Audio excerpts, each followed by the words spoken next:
No, not objects. Doesn't matter objects.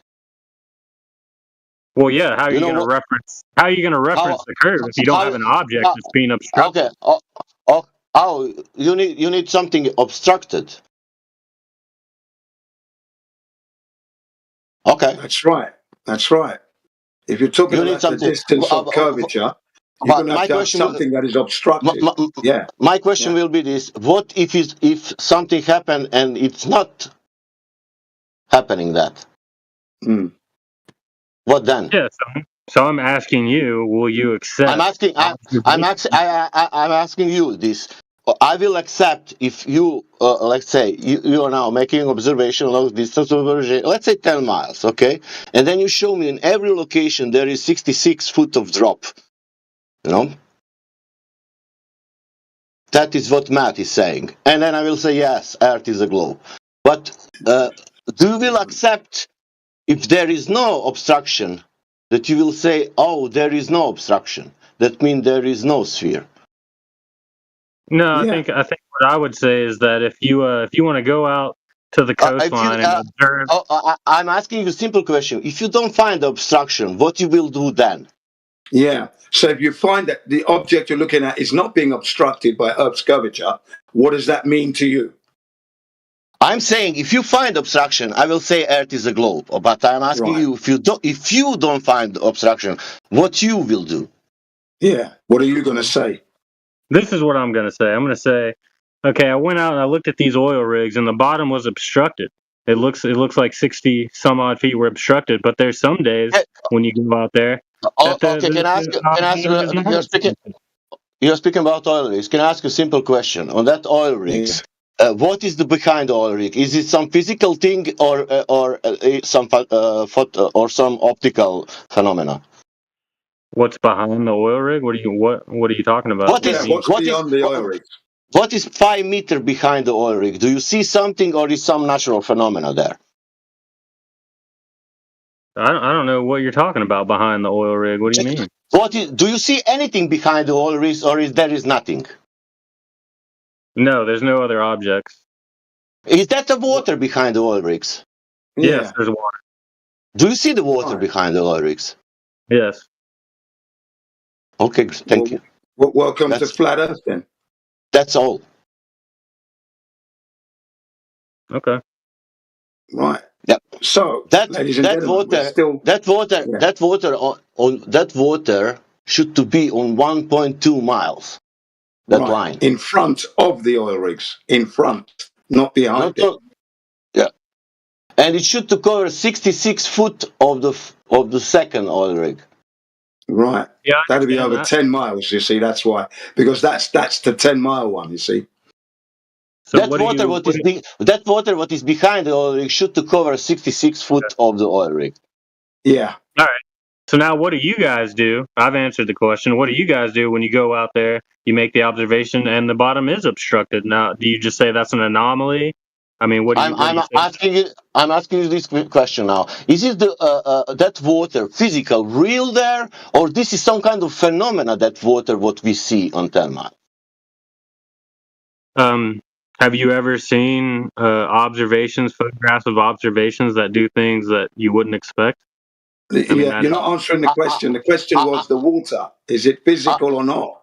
Blimey. In that particular observation, that's what we are speaking now on oil rigs. We could speak about some other observation where you could not see something because of I don't know some miraging or something.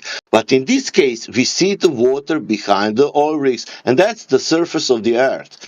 That's the ocean because oil rigs are taking the petrol from the ocean, and you can obviously see the ocean. You cannot see the ocean if Earth is a Hey, sphere. Sasha, wait, time out. First off, do you know the British Royal Navy by chance? Yeah. Okay, Yeah. so the British Royal Navy knew the Earth was a globe. Do you Okay. understand? Do you Okay. understand? Okay. And So if any of you want to fight that fact, we that can go means ahead that and do so. that means the British, how you say, British Empire Navy, when they make a war with the German Navy during the Second World War, when the ship Yes. was on the 10 miles, the guy from the British Empire said, do not shoot that ship, it's not on 10 miles, that is only reflection of the ship on the 30 miles, and they didn't shoot. Do you understand? Yeah. That's UK Navy Empire. And what about Magellan? And The you Portuguese sailor. you can Navy Empire. You can go on the beach on UK or in the Wells or in Scotland or Margate, where I was. It if you want to know, it's Edinburgh, Portobello, Margate. It's on the Wait, time south. out. Man, Dude, if you want to speak about the UK, I will tell you where is the location where you can observe listen. and see the object where are not covered by the curvature. Yeah. Do you know? Listen, And it's okay. in UK. Do you want to go there Wait, listen, to dude. check it? Are you from UK? No. No, he's not. He's not. No. Okay. No, sadly not. Okay. I'd Can you like tell me to. can you tell me why I'm wrong in that? Because I see 10 miles of flatness in reality. Just listen, I just want to say this. They were boys, bro. 12, 15 years old. They were midshipmen, okay? In Yeah, the British Royal Navy. It doesn't They matter were about taught. the Hey, British wait. Royal yeah, Navy, yeah. really. They They were didn't taught. prove curvature. They didn't They prove were curvature taught anyway. trigonometry. And I was in the British Army, so they didn't. I was in the Royal Engineers and the London You- you- Scottish 235 Westminster. As far as I'm concerned, they didn't prove curvature. I was born in England, and no, sir, you're going down the wrong road. Okay. Dude, I was also in military, man. Don't speak me about military and stuff. Not in UK military, in other country military, and we never used and we never learned that we need to count on curvature or rotation of the earth, especially if you're Coriolis. especially You also never learned that you gotta wash your hands after going to the bathroom, but that's just like it's taken for granted. Let's not go down that road, because if anyone's talking about being toxic, it would be you, mate. I also learned in life that sea level, it's called sea level, not because it's sea curved, and that that you. okay, I also learned that you you say measure water that. doesn't curve? Man, Okay. Well, how come when you look at a water drop, water curves? does That's water called drop? water retention whilst Is it? it's in flight. But once it lands on the surface of the earth, it levels Is it? out, ladies and gentlemen. It doesn't stay as a But it ball. curves. Are we speaking about? It's called water retention. As it falls Is through it? the atmosphere, that's how it actually Yeah, mate, how in the forms fuck were itself. you in the British Army and you took courses on navigation and you're telling me the Earth is flat? Man, you said. Yeah, we know that. That's what we're telling you, because it's measured flat. We're measuring it flat. Ladies and gentlemen, we're asking them how they measured curvature, and they still can't answer. Telling you how it's in the textbooks, how bro. are you measuring the curvature of textbooks the that the earth? masters give us. You're not answering the question. You're not answering that question. What methodology did you use that the to confirm masters the Earth give is on a us? plate spheroid? Look, it's no good talking when I'm talking, because the question is still going to come at you. I can't hear you when I'm talking, and it's audio chaos. So pay attention. What methodology did you use to measure the curvature of the Earth? Get on with it. Right, dude, bro. All right, you want to know how we can tell the Earth is How did curvature? you It's measure called the a curvature of sextant. the Earth? It's called a sextant. God damn it! You can look at different constellations in different hemispheres on the geographical locations in different planes of the planet of the Earth. Okay. Okay, ladies and gentlemen. Understand? First of all, ladies and gentlemen, the Earth isn't a planet. Now, if you're going to use a sextant, a sextant is a flat Earth instrument, because in order to get your your reciprocal zenith angles, ladies and gentlemen, you're going to require a horizontal baseline, because you don't get a horizontal baseline from a spherical ball. So it's a flat Earth instrument. You can't work a sextant unless you have horizontality as your base. So you've lost there already. It's a flat Earth tool. That's what a sextant is. It's not. It doesn't work on balls, ladies and gentlemen, because you need a horizontal baseline. Pilots use a globe Earth model. Okay, so GPS, globe Earth model. Ladies and gentlemen, you will note he has conceded the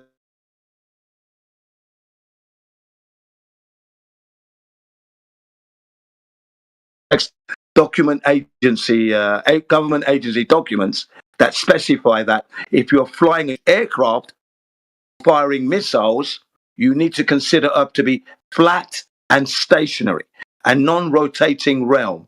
Yeah, a non-rotating flat Earth. That's the language that's in these documents. These documents are coming from the KGB, CIA, Navy, Army, Air Force, and flight instruction manuals. There's flight instructors who teach you how to fly. It's in their manuals. Okay. So, flight school 101, if you will, you're going to learn. That's what they teach you, that the Earth, when you're flying, you are to treat the Earth as flat and level. So pilots in the documentary called Flatten the Curve, 2-hour documentary, to tell you that they don't fly over a ball Earth. Okay? So no, pilots are not saying they're living on a globe. Sorry, mate. That's what you believe, bro. It's not a belief. It's a fact. The documentary, 28 pilots confirm flat Earth, ladies and gentlemen. That's like a 40-minute documentary, all about pilots telling you that they're flying over a flat Earth. 28 pilots confirm flat Earth. You type that in, you'll get the documentary. Can I have that source, please? I posted for you 35 government documents claiming flat Earth. You can watch the video and documents. You can find them, all of them. Yeah, thank you very much, Sasha. There is another one. There is another one. I don't have that video. It's more than 35, but doesn't matter. Yeah, I've got it. I've got that one. There's 44. That one. I've got that one as well. And I've got the other one with what's his name? Something from Richie from Boston. Goes full out flat Earth, and he's got the documents there. But anyway, ladies and gentlemen, you will notice that the question is still on the table. How did they measure the curvature of the Earth? Look how long it's taking them to get that answer out. They haven't answered it yet. Right, we're going on now for an hour and a half. I don't need to answer it. We know the answer. You haven't answered it. You haven't. The listeners who are listening, the people who are listening in the YouTube live stream are waiting for you to inform them. Remember, there are people listening. Why do I need a YouTube live stream? Really? Oh my God, that's for DSL. Well, you need to address them. They're listening to your performance. If you take the length of the pyramid and the height of the pyramid and you multiply it by like 24,000, like the circumference of the Earth, like you get the measurement, bro. Ladies and gentlemen, you're not measuring curvature of the Earth. We're on the surface of the Earth. We want to know how they measured the Earth was a globe. Curvature of the Earth, so they know that the Earth is an oblate spheroid. This individual clearly hasn't done that. Otherwise, he'd be telling us how he did it. You see? I told you, bro. The Great Pyramids. How did you do that? So you measured the pyramids to measure the curvature of the Earth. Yes. Can you see how you see what I mean, ladies and gentlemen? Can you see that? Yes, 146 meters times 480 feet. So Eratosthenes measured the guy that came up with the curvature of the Earth. Did he measure the pyramids? Dude, listen. You know who came up with the curvature of the Earth? The CIA. There you are, ladies and gentlemen. There we are. You see, he himself hasn't measured the curvature of the Earth to know that the Earth is an oblate spheroid. He hasn't done that. He's clearly stating that very clearly. So you haven't done that. So you don't know the Earth is an oblate spheroid. He doesn't know that because he hasn't confirmed it yet. He hasn't confirmed it yet, ladies and gentlemen, for himself. Okay. Hey, buddy, you know Pythagoras? That's what we're using. The 80 miles. You forgot about. Oh no, you just got shit on. That's the no. You just got shat the fuck down. Theorem. I don't want to hear it, buddy. Squared. That's what we're using. That's what we use to measure curvature. You see. So the question is, when did you do that? Man. The question to you is, when did you do that? You're not answering the question. Aristophanes, my boy, Aristotle. You don't know these guys? Everybody knows these guys. Yeah. We're just waiting what about for you the ship to tell us. disappear hull first over the horizon, mate? You forgot about that one? The Earth shadow on the moon during a lunar eclipse is round? That's all been debunked, isn't it? It's all been debunked, hasn't it? Debunked by whom? Actually, why don't you measure the Earth's circumference on your flat plane bullshit? Use a laser. Do you see what I mean, ladies and gentlemen? You can use a laser. The globers in the room are currently spiraling out of control because they're not able to tell you how they confirmed the Earth is an oblate spheroid. They can't. We're moving on to 2 hours now. How about you buy a telescope from Amazon and look at Saturn and look at the moon and look at Venus and look at Jupiter Looking and look at planets, Mars. Don't donate. Hey, if it looks like a duck, talks like a duck, it's a fucking duck. Ladies and gentlemen, Jupiter is round, if the moon is round, if Venus is fucking round, if the sun is round, if all these other things near us are fucking round, what do you think we are, genius? Ladies and gentlemen, the question would be, how did they confirm? How did they confirm that? How did they confirm that Venus is round, Jupiter is round? Did they go there to make sure and confirm that it is spherical? Because looks can be deceiving. Looks can be deceiving, you see, ladies and gentlemen. And as they can't go to those planets, that's an assumption that they're round, you see. And then it's a false equivalence fallacy. Just because the planets may appear to be round doesn't mean that what you're living on is the same. So how do you measure it? You measure the surface that's under your feet. How did you do that? You see, we're still back at that question. How did they confirm and validate that the Earth is an oblate spheroid? That question hasn't been answered yet. Did you guys go to school, by the way? Again, you're not attacking the actual problem you got. Don't attack the messenger, which is me. You need to attack the actual question that you've been given to you. How did you measure?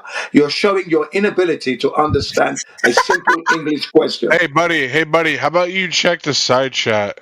I don't need to do that at this point. Ladies and gentlemen, we're asking them a question, and they're not answering the question. Do you know why objects with a lot of mass become spherical?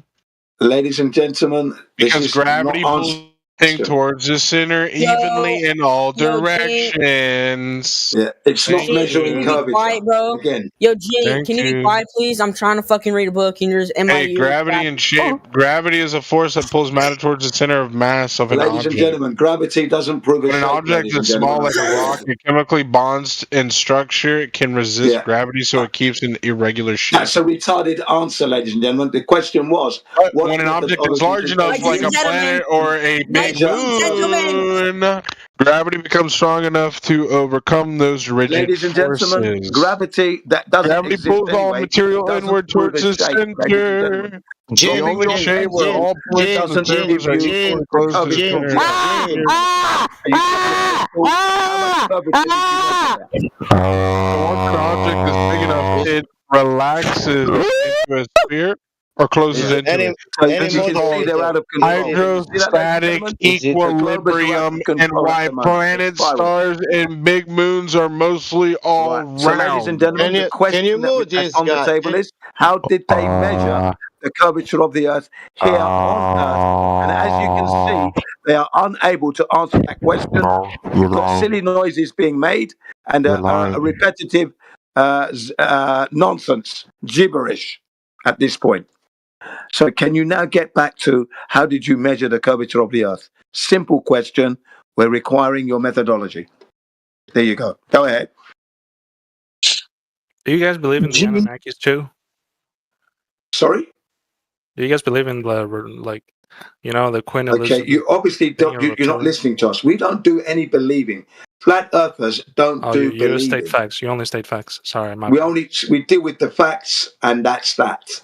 And if we're going to give you any theories, we will state that at the very beginning, that what I'm about to offer you is a theory. I haven't been able to prove this theory, so you can dismiss it if you wish, but this is our best hypothesis, for example. But anyway, at this point, we're asking you that question. We don't do any believing, so please be careful of that. Carry on. You don't do any believings? No, I don't do any believing at all. I believe in nothing. Only that the Earth is flat. No. I know that. That's correct. I know that. That's correct. Yes, I know the Earth is flat. That's correct. Perry, do you believe that water is boiling with heat? Oh man, I can't answer that question. Do you believe that, or you know? Man.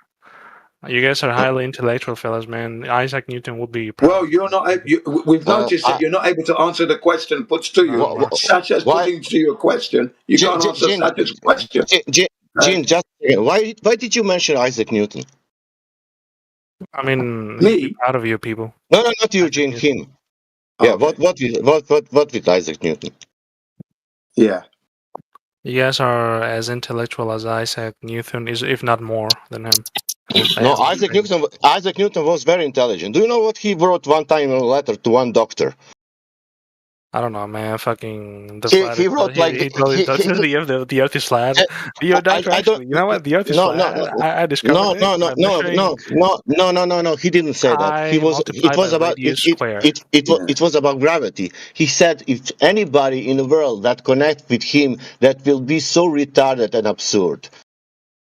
There you are. That's crazy. Okay. And can you speak into your mic, please? Because we can hardly hear you. Can you speak into your mic properly, please? Because the people are not able to hear what you're saying. Oh, my Perry, can you tell me? Perry, can you tell me why Please Gene is speak into your mic better. Perry, can you tell me why Gene is flat earther? Sorry, what? As children, to be fair, so it's very difficult. Was a bit of a fic, so I never got to watch cartoons as a kid. To be fair.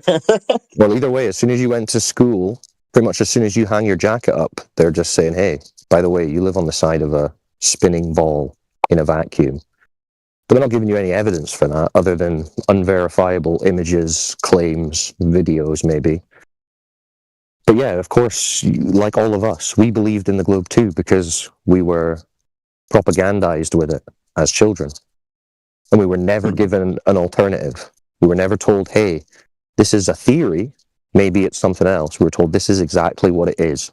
And even in those books, it says, we've known for 2,000 years that the Earth is a ball because Aristotle watched ships disappearing bottom up. But if he'd had access to high-powered optics like we do, and the curve calculators like we do, he wouldn't have come to that conclusion. He'd have realized it's an optical phenomena, not a physical one. Sorry to interrupt. You can tell it's an optical phenomenon in the GIF that we showed you because we zoom in. You notice when the observation is far away, we haven't zoomed in. We can't angularly resolve the oil rigs. The horizon looks like it's closer. But when we zoom in, the angles open up. The angle of the oil rigs open up, we can see the oil rigs, and the angle of the horizontal plane opens up so we can see further. It's clearly just optics. In actual fact, this would probably be a good point to bring this up. Good time to bring this up, sorry. The limiting factor of observation is the optic that you use and the meteorological conditions. It should be, if we lived on a sphere, a curve at 1.225 squared by the eye height of the observer. It's where you get your 3 mile horizon from through the 6 foot observer, based upon that. But as we've discovered over the last 10 years, the limiting factor is just optics. It could be a high-powered zoom camera.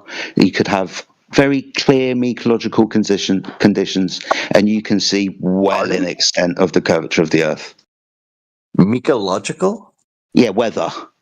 Meteorological. So you understand that the atmosphere is opaque. I thought you said I thought you said meteorological. Apologies. No worries, dude. Yeah, no worries. So you know what it's like when it's foggy out, you can't see far. You get clearer conditions, not a lot of particulates in the atmosphere, you see further. Especially over the ocean where there's a lot of chemical reactions taking place, like evaporation, heat waves, stuff like that. They can mess with the human vision and stuff like that. Of course. 100%. Yeah, 100%. Huh. But remember this. We're making observations over water that if we're on a sphere should be curving. When we observe, like we're doing now, and when we measure, say with technical equipment like lasers, we measure the surface of the Earth to lay horizontal. I mean, shock horror, we all do this every day in construction and engineering, right? When we do several engineering projects on the surface of the Earth, we have to measure.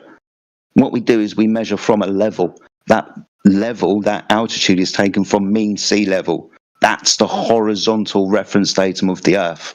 We're told 70% plus of the surface of the Earth is water, but the water is observed and measured and practically used as a horizontal reference datum.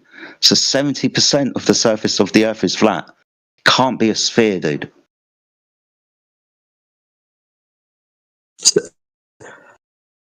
But now, I apologize once again. I'm not trying to come across as a dickhead or anything.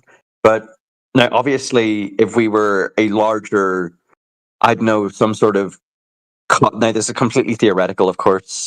If we were a larger being or something, if we were to hold the Earth, it would feel smooth, even though it's even though there are obviously lots of curves and bumps, mountains and everything. But if we were large enough, it would be like holding a snooker ball. Like a snooker ball obviously isn't perfect. Microscopically, there's grooves. Yeah, or running your finger across the table. Yeah, but we're so large that we don't notice it because it's just... Excuse me. According to the mathematics, we should see it, we should measure it.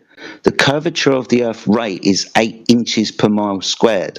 That means after 1 mile, point B at distance would have gone downwards from horizontal by 8 inches. After 10 miles, it's 66 foot of descent from a horizontal plane. Over 100 miles, the distance from London to Birmingham, there would be 1 mile of elevation drop. Now, we think the Earth is so big and we wouldn't be able to see it. According to the math, yeah, we should. It's curvature. It's a rate of change of slope. There'd be immediate deviation from horizontal, zero change of slope. With the slope-intercept formula, right? So we did this type of stuff in geometry and maths. Straight lines and curved lines are different. When we measure the surface of the Earth at distances up to and including 5,000 miles, we treat the Earth and measure it as long distances as a horizontal plane.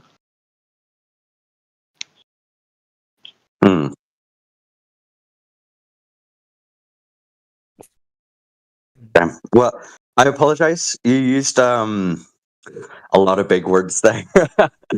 So I apologize, mate.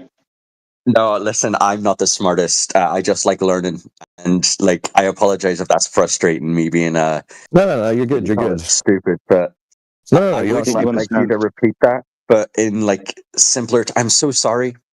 I just have a really hard understanding, especially with ADHD as well. It's just hard for me to keep track of things. But my son's got ADHD. I get it. Fair enough. Oh, you're a dad? Yeah. Congratulations, mate. Fair enough. I've been a dad for 15 years now, man. Congratulations, a long past. Congratulations 15 years ago, then. So. No, but yeah, it does sound very complex because you're being confronted with these terms and these notions that I've never been confronted with before or anything like that. You've never been taught before. They don't teach us about this, right? So you've got to kind of just go and teach yourself, especially perspective, right? Very important when we're talking about how we observe the natural world and why we observe it the way we do, which we need to pay close attention to because we're using observation and measurement and practical methods to determine whether or not this surface is doing what it has to be doing to be this globe that they're telling us about. And it's not. When we actually go out and check, despite what they're showing us on TV and in the textbooks, when we actually go out and check, that curved surface isn't there. And it's the most fundamental premise of the globe. It cannot be a globe if it doesn't have that curved surface. So it's complicated in a lot of ways, but at the same time, you can boil it down to a very simple principle. No curvature, no globe. And then you're kind of left with a whole lot of questions, don't get me wrong, but at least that's where you start. Okay. So yeah, if you've got questions, feel free. We're here 24/7. We're on YouTube. We've got our Discord with loads of resources. So if you're interested in studying in your own time, let us know and we'll send you a link to our channel. There's a bunch of guys in the chat now. If you click their names, you'll find 24/7 Flat Earth Discord in their profile. Just join that. There's terabytes of information. It's like a library for this stuff because if you go on Google or YouTube and try and type flat Earth, you're just going to get the same hit piece videos because the algorithm is censoring it, basically, shadowing it. So it's not easy to find decent information about it unless you happen to stumble across a channel like ours. So I would take advantage if you're interested. And like I say, if you've got questions and you're just like, what about this? What about that? Just chuck them out. Someone here will answer. Very sneaky promo, by the way. I'm really joking. But no, I'll definitely give us some thought. Like, you have definitely helped me understand it better in that sense. Because before I would have just been, flat Earth. Fuck yourself. Yeah, like all of us. No. Yeah, like but all of now us. Now with especially with that oil rig example, I still can't understand that. Like, that's so bizarre. Just now, obviously, it is a photo. I would like to go and do it myself. Like just from my own perspective. Yeah, do that. But with the photo enough, the photo enough is kind of bizarre. Well, this is just one example, dude. 10 miles out. Well, this is the thing. This is just one example. People are doing this all across the Earth in different locations, shorelines, oceans, lakes, anywhere there's a big flat body of water. We just go and test how far we can see across it, how far we can shoot lasers across it, and all of it is debunking the globe.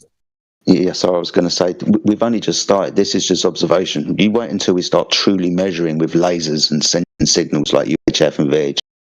When we start targeting with direct line of sight lasers, you think the oil rigs were a bizarre example. You wait. I mean, I do quite appreciate the fact you're very logical with what you say, instead of getting emotional, which has been most of my experiences with people of the Flat Earth Society, I guess. I don't know. I apologize. Well, they're just like trolls. They sound like a cult, to be fair. So. No. So the Flat Earth Society, that's a good point to bring up, because when I'm talking about YouTube and Google censoring the topic, what they will show you is the Flat Earth Society, because they're like controlled opposition. They're gonna muddy the waters with a bunch of bullshit claims like Australia doesn't exist, to make people who are curious for a second. Yeah, right. So the curious minds who just are like, oh, I'm going to Google Flat Earth and see what this is about. They Google it, then they get shown Flat Earth Society, and they read what's on that website, and they think Flat Earthers are retards.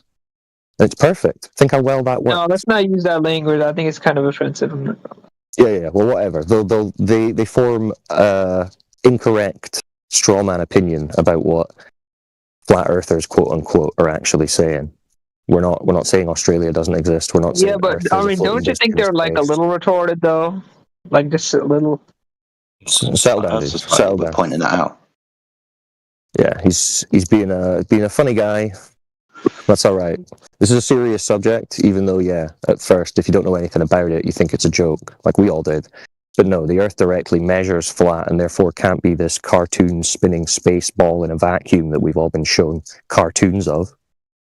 That's not what it is. I mean, but technically speaking, like, I understand there's mathematics behind it, but it hasn't. Neither has been correctly proven. So at the moment, it's just kind of like in this limbo. No, it's been directly. No, there's no limbo. It's been directly falsified by direct measurement of the surface. Yeah. The claim No, I'm not saying that the Earth is a globe. At the moment, no, I know, but you're saying it's up in the air. It's like, no, I know. But what you're saying is, and it's a hopeful expression from you, which I understand. You're hoping it's the case that there's some gray area, some wiggle room. We don't actually know. No, it's confirmed. No, I'm not saying that. I'm just saying that personally, I'm sure a lot of people would be in my position as well, about being very unsure about of course, because you've just heard about it now on Discord. Once again, but what we're saying is you can go out. You can go out and do it yourself. Of course, you're in this position now. I thought you were telling me to get out. I was like, what? No. I'm saying, of course, you feel like this now because you've just been confronted with this on a Discord call. Right. No, yeah, fair enough. What I'm saying is, what we tell people, and we don't want you to go away from this being like, well, the Earth must be flat. No, we want you just to realize that you need to take control of your own mind again and go and figure this out for yourself without just relying on government space cartoons. Northern Ireland or Ireland, right? Don't rely on the government, dude. Surely. Oh well, I mean, yeah, the government is a prick. To be fair, I'm not going to lie, but there we go. Just a real quick interruption. I've just started an event, and it's called "Have You Seen the Curvature of the Earth?" So that's why there's a bunch of people rolling in at the moment. Just in case you're wondering why. Okay. No doubt the vegans will start up soon, or the English will start having a lesson. It always happens as soon as you start running an event. Yeah, the vegans agreed not to do that, so that's good. The vegans, it's like a bunch of factions. It's like there's no real competition. I mean, even just things like veganism and diets and things. You want to get like the more fundamental level discussions, though. I do join that a lot, and I like to think I'm a pretty open person. I've actually listened to them. I'm not fully vegan, but I'm vegetarian now. I don't eat meat, but I still like drink milk, cheese, butter. Yeah, listen, I'm sure they've got good arguments, right? And I'm not taking anything away from vegans. Good for you. Of course, do what you want to do. Well, but there's no comparison. There's no comparison between the import of the topic. Get out. Weaponized vegans. I don't like those ones. So anyway, if I guess, do you want to give us any thoughts based on what we've been showing you, or do you want us to go and find some new people who think they've seen the curve? No, I would like to say it is pretty educational. Like, I've definitely learned a good wee bit. Like, I'm not saying that I. This is day one. Oh no, yeah, I'll definitely be back at some point. I'll definitely be back, like, because I did enjoy the conversation as well. You're just pleasant people to be around, to be fair. So, well, we appreciate it, dude. You are as well, so thank you. I try to be. I don't like a lot of people. Like, once again, I apologize if I came across as harsh. I just like challenging topics because that's how you learn, to be fair. Hey, that's why we exist. That's fine. Enough, but I will say I do appreciate that you were very understanding and didn't just jump straight to this guy's a fucking idiot. He doesn't know anything, but you took the time to explain it, and I really appreciate that. All right. No, we appreciate that. I'll see you guys later. Take care, man. Have a good one, bro. Take care, lads. Good. See ya. DJ, who's next? We keep it rolling. Who's seen the curve? Someone seen the curve? Let's hear about it. How curvy was it? We've got loads of new people in the chat, so that's always good. Well done, DJ, for setting up the event. I really need to wake up, man. I might have to make another cup of coffee. But if anyone's got any questions, if you've seen the curvature of the Earth, we'd love to hear from you. Yeah, if you don't feel comfortable miking up, just go ahead and pop your questions in the side chat there.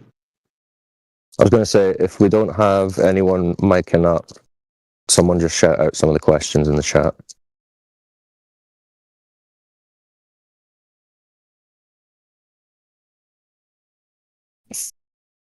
Who here has seen the curve of the Earth? But don't they say it's too big to see the curve? Which ones is it, Globies? Are we seeing the curve that boats are going over? Or is it too big to see the curve? Or is it gravity? Maybe. Anyone for gravity?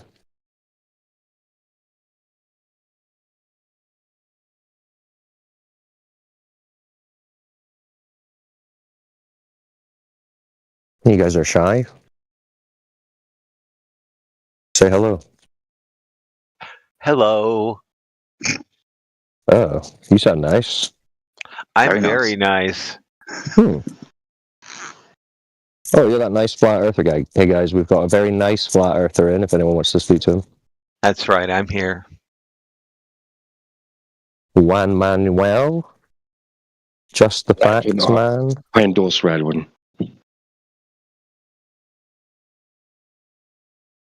Boodio4, what's up? Estelle? Hello. How you doing, man? Nice. Good. Good. What brings you by the Flat Earth channel?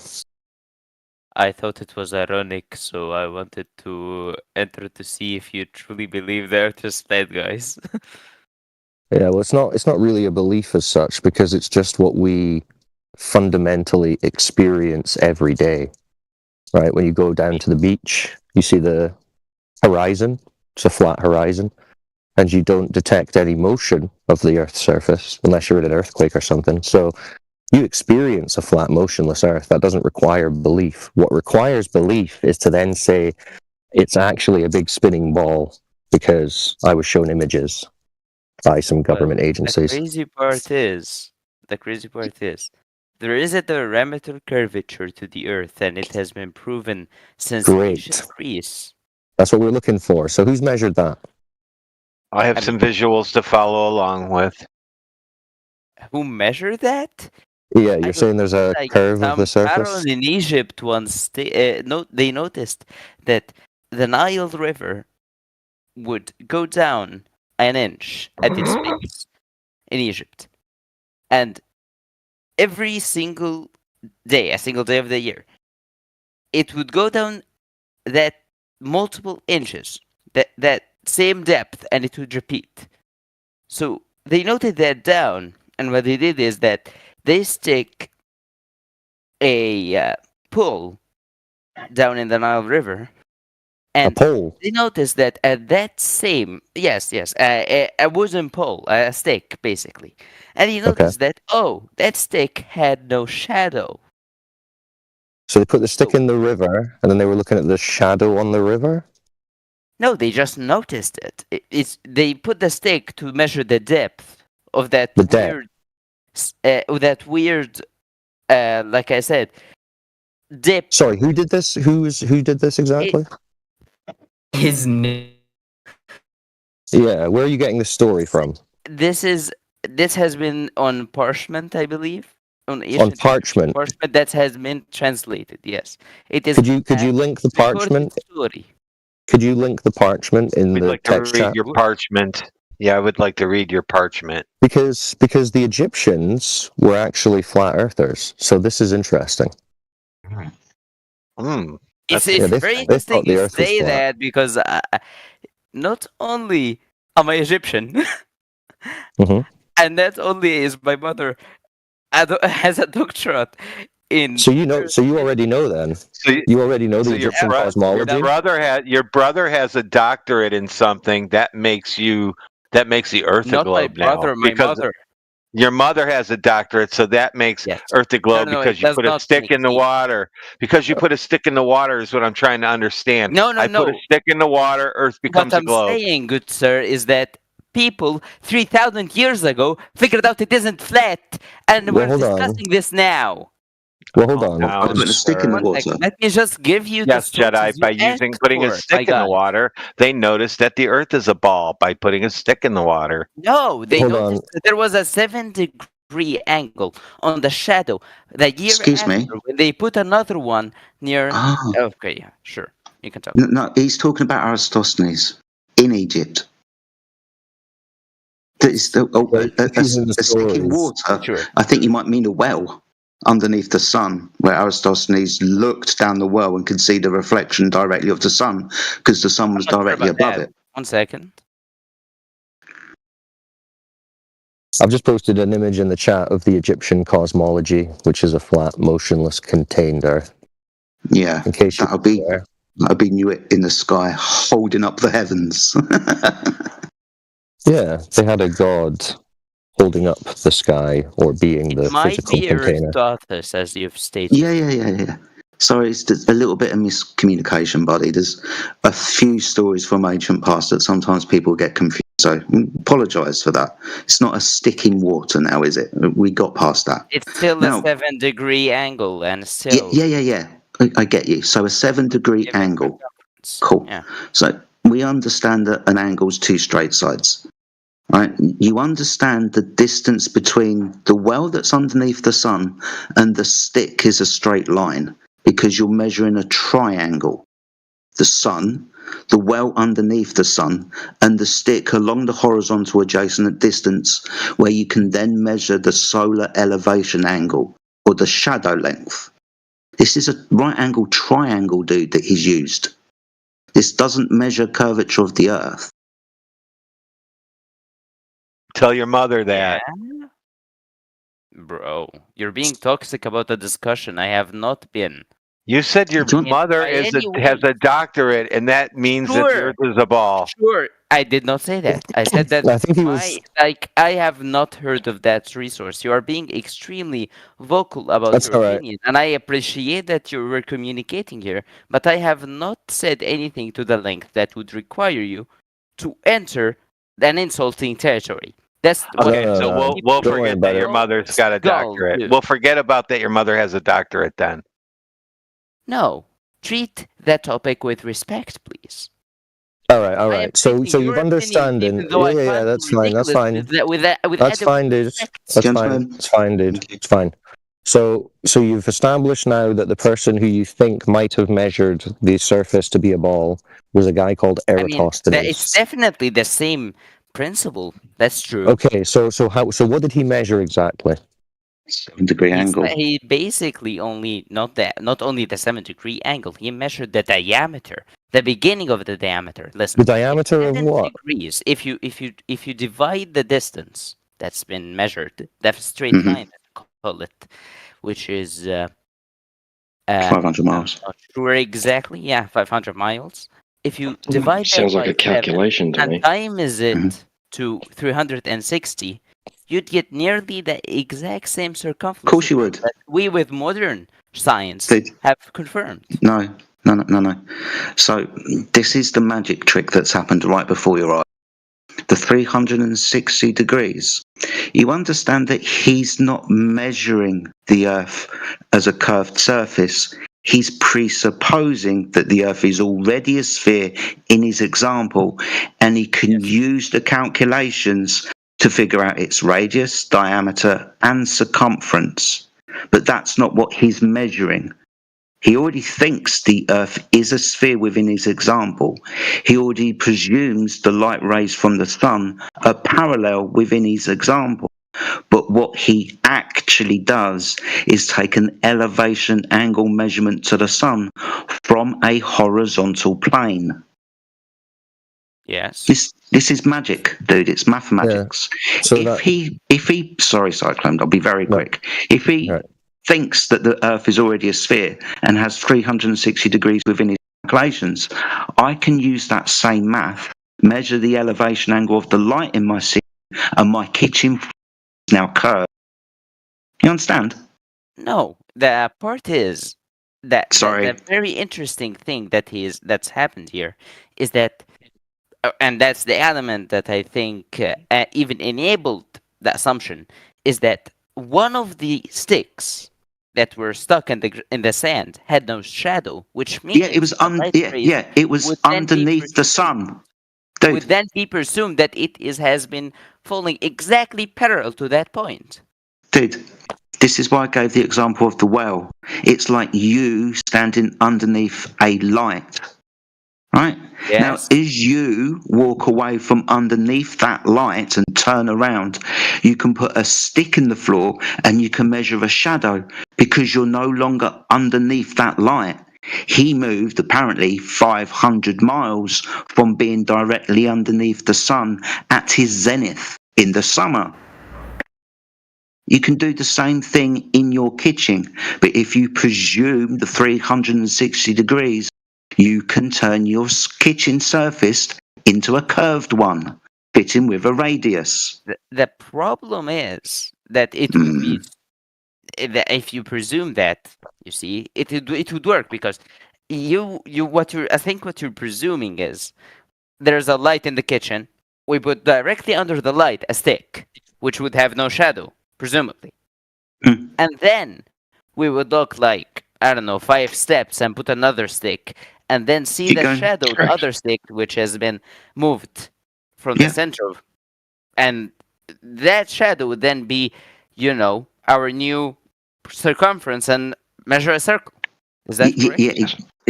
Yeah, but all of a sudden we're already superimposing the idea as already a sphere, which I pointed out 2 minutes ago. You can use the same math and turn a flat surface into a curved one. Does that mean that the surface is actually curved at all? If you assume, you see, science is based on assumptions. No. No, seriously. Look, excuse me. Sorry, I don't want to be rude. Pythagoras right, theorem. My friend, Pythagoras we're theorem. not doing You know how we proved it? Excuse me, we're not doing science here. Why'd you bring it up? And that's geometry. And what if his assumptions were wrong? What if his assumptions were wrong? I'm just explaining why he did this. No, I'm asking you. I'm asking you honestly. Please answer this question honestly. What if his assumptions were wrong? They could be. Why won't they be? Okay. There we go. That's good. Yeah, they are wrong. Yeah, they are wrong. And what you've just demonstrated with that example is an elevation angle. Hold on. It's an elevation angle measurement, and you've got a 500-mile horizontal baseline. That wouldn't be a globe. That would be a flat surface.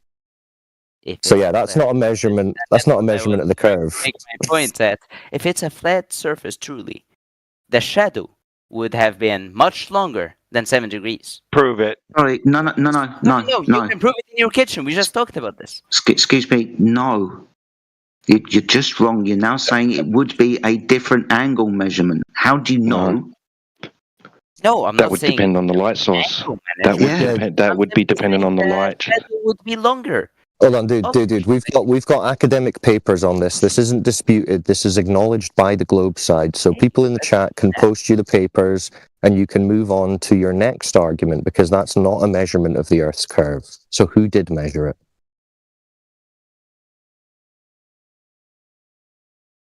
That's not you outright believe that Socrates' measurements are completely wrong. Well, you said he measured an angle. That's not Earth curvature. No. So who measured Earth's curvature? That's what we're asking. And not assuming it in calculation, actually measuring it. A drop over distance. I have a question really quick. I noticed he mentioned Pythagorean theorem. Do you know what a triangle is? A triangle is three-sided with straight lines, correct? All right, NASA IQ test coming up. Okay, so I'm going to go ahead and post something in the chat for you. See if you can answer this question.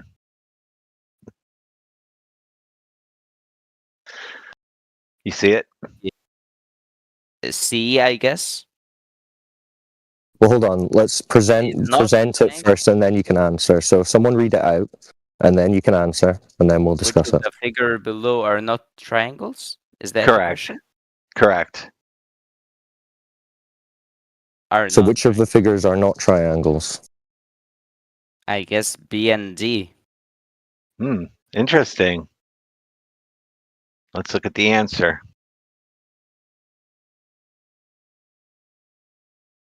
B and D is correct.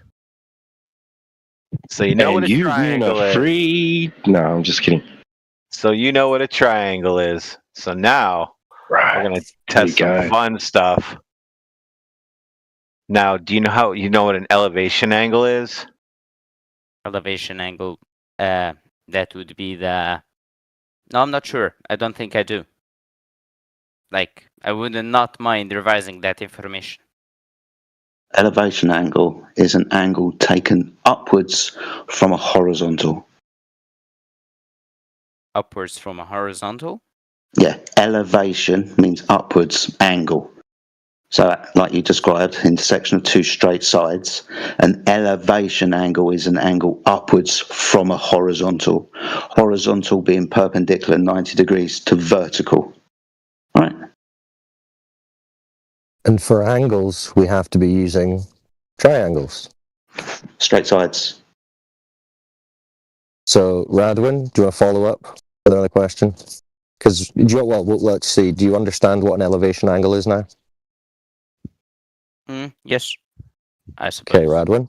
Oh, at this point, Jedi could take over because I've got images to go ahead and show. I want to just keep up. Show the image. Show the images, and then go through. So we're going to look at, since we know that you need a flat baseline to do like a protractor, this would give you an elevation angle on this, wouldn't it be? Wouldn't that be 60 degrees on this, sir?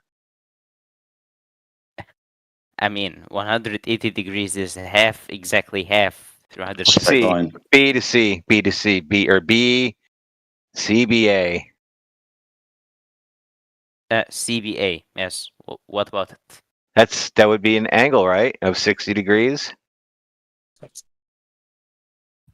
I mean, I suppose, yeah. Oh no, it would be if you've ever used a protractor before. Do you think you can do this on a ball? Do you think you can get an angle on the surface of a ball like this? No, you'd have to cut it into a circle. So basically what you're saying is you cannot have an angle on the surface of a ball. No, you can reverse engineer it. Like, no, you can't. You need to have something to start that with. Protractor, you use that protractor, that exact protractor. For example, measuring angle, grab a ball of its diameter. You would simply stick it in. My friend, you started off by saying he measured an angle. We're pointing out to you what an angle is. Right? Angles two straight sides that meet at a vertex. We pointed out to you earlier that when you're taking the shadow length of the sun, this is a... Excuse me. I'm trying not to interrupt you. I prefer it if you didn't interrupt me. I think that you have a failing to understand, so I'm trying to help you. Cool. When we measure the shadow length, that's a solar elevation angle. The 7 degrees at the top of the stick, you subtract that 7 degrees from 90, you get the other angle. Because the other one at the bottom of the stick's 90 degrees. It's a stick, vertical meeting a horizontal at 90 degrees. You've measured the 7 degree angle at the top of the stick. Like I said, take the 7 away from 90. You're going to get 83. The elevation angle of the sun's 83 degrees. Okay. It's a flat earth measurement, dude.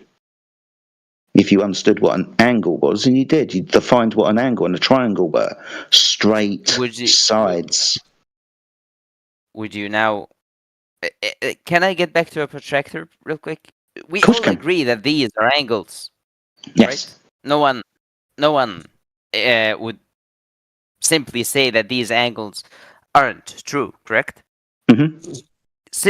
Simply, if you grab the point B and grab it horizontally from point A, these points to its 90 degrees in that same picture you sent, imagine it.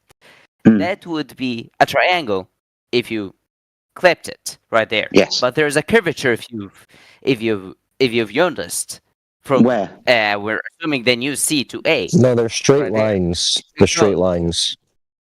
They're straight lines that connect to a point. Yeah, not a curve. Not a curved line. Shape. No, not a curved line. No, they make straight lines. The horizontal is the baseline. Straight lines. So the horizontal that you're measuring, your elevation angle from, that's a horizontal. Exactly. Now. Exactly. So the 500 miles. The 500 miles. Hold on. Hold on. In your Eratosthenes example, what is your horizontal line? That's the distance between your two locations, isn't it? Yeah, the well and the stick. That's 500 miles, yeah? That would not be the horizontal line. That would be the circumference of this protractor. It's 483 miles, actually. Yeah, it's 500 stadia or something they say, isn't it? Yeah, but precisely 480 degrees. If the solar elevation angle is 83 degrees... Shush, dude. If the solar elevation angle is 83 degrees, you subtract that from 7... Right, if you multiply these distances, you get a distance of 483 miles. Straight line distance between the well and the stick. 500 stadia. What I'm trying to say that happened here is that C, you see how C, in the example of protractor, penetrates all the way to the midpoint, but C, there is a portion of it outside of the protractor. Imagine the stick being that. And then imagine A and C being 2 points upon those sticks. Now he thinks the arc of the protractor is the arc. So he thinks that's the shell of the earth, the curved shell of the earth. I am drawing a comparison here. I'm trying to make you understand, people. There, dude, we're trying to help you to understand, dude. You're not teaching us anything, dude. You don't have a center of Earth to use, so. Dude, you were talking about them sticking us. Even my English is good enough for this. It's not a problem with your English, dude. It's not a problem with your English. It's a problem with you not understanding the topic that you're trying to argue for. Because you remember, you thought they stuck a stick in the Nile River and were doing something. You've only learned about this like 10 minutes ago, and you're trying to argue it as if you're an expert. Oh no, not minutes. We're the ones who have actually looked into this. So we're trying to teach you. So you're not, this you're has not been trying years. to teach us. This has been years going on. It can't So yes, it simply is the case that the Earth is not by a all globe. of humanity. No, because remember, we asked for a measurement and you just didn't give us one. You just gave us an example of a flat Earth elevation angle. I'm just trying to logic it. No, we don't want. No, you're not using logic. You're not using logic. Take a shadow, and that shadow angle would be equivalent to the elevation. You're not, dude. It's not a question of logic. It's a question of giving us the drop over distance, dude. Just give us the drop over distance, right? There's a curvature. No, Who's measured you have that? You simply do not acknowledge it. Who measured it, dude? Believe that. Dude, who measures it? How about all the videos that simply put a wooden wall and a hole in it, and try certain lines of that hole would pass through to the other side? So who did that? All these videos that seem to be proving the Earth is flat and simply. Are you sure? Are you sure about that? No, that video that you're talking about actually debunks the globe as well, because the height that he's supposed to be at is supposed to be hidden by the curve. He shouldn't have been able to see the light at all. So actually, that debunks the globe as well. It's almost as if you were fooled by Netflix. Directly. Oh my god! It's almost as if you were fooled by mainstream pop entertainment. Oh, he likes Netflix movies. Oh, I didn't know he was a movie buff. He's a movie buff. He's got an IMDb account. Oh, okay. I'm sorry, guys. I'm even. You know what? I'm sorry about. I'm sorry for trying to even talk about this topic with you. I know. It's painful. It's painful. I'm sure. But it's true, dude. Just look into it. It's okay, dude. Just go away and have a look for that Earth curve. All I did was ask you what a triangle was, if you knew what a triangle was, and you're all upset now. I'm not upset about it. Yeah, you used to know what a triangle was. Oh yeah, I still do. You just don't want to hear what I'm saying. So the Earth is flat then. From C to A. From C to A. Right. Earth is flat then. Oh my god. No, oh my god, you simply. Well, the triangle's straight sides. The triangle's straight sides, so it's you that doesn't understand, apparently. Well, he did understand. Now he doesn't understand. Yeah, I don't get what happened. Understand. What happened in 30 seconds that made him not understand? Measuring to the. We're reversing. Remember you said the assumptions could be wrong? It's easier to leave you this way than trying to explain it to you guys. No, seriously. Like that even has it. No, buddy. Has what I'm talking about. Buddy. It's all right, no, bro. buddy. Listen, you'll be okay. Even you said yourself that the assumptions could be wrong. So therefore, for this to be accurate or somewhat accurate measurement, right, of a sphere, right, and gain its calculated circumference, you would need to establish your assumptions to be true either before or after the fact. So you need the assumptions that the Earth is a sphere to be. So I'm quite curious. Otherwise, you're affirming the consequent. It's not logical. How do you think the water is staying on the Earth then? And what about the telescopes that you can see the planets that are spheres? What do you expect water to do? Yeah, where's water supposed to be going, dude? Where's water supposed to be going? Of the edge, if there's an edge, it's flat. Oh, dude, yeah, you didn't hear this. Space is fake, dude. It's not flying off into space. It's fake. Fake space. All fake. Fake, fake, fake.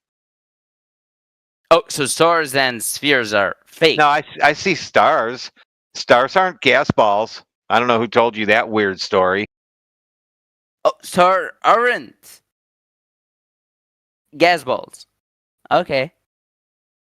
Yeah, you can't have a ball of gas in a vacuum, can you?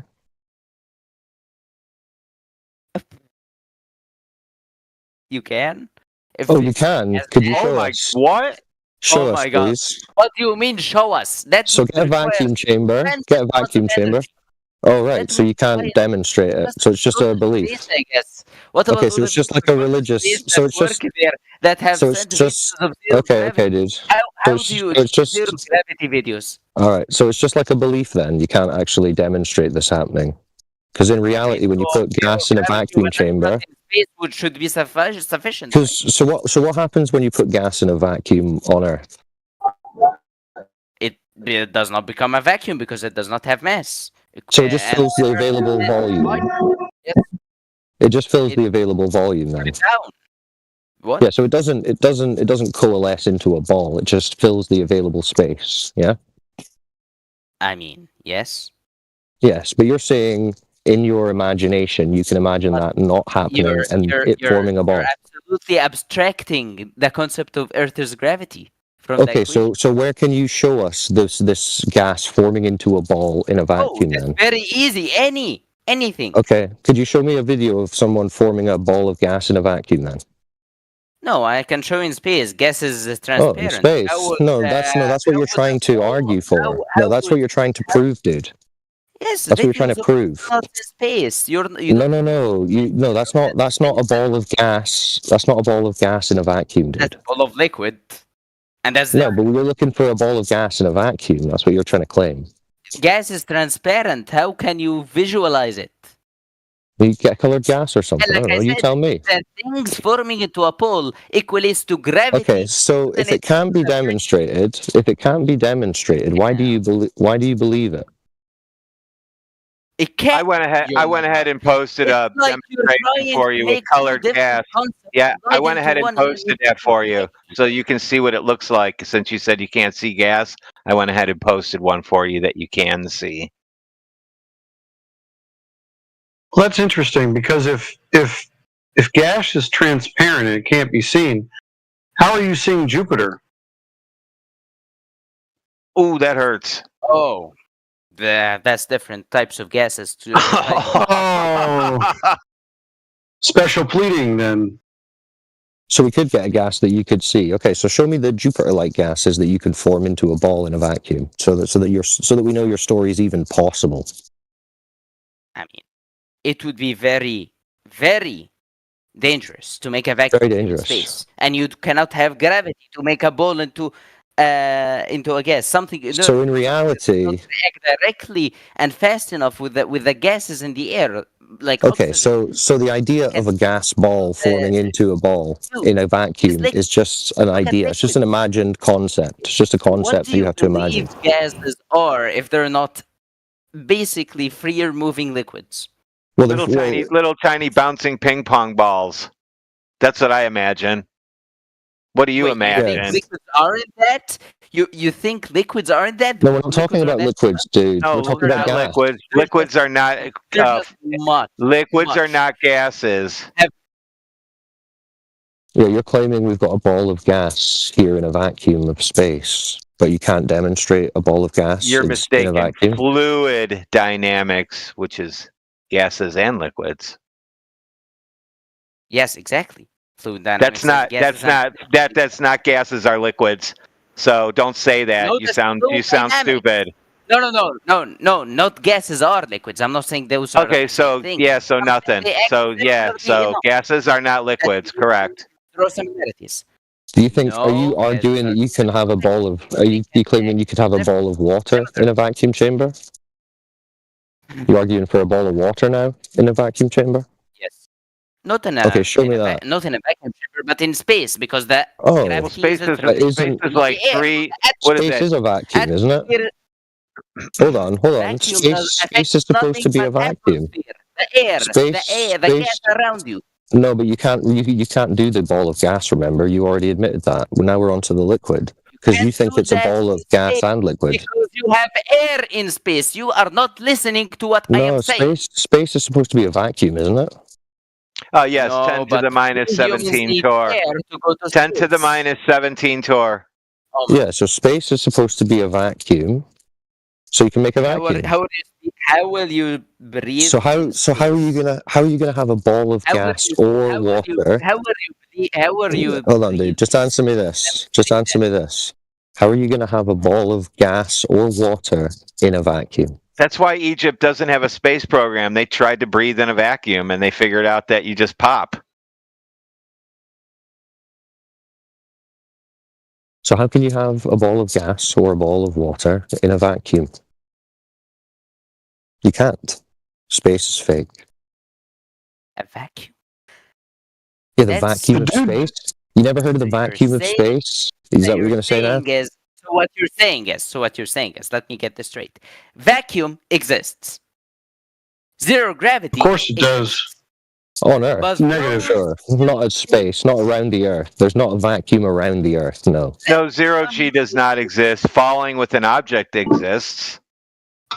So you think astronauts are falling with an object? What about no? That's studio. That's hanging by wires and shit. Yeah, that's just the studio stuff. That's nothing to do with outer space. We're not going to talk about movies. You can hang liquids by wire. That's advanced technology. I have pictures of liquids sitting flat in the ISS in a glass. Should liquids sit flat in the ISS in a glass? Should they just sit there?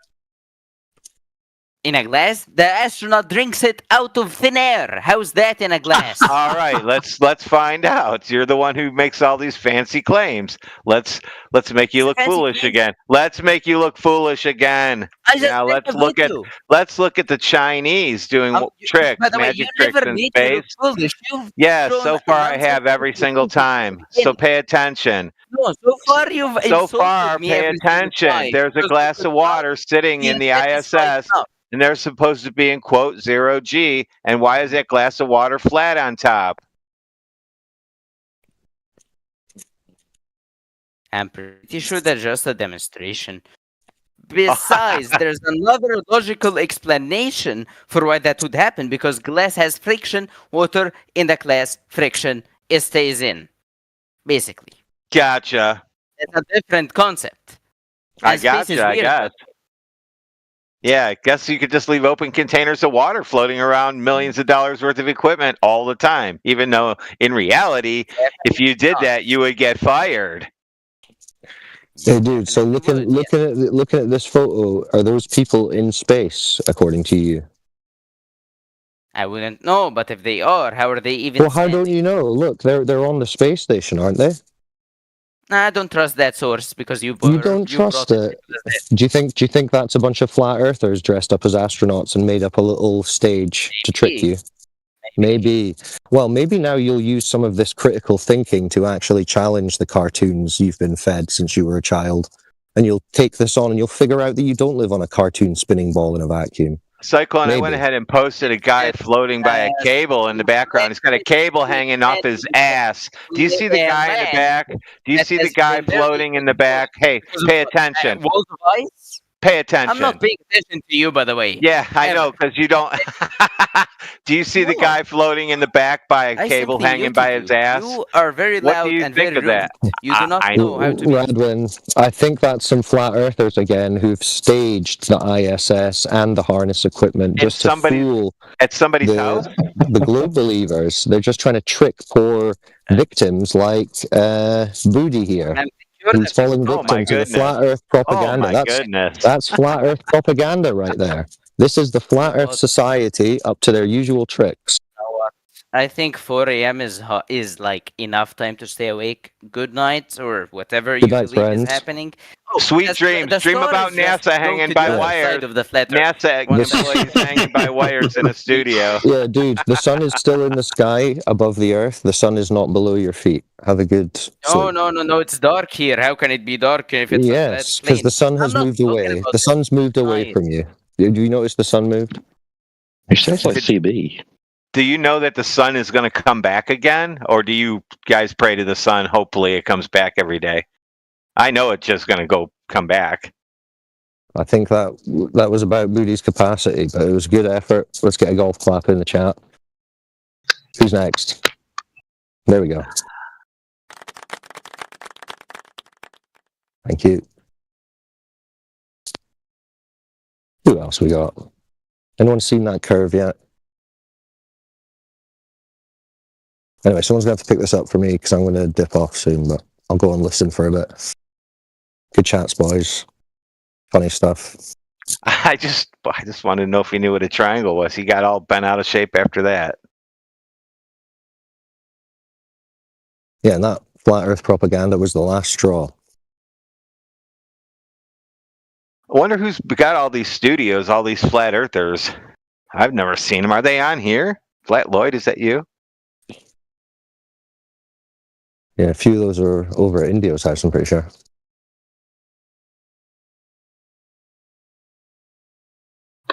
He's got the garage all set up. Like Rob Noxious. Yeah. We'll stretch him into a Star Trek uniform and slide him across a rail. Good stuff. All right, peace, boys. Spheres and Shadows. Your own, dude.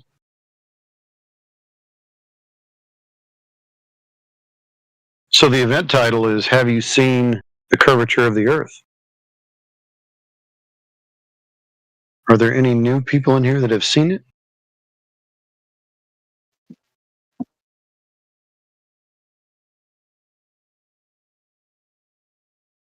Fabio.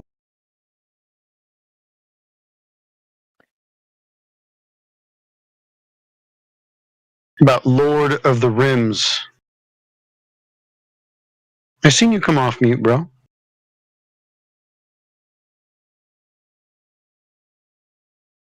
We got Mushroom in the house.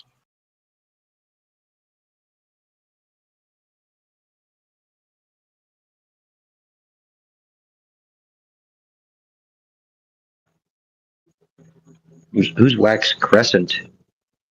Welcome I don't to know. the room. Oh, they just bounced. Yeah. Too big for bike.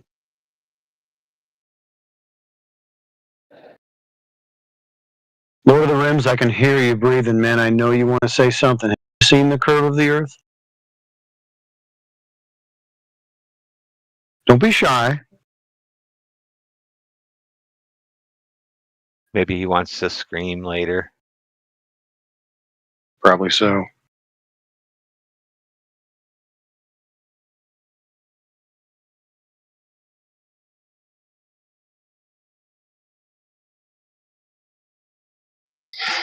Yeah. Well, I guess nobody's seen the curve of the Earth, right? After that last showing, I don't think anybody's feeling brave.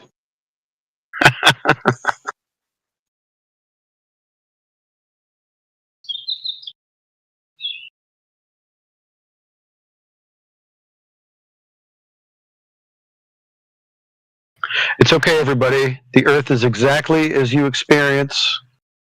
The water's level. It ain't spinning.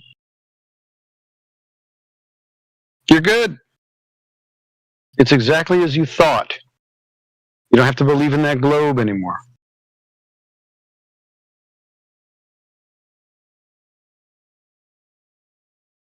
Did you know that NASA predicted they would have colonies on the moon by 1978?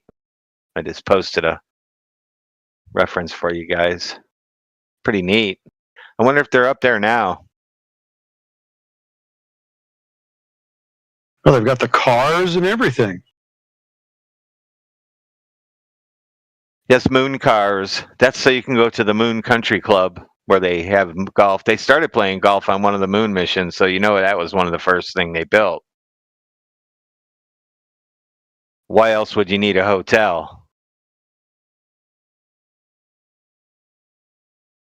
I love how they build this quasi-futuristic car, even though they just hollowed out a Jeep and, apparently drove around up there on that.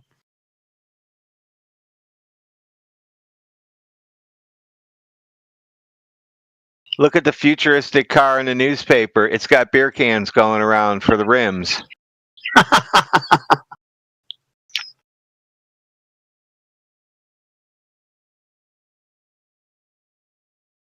That model's probably about a foot wide.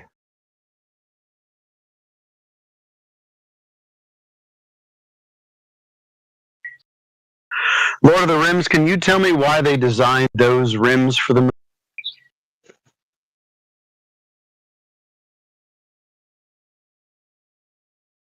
You sound like a RIM expert. He's scared of you. Yeah, he flashes here and there, but he doesn't really come on. Probably because you're screaming at everybody. You have to. If you got any questions, you can place them in the chat. If you don't feel comfortable with your English, feel free to type your questions in the side chat. Somebody will read them out.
Anybody have any questions? Go ahead and post them in the side chat if you don't feel like miking up. Don't be shy. If you believe you live on a spinning water ball hurtling through outer space, we'd love to hear why you believe the way you believe.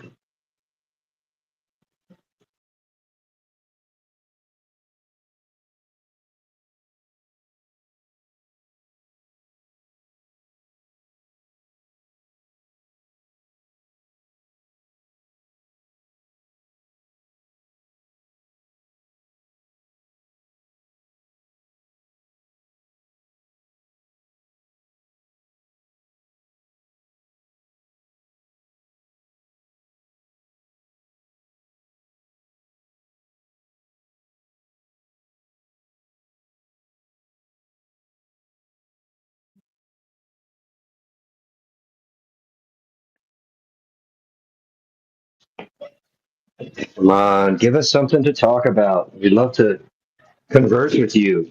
Let's go.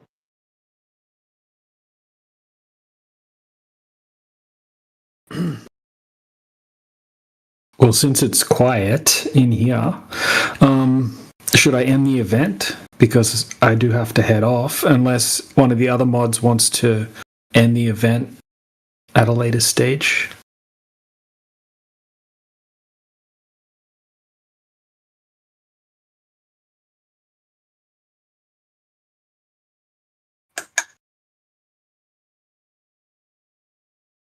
What's the difference between being in it and not being in it?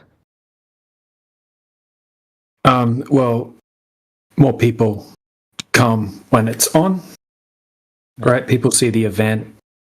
Yeah. And it's highlighted up at the top of the server. Yeah, I noticed that. Yeah. DJ, do I have to be on a laptop or a desktop to end it? Yeah, you do, I think. Yeah. That counts me out. Otherwise, I would. I could do it. Oh, yeah, awesome. You know how to do it. You just right-click the channel title and end events there. Nice. Awesome. Cheers. All right. We'll catch you guys later. Man. Take care. Peace out, dude. Good on you, DJ. Take care, bud.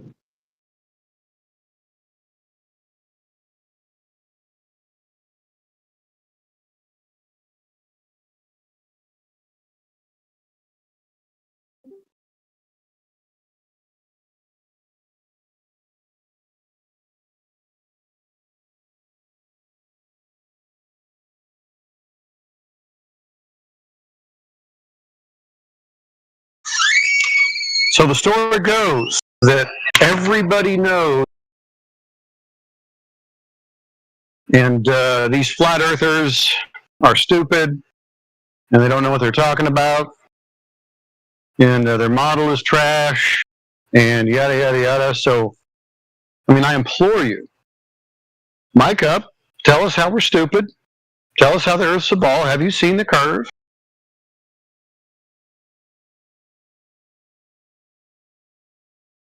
Should be easy, right?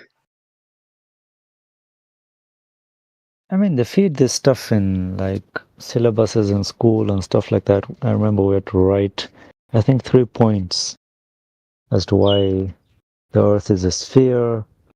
And I remember clearly the one where they were saying the mast of the ship disappears or appears on the horizon when it gets distant or like closer.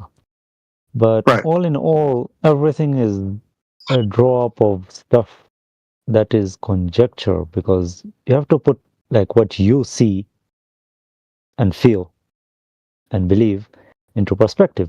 When we look at the sun, it looks round. That's something you cannot deny. Yep. But nobody has seen the Earth itself. We're literally on it, and whichever direction we go, well, there's land and then there's water. So the map is just something we've been given to say, this is what it looks like. But I can hand you any paper and picture to say this exists. I mean, it's just a drawing.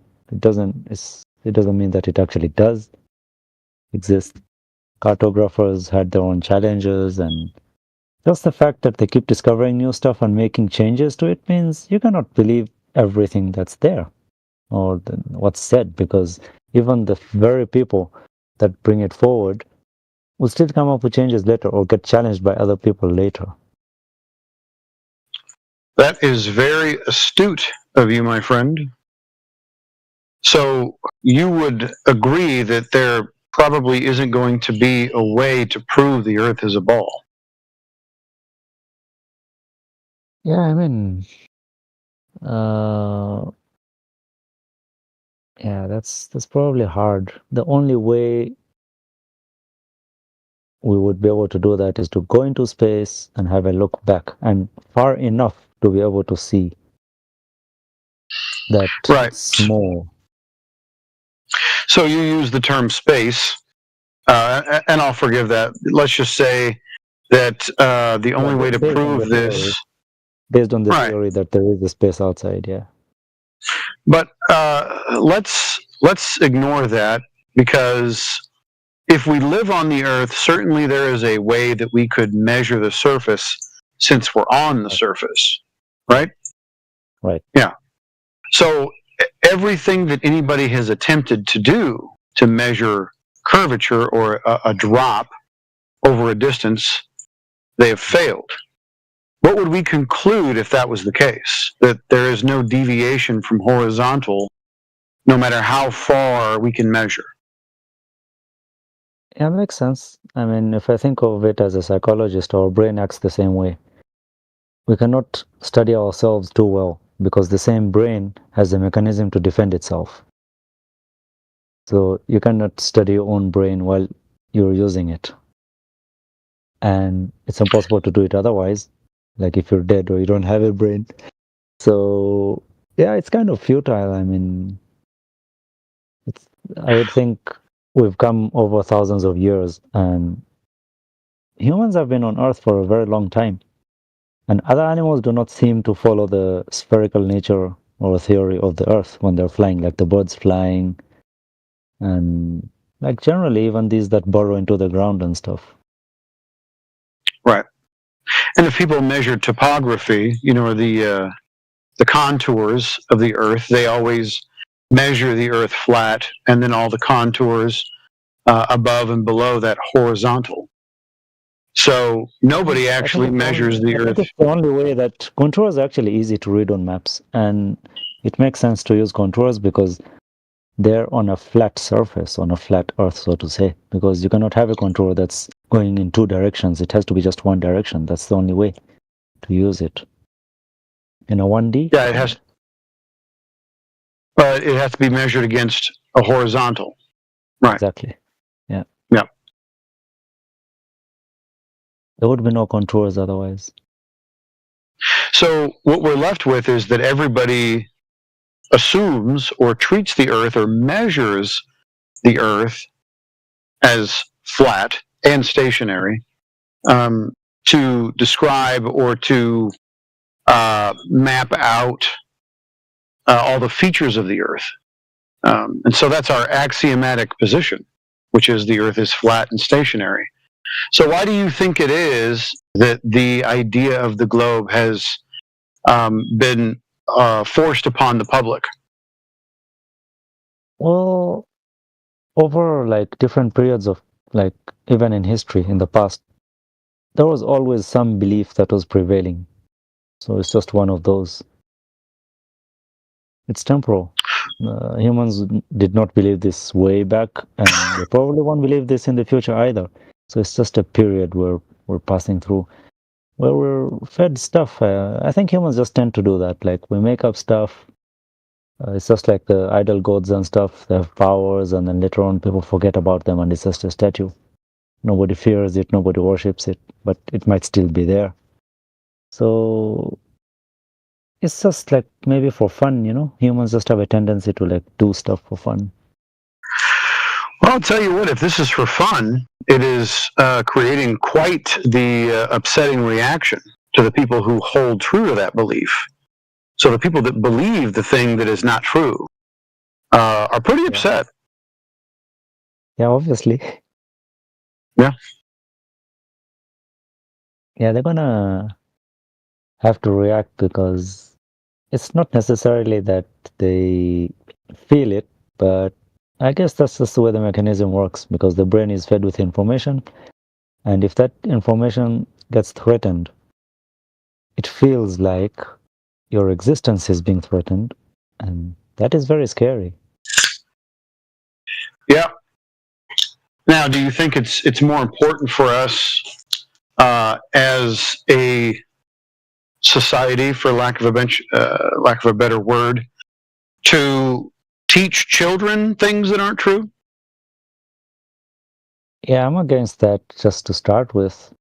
So since the damage has been done, I think the way forward is just to invoke critical thinking. Like, what do you see? Like, don't think about what somebody told you, but what do you see yourself?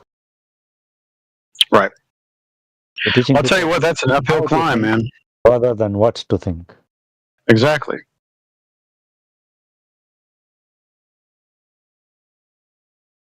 Yeah, I'm always for critical thought. So syllabuses have to be like changed over time and that kind of stuff. They have to be inclusive rather, touch here and there kind of thing.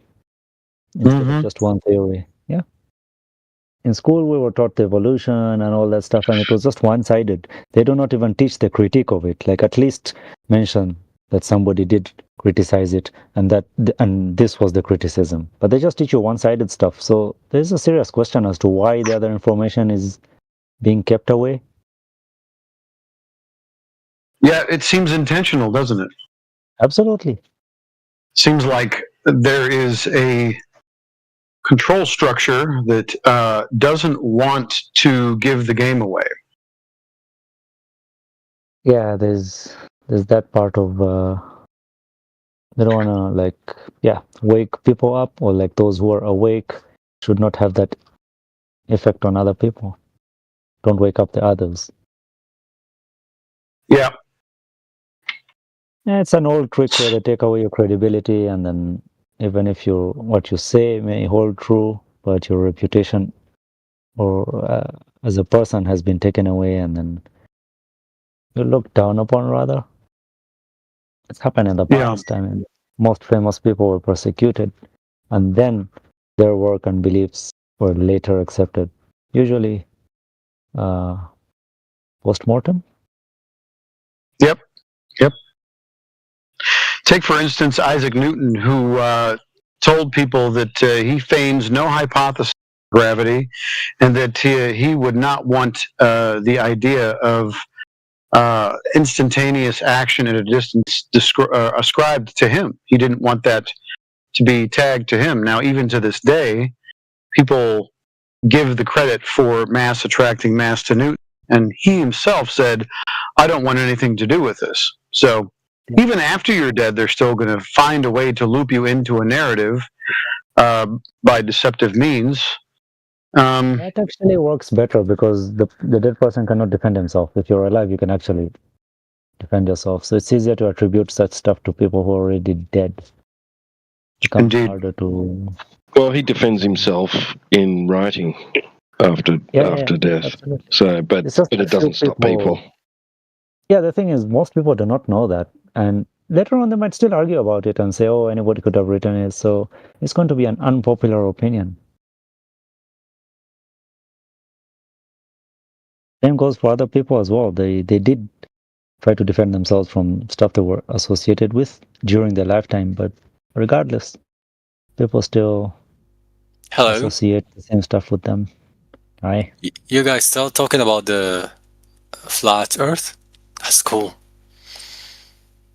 Are you all muted? Sorry about it. I interrupted something. I'll leave. You guys take care. No, you're fine, man. Hang out. Yeah, what? We hope you can.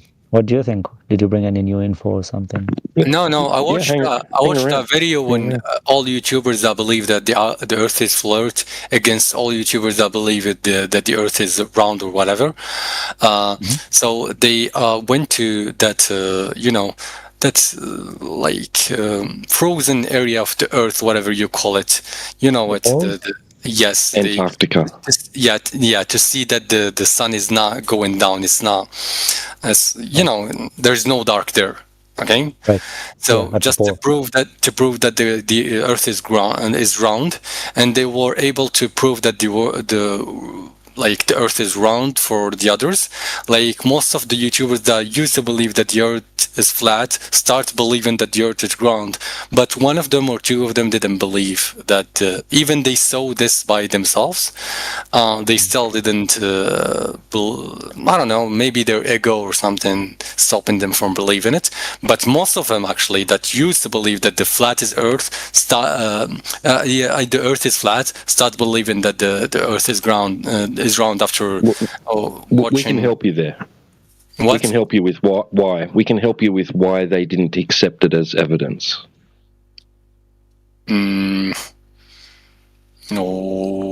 Okay. Yeah, for a start. Like two or one of them out of a lot of people? No, there was only three. I'm pretty sure there was only three flat earthers. And two of them may have gone and said that they now believe that the Earth is a globe, and one still remains a flat earther.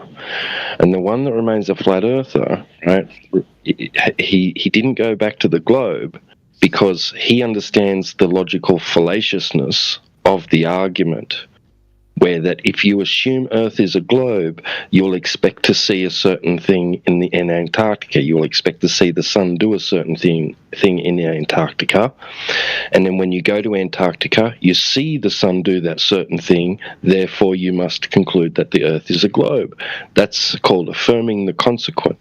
Right. Not only that, we observe, measure, and use the Earth as a plane, as flat. So no amount of observing things in the sky and what they do is going to nullify or invalidate the measurements and the observations of the Earth's surface itself, right? And plus, right, there was at least one of those folks I know of ascribed to a particular model of the Earth where the sun has to do a certain thing over the top of that model, and because he concluded that if he saw the Antarctic sun do a different thing, it doesn't align with his idea of what the Earth is in its entirety. Therefore, he decided that the Earth can't be flat because of a model in his mind that he has. Okay, I see.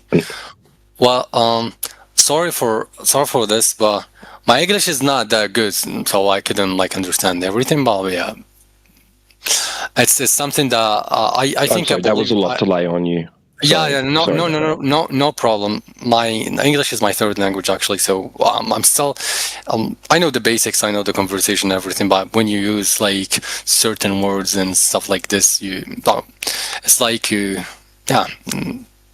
So basically, it's like basing your idea on an idea. Okay, so basically what he's saying is the expectation that somebody had was that he had a model in his mind, and when you see something, it just affirms, which means it sort of agrees with what you had in your mind. Okay. However, just because something exists in the mind does not mean it necessarily exists in reality, because we can imagine stuff as humans, right? Yes, okay. Right. So the measurements that humans use are based on a flat Earth, and it doesn't change the fact that what we see in the sky will change those measurements. But I'll tell you here something.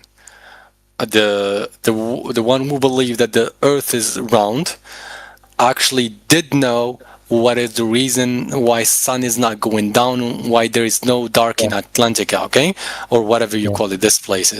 But the other one didn't believe that the sun didn't believe actually that there is no dark, there is no night there.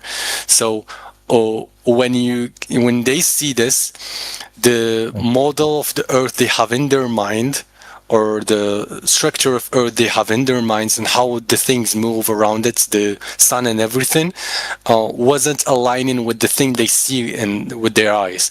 So that doesn't mean that they should believe that the Earth is round after this, but at least they should, the picture that they used to have in their brain, which is the flat Earth, or should disappear after this, and start thinking from zero, actually, because they have a model, a prepared model in their head about the flat Earth.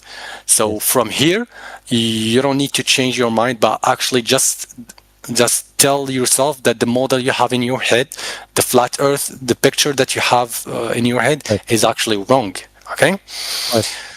And you start building a new picture. If it's Friend, I should tell you that nobody, as far as the flat Earth is concerned, has really adhered to that model that they were debunking.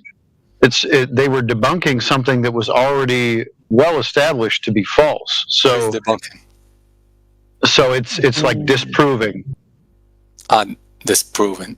Okay. Disproving. So this idea that they were disproving was already something that most flat earthers don't agree with in the first place. So they created what's called a straw man. Do you know what a straw man is? No. Okay, it's like a false argument. It's like giving somebody their own argument and saying, you believe this, and I'm going to disprove this thing that you believe, even though the thing is not what the individual believed in the first place. So it's disproving something that somebody agrees is already not true. So it was kind of a ridiculous thing to do, to go down and disprove something that flat earthers don't agree with in the first place. I've seen similar stuff before as well, and I was like, when people don't believe this, why would they just try to? It's like they have a requirement to enforce their own beliefs rather than like get down to the, as you said, start from zero kind of thing.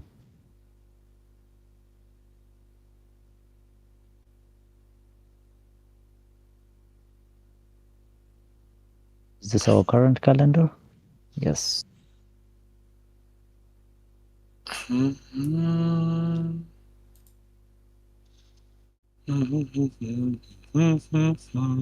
So what was their calculation supposed to prove, like in Antarctica, that the sun doesn't set? No calculations actually, but as I mentioned, it's models. Yeah, in the model. Basically, can you describe the model? I don't know much about those kind of things. I'm just saying what I know, and that's it. Me as a Muslim, we do have a verse in our religion that says that flat Earth, but the explanation of the verse actually changed. It's not saying that the earth is flat, but you can look for it actually if you want to look for it. So I'm not really sure about it. Yeah, there is a verse in our book. Do you know it? Do you know it? The actual verse? Let me look for it. Because most but I'll tell you something. You can read the verse, but that doesn't mean that the actual thing you're reading is the actual meaning of it. That's why we use our the one that's specialists, or the specialty is actually know the meanings of the verses. So they start learning and to give you the actual meaning of the verse. Even if it says something, it may mean something else depending on the period. Period and everything, events and everything, a lot of things. So I'll look for it and I'll give it for you. Okay. Mashallah.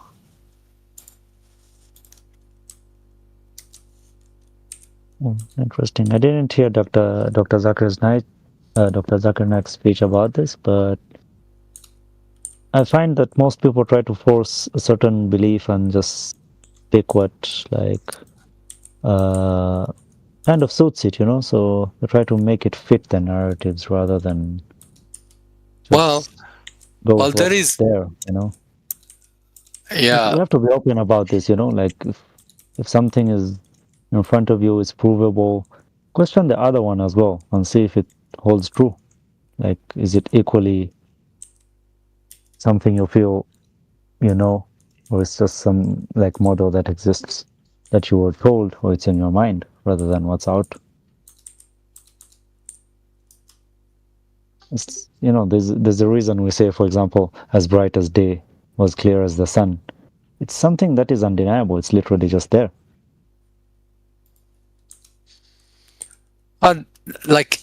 Me myself, the logical thinking, the really basic thinking of the things in the life. You raise your face, you see the sky there, you find that the moon is actually round, and the sun is actually round. Everything is round there. So why the Earth is the only exception? That's the basic thinking of human. That's illogical. Thinking. I know it's illogical thinking. It's actually fallacious. Because it's non sequitur. It doesn't necessarily follow that just because other things share a similarity with each other, that another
the English translation of it, it's and that the earth, how it's spread out.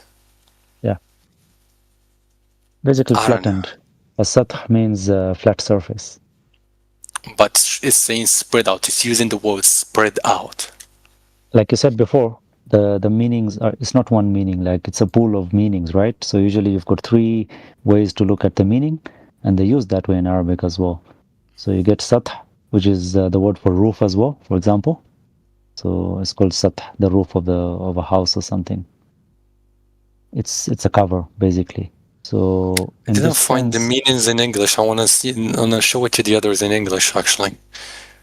I just look for, that is Juz Amma. So it says, it's talking about وَإِلَى الْأَرْضِ كَيْفَ سُطِحَتْ وَإِلَى الْجِبَالِ كَيْفَ نُصِبَتْ. So the difference is the earth is flat, it's horizontal, and the mountains are vertical compared to the earth. So nasab is vertical, and sath in this sense is horizontal.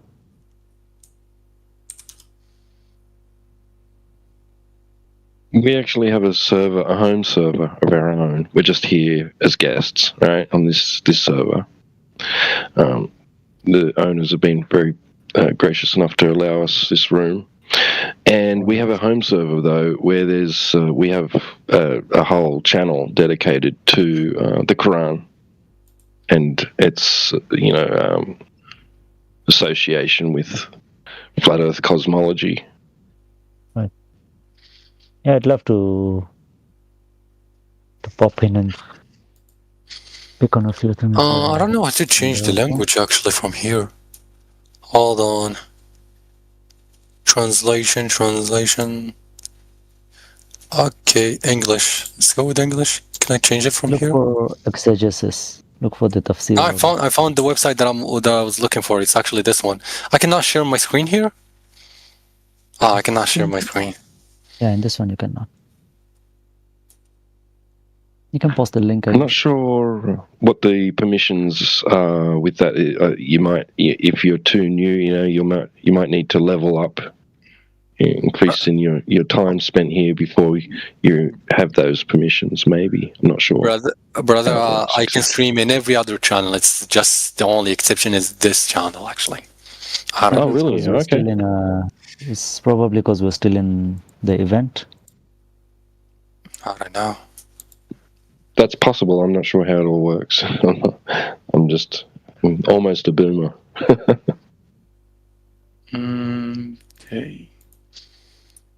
Okay.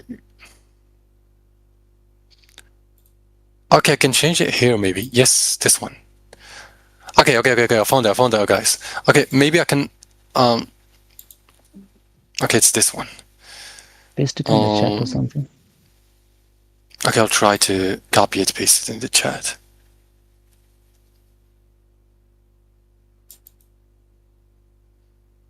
There's also another part which I'm still kind of researching. There was a research done by Muhammad Ali from Karachi. I've not heard it, but my auntie was like, he has a good explanation and all that. So it's about the dimensions. That's a trusted website. My friend, it's called Quran.com. Everyone knows this website and everyone trusts it. So it's the most common website for Muslims. Okay, you see this one? The first verse in Arabic and then the explanation of it. The second in Arabic and the explanation for it. The third in Arabic, explanation of it. And also the fourth, which is the one that you looking for it. And also the explanation there. Okay? The fourth is the last one.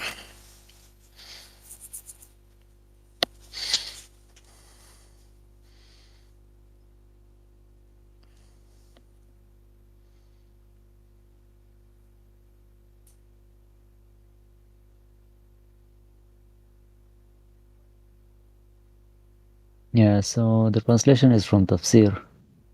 And the Mufassirin chose the rooting meaning in Nosibat rather than erecting. It does mention erected. No, not the Nosibat thing. Not the Nosibat verse. Actually, the other verse. I know. Yeah. I know.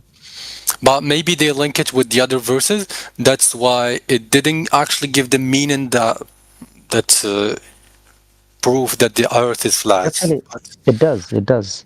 If you use the word erected, like I said, it means vertical, and sutihat means horizontal. The mountains are vertical compared to the earth, which is horizontal. I don't know.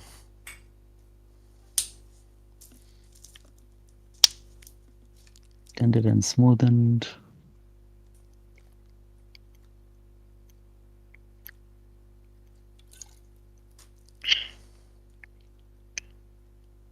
To be fair, I do think it's good exposition to kind of, for some, they're very tied to religious text and scripture, and I think that's all fine and well, especially like, to kind of align some of those things first in your head to go like, well, now I can really feel like I can look at reality, and that may be just kind of your journey.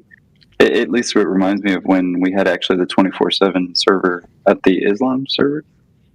We were invited there to talk, and I really learned a lot about the Quran and Islam and everything like that. So I really respect it. But like Tita was saying, there's a lot of great content on the home server as well. The thing is,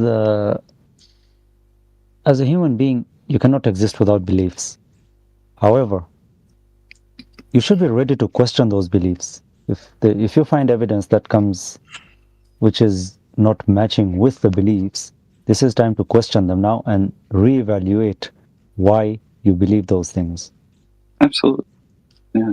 Actually, you can describe the Quran as a book of life, literally it describes everything, how we started, how we ended, what is in the middle, or like describing everything, how everything have been created, and like everything literally, everything is mentioned there. So yeah, that's it. Very interesting, I like to think about the dimensions that Dhul-Qarnayn went to, and like if there's a description there, and basically it just says realms. He was given the power to open portals to go to other realms. So he goes to where the sun sets, and then he goes to where the sun rises from, and finds like a creature there, or people rather. They're kind of different from us, but did you know that actually that's the difference between the Christian book and the Muslim book? The Christian book, the biggest question that you cannot find the answer for in the Christian books is actually, where do we go after life? That's answer you can find it easily in Quran. Where do we go after we die? Yeah, where do we go after we die? Sure. But I would say let's stick to reality. Yeah. Let's not change the topic. It's the flat Earth room. Yeah. But I would say, don't get me wrong, as much as I actually appreciate and respect scripture, it is one of those topics that you can prove for yourself in reality, just objectively, don't get me wrong. Then it begs a question of like, okay, well, who put it here and why, and where do we go after? Don't get me wrong. Definitely, I think it is a part of that conversation myself, but that's what's kind of brilliant about this topic is, it can be demonstrated, measured. We use it practically that way. And to be fair, I think it even inspired me to re-look at reality and notice actually its true beauty. Yeah, consciousness is the way to go. Cool. So I think guys, I'll leave right now. It's been a pleasure talking to you, the flat earther. Should I call you the flat earther or the... Well, I don't know what to call you. The globe earther. The globe earther? Yeah. Guys, by the way, what do you think about the like, I don't know, what do you call it, the land that disappear under the water and everything, the very developed land that disappear? Atlantis, yeah. What do you think about those things? What the fuck? What do you think about Atlantis and those cool those times? Yeah, it is. But I wasn't there. What do you think about Bigfoot? Nah, brother, not that much. We already see right now in front of us a thing that is close actually to Atlantis, which is the pyramids and the Egyptian bells and everything there. How they have developed medicines and everything there on a flat Earth. Well, can I ask you something? Okay, have you ever seen Bigfoot with your own eyes? No. Have you ever seen a photo of Bigfoot? Have you? Have I? What? Have you seen a photo of Bigfoot? No, I never. You never saw a picture on the internet or on TV of people claiming, "Hey, this is a photo of Bigfoot." Actually, yes, but not actually a real one. How do you know that? All right. Okay. So, have you ever seen the Earth as a globe with your own eyes? No. No. Have you ever seen a photo that's claimed to be of the Earth as a globe? I actually saw a video of like, what do you call it, a balloon going up to prove that the Earth but I is mean, round. have you seen the photo? You've seen the images, right? That's claimed to be photos of the Earth as a globe. No, very it's far actually away. it's a video. Have you ever seen? But you've seen one of the. Have you ever seen a photo? Yes, I did. I did. Yes. It's the same thing, right? It's the same thing with Bigfoot. You haven't seen it with your own eyes. You see a photo that's claimed to be of one, and you go, no, that's not real. And then people see the photo of the other, the globe, and they go, yeah, that's real, even though they haven't seen it with their own eyes. Double standards, isn't it?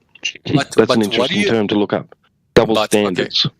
Okay, but what do you think about the story that I just told you? I saw a video of a balloon going up with the camera to show you that really up in the sky, if you go really far, you'll see that the Earth is actually going round, not flat. It's a balloon. I don't know how did they build this balloon, but it's really cool. They used a GoPro camera. They used a GoPro camera. Yeah, and you know the video? Wide-angle lens. No, that's just the cameras they use. And they're going to show you that at the ground level. It's going to, at the ground, when you hold it in your hand, it'll show you the Earth is a ball, because I own 2 GoPros. I don't know how the GoPros I don't know. I'm telling you, I have 2 GoPros. On wide angle, it looks like the Earth is a ball in your driveway. Oh, okay. I didn't know this. Thank you for explaining this one. Sure. Yeah. Anyway, what does that have to do with the? Somebody posted one for you. That was a balloon that didn't have a GoPro, or was centered anyway. You don't see any Earth curve there. Okay. I was going to ask something actually. Tidu, what does that have to do with the Atlantic or whatever you call it, the land that is so developed and it disappear under the water, under the sea, or whatever? Atlantis. It was Atlantis.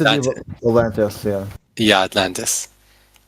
What does that have to do with it? Because it has to it's just similar in nature. So if someone told you that Atlantis exists, right, and you've never seen it with your own eyes, you're not going to believe it, right? You're going to, you might think it's just interesting story, and you might think, well, maybe it's true, but maybe it's not true, right? But if someone showed you a photo of it and said, I went underwater and took this photo, here's Atlantis, look, right? Are you going to believe it then? I may believe it. Who knows? You might, yeah, okay. Because it's just interesting how some people just dismiss.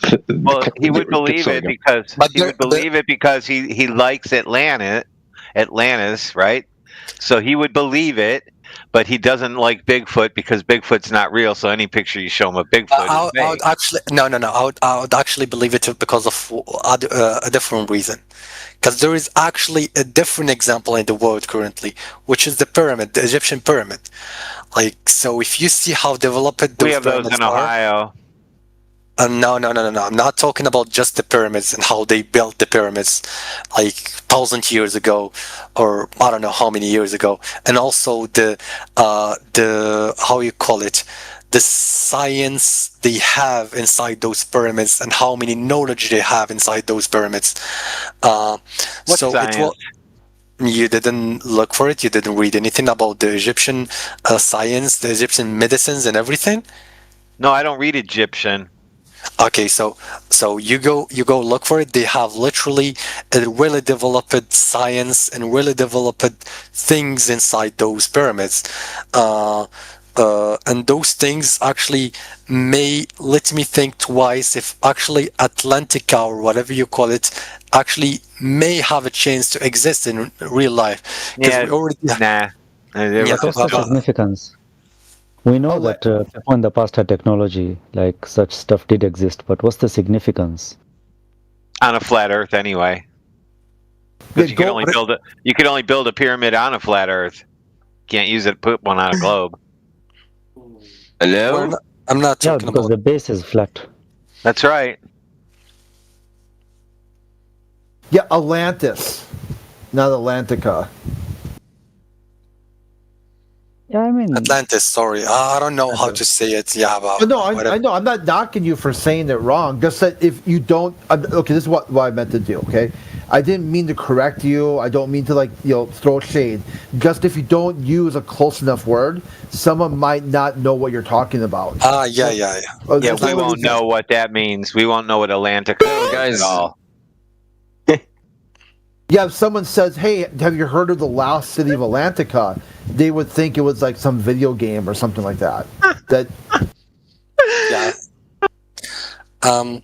Anyway, you get my points, right? Oh, totally. Yeah, 100%. Okay. That you think it's easier to trace back ancient civilizations through archaeology rather than random photos of cryptids that aren't really that are less, that move, basically the roving evidence, that it's not like you can go to Bigfoot's cave and see where he raises his young and whatnot. Kind of. Okay, what did I miss? The fact that I didn't understand half what you're saying because of my bad English. Okay, so sorry. I think. Yeah, no problem. I think the point you're making is that large geographical areas are easier to find than elusive species. Not this. The fact that we already have an existing example right now that we can visit and see by ourselves proves that if someone said that we found Atlantis the next day and everyone can visit it, I will not be surprised. Okay, and it's so developed, I will not be surprised because we already have one, which is, as I told you, the Egyptian pyramids with a lot of science, the very developed science, the way they will, all things they have those pyramids and all things they hide from knowledge and science inside those pyramids. So we already have an example. So I'll be able to believe that Atlantis exists if there's someone just show you a picture or something. I'll start not believing 100%. Yeah, not thinking 100% because of a picture. Yeah, but not thinking 100% because of a picture, but there is a possibility for it to exist. Okay, you understand? Like I said, because you want it to exist, a picture will make you believe in it. And flat Earth is not a belief system. We just measure it, and it's used as flat. So, globe is a belief. Atlantis is a belief. Bigfoot is a belief. Santa Claus, those are all beliefs. Yeah, whatever. Yeah. I don't know what to say. Because I know, some of you actually understood what I meant by this. Oh, yeah. Yeah, I mean, I thought I did, but I kind of confused because I thought you basically repeated back what I said back to me, and then you said I didn't. Yeah. I think you nailed it, Crit. Yeah. I love potato. Potato is better than rice. What about couscous? Yeah, couscous is my dish, but I don't eat it. Globe Earth is supposed to be shaped like a potato. Is that why you like potatoes? How about grits? Would you eat grits, or is couscous like the end of? What is grits? You have to. It's an acquired taste. I don't know what is this. Oh yeah. How about malto meal? What is this? Yum. That's interesting. So you don't like grits, but you like malto meal. Yeah. Maybe because you're a kid, right? Where you like it was like something you got introduced. You're like reminds you. I tried grits as an adult, and maybe they weren't cooked right every single time. I just no. What is grits? Is this like porridge or something? Corn. Corn, isn't it? Yeah, the cornflakes. Cornflakes. Cornflakes. Oh, no, right, no, right, yeah, no, no, no, no. No? No. Okay. I don't know what grits is. You guys take care. All right, take care. Bye-bye. See you, mate. It sounded like insects to me. I don't segregate. If I eat one insect, I'll eat the other one as well. Meal bread with, I think, grits. Yeah, cornmeal. And cornmeal. Yeah. Cornmeal, like it's like a corn porridge or something, is it? Yeah, kind of. It's like yeah. So you basically So you've got like cornmeal, and then you mix it with like I'm trying to think of it. It's not half and half, but it's like some sort of condensed milk, and then you can add flavor to it. Yeah. Okay. Then you boil it. Yeah. We have something. We have tins of creamed corn. Is that similar? I don't know. I don't know cream corn. We have cream corn. No, that's not the same. Okay. Right. Okay. Ho ho ho! Green Giant. So it's gonna be more like oats, but from corn. It's like if you took corn and dried it out, so it was hard as a rock for Halloween, and then you just ground that up and then added water later. Absolutely. We call it sampo over here. It just sounds like corn flour. Exactly. It's just. But it's chunky. It's chunky. Not into a powder form. Right. So basically, you break the seed into maybe like 3 pieces roughly. 1 grain. It's like a third of it, and you take off the husk as well. Most of it. It's like a real southern. Yeah, I guess it's pretty similar. Yeah, like a polenta would be like another name for it, but like with with polenta, there's like extra, like a dish. It's like a specialized dish, right? Where you add some sort of like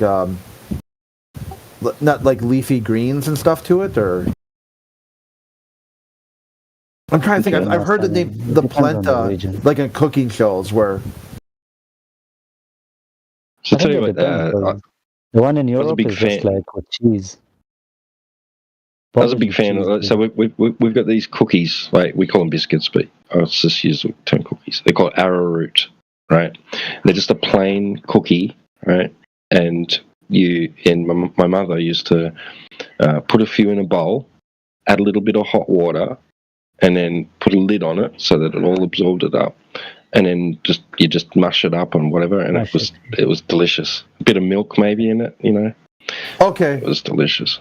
Yeah, I just Googled it. So polenta and grits are very similar. It just depends on how coarse or how chewy the texture is. And then polenta coming from Italy, which I guess then came into the South, where they slightly changed the way they prepare it.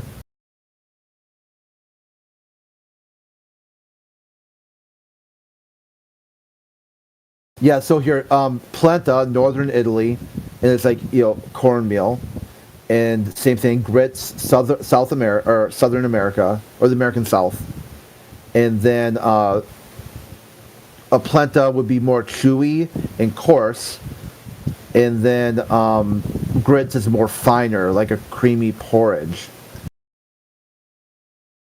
And then grits is cooked with like water, where polenta is cooked with a more like a thicker sauce. Like what I was thinking, like condensed milk. Because when I've been in the South, I thought it was like condensed milk. So they kind of made polenta, but just called it grits anyway.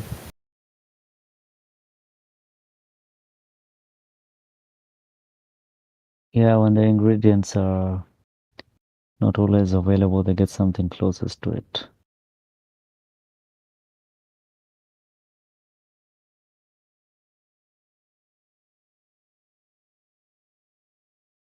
So, anybody want to talk about the room topic? Yeah, we were going over what's more likely to be possible, like on a belief system. Is it Atlanta, the lost city of Atlanta, or where they serve grits? You're like Atlantica. Yeah, Atlantica, like Atlanta, Georgia. Yeah. Like, hey, Globetard, if the lost city of Atlantica doesn't exist, explain Southern grits. Why is it like polenta? Oh yeah, polenta. There we go. The lost city of Atlanta. Atlanta. Atlanticonia.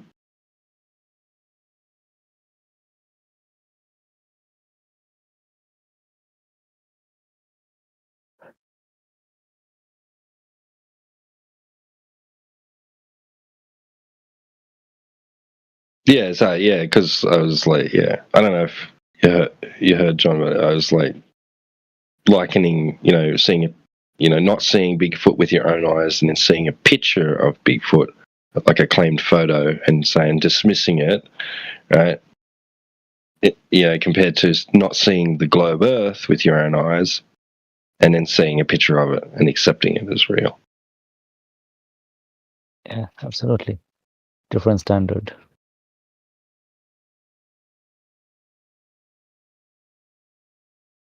One may argue that not the same as something. Right, and one may argue that there's more there's more evidence that goes along with one or the other, to support the other, like supporting evidence. Yes, there's a term for that. Yeah, you could say supporting evidence, but then sometimes it's how would I call this? It's relative maybe, or situational, which means if you accept the first evidence is when the second one will actually count. So if you don't accept the first one, the second and the third and the fourth that were actually built on the first one will all be sort of, debunked, I would say. Yeah, like conditional statement. Oh, go ahead. Well, for example, there are more first-hand eyewitness testimonies of seeing Bigfoot than there are of seeing the globe Earth, because there's only 20, 24 or 26 men claim to have actually seen the Earth as a globe. Yeah. Yeah, too few. There's probably millions by now that think they saw Bigfoot. Yeah, absolutely.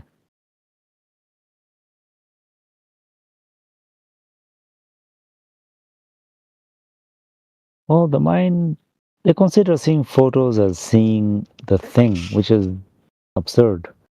Especially now with AI and everything. You can literally make stuff up in the studios. So how people accept photos as evidence of something is just beyond me. Well, pretty much from the advent of photography, there was people messing around with it, faking ghost images and things like that, As early as the 1800s,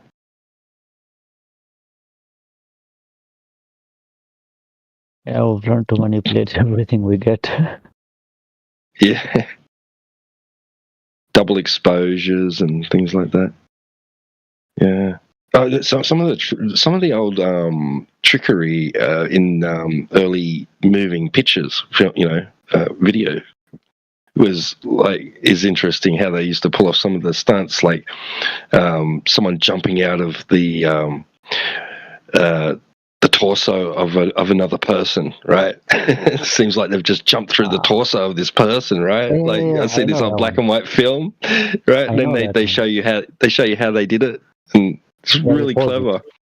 Yeah, and person's like not really. They've got this fake bottom half and everything, but it looks real. Like when you watch it back and they edit it all together, it looks pretty convincing, you know. I saw a video of this was in Saudi, and these two guys are like, one of them is recording, I think his brothers or something, playing some video game on a PlayStation, and there is like a jinn supposedly that runs through the room. So basically, looking like a person, sort of, comes through, I think, the door, and just runs across the room and disappears into the wall.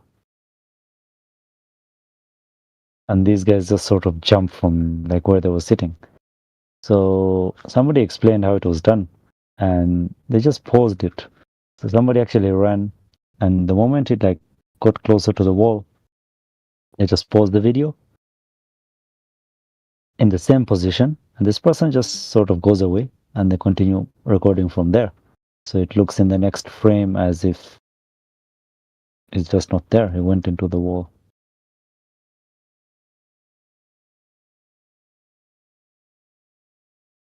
Yeah. When I was like probably about 12 or 13 or something, go to my cousin's place to stay, and they had a camcorder, and we'd mess around with it. My cousins and I would mess around with it and do things like that, right? Try and make our own special effects and things like that. Yeah, exactly. Yeah. Cool stunts. You could record an animal that's like half, different animal, and another half that's different as well. There was a picture going around the internet of I think it was a gecko, the ones in the house, and there were legs coming out of it or something. Like, I think it ate a spider. What did it eat? It ate something basically, and the legs of that creature were sort of poking through the stomach and coming out. And they were like, oh, it's mutating and it's becoming a new creature and stuff like that.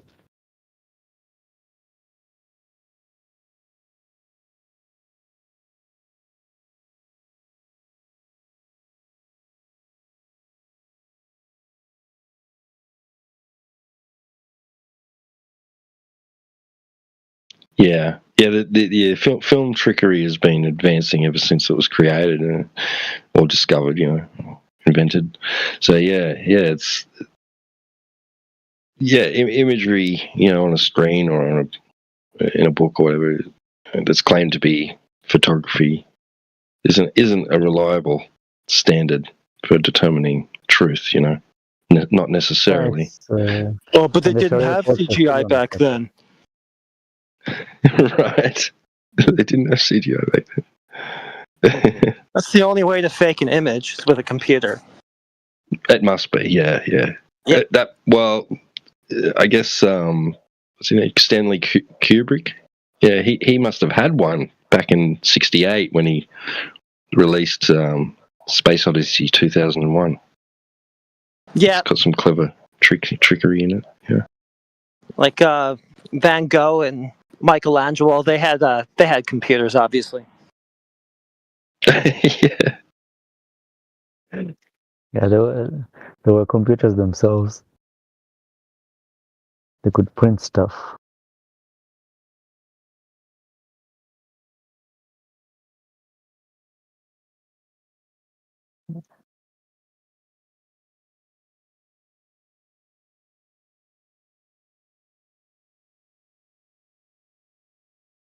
I'm gonna look for something to eat. Right back.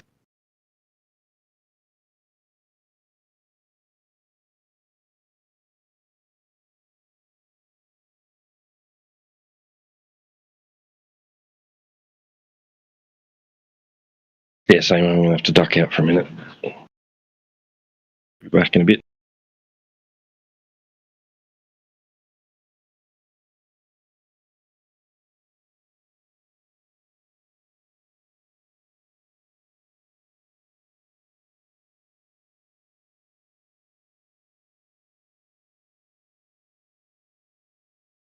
All right.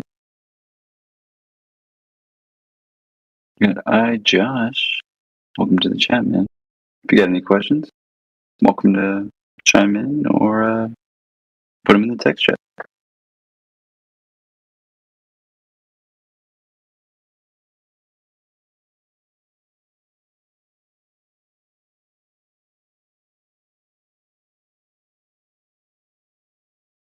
But yeah, long story short, Earth measures flat.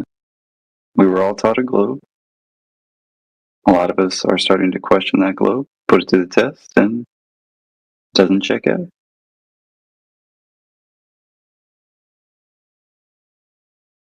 It's not a belief or really a cosmology.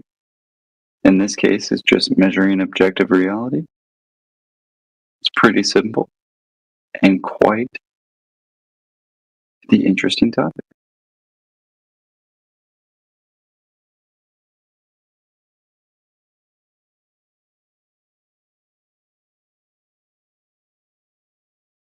Yeah, definitely some familiar faces.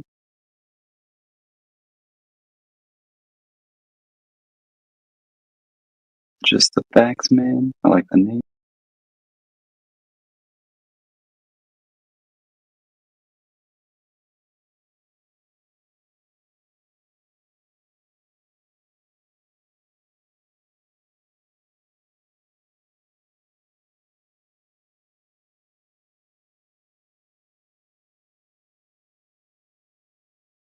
Yeah, welcome to anyone joining or leaving.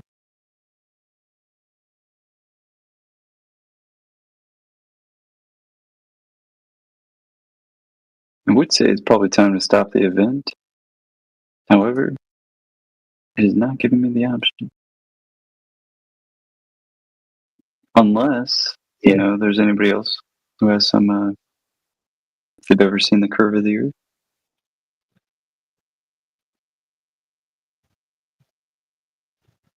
Were you saying something, John? You were lighting up. Yeah, now. I saw.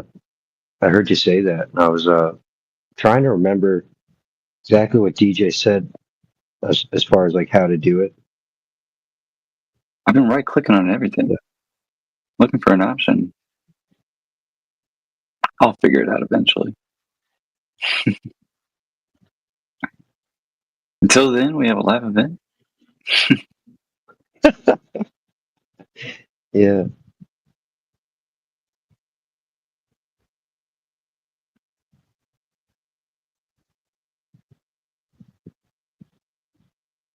Might be hitting dinner time, or maybe just food time in your area across the flat Earth. Bon appetit, if that be you.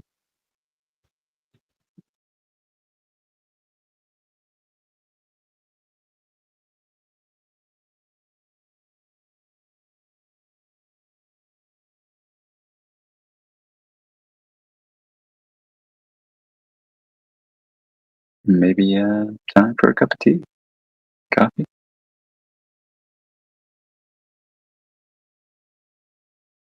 Wake up a little bit.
Yeah, Flat Lloyd, I think you have to go up to the top of the English Hub channel to where the event is, and then you would right click on that. If I'm not mistaken, I'm not sure though, because I don't have status to be able to do anything. But that might be where you do it. Thanks, man. Yeah, I was clicking on that as well, and I see create an event. That is not what I'm looking for.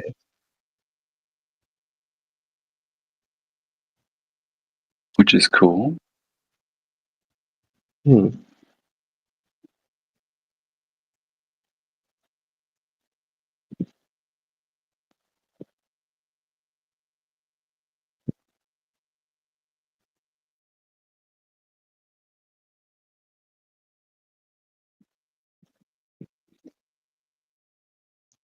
So Musox is our music bot.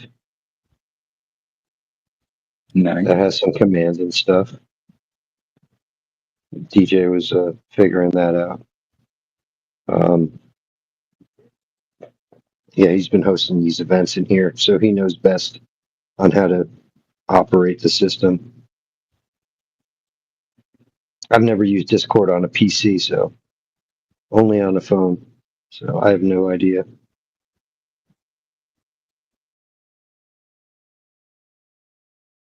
Yeah, I thought I'd be better at this. I mean, I've always used it on a PC, but I guess it's not a big deal. If somebody really does have a problem with it, I suppose they could end it. But until then, I'll figure it out. Yeah, it does give some different options up there, but not quite. Anyway, we got anybody new in the chat? New to the topic at all?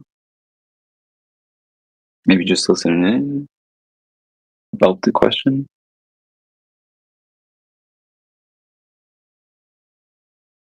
Might be all flat earthers, which is also cool.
Yeah, Lloyd. I mean, it's been a long weekend, man. I was telling DJ I worked 31 hours straight. I think it was like the longest stretch I had to work straight time to get this job done.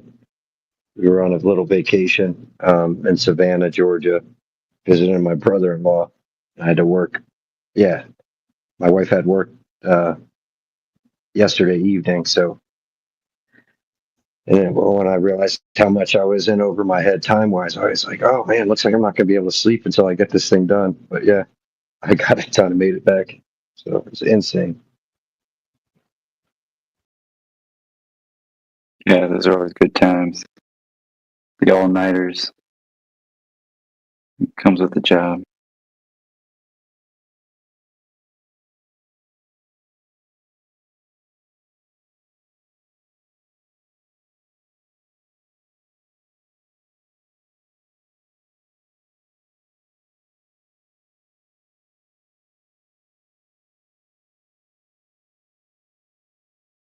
Yeah, posted you a couple pics of the finished product so you could see what I was talking about. Some thin brick and mortar over some plaster walls.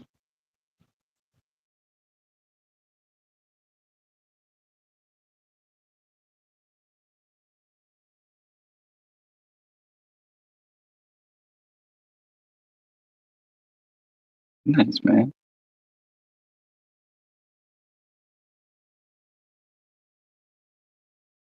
Pretty good.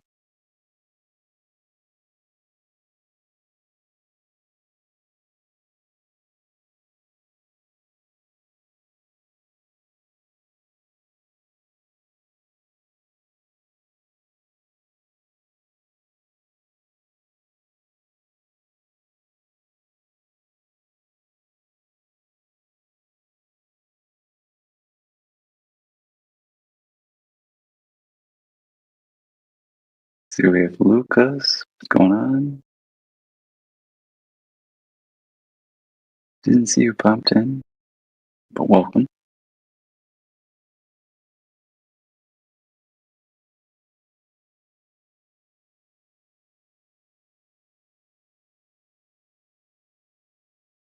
We are asking people if they've seen the curve of the Earth. If so, where did you see it?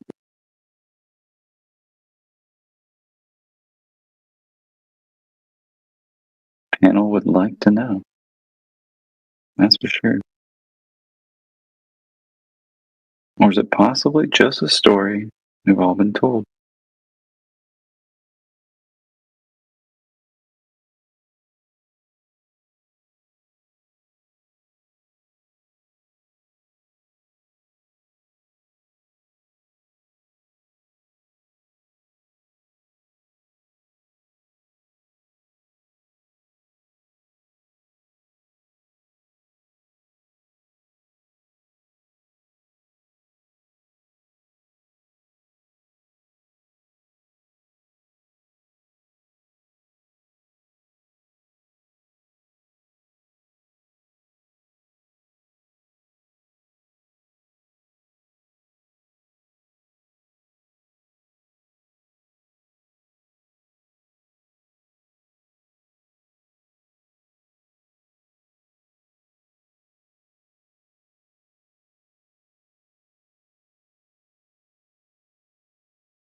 I saw curvature in an airplane. Oh, really? Yeah, it was right there in front of me on the infotainment screen.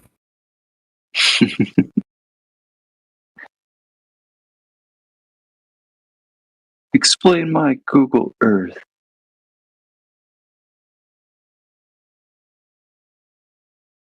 Yeah, I love those people who say, "Oh yeah, I saw curvature from an airplane." Yeah, your eyes are not designed to look that far.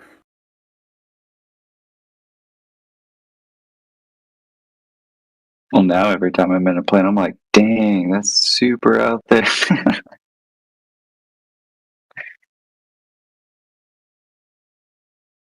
Can't unsee it, though. It's not like, I always see it as like Santa Claus, right? It'd be like, yeah, I used to believe in Santa Claus. I realized Santa Claus wasn't real, but I wasn't like, you know what? I think I'm going to go back to believing in Santa Claus. Like, you don't unsee it.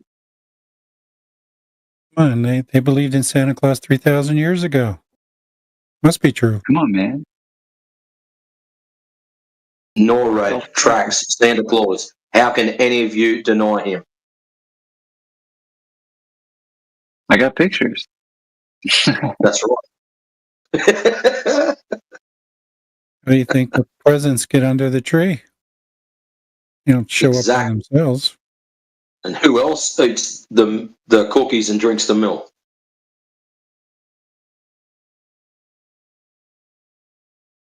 I mean, think about how many people would have to be in on it.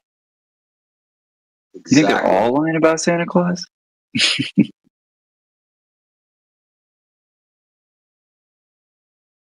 You want to know how people cannot distinguish between reality and fantasy?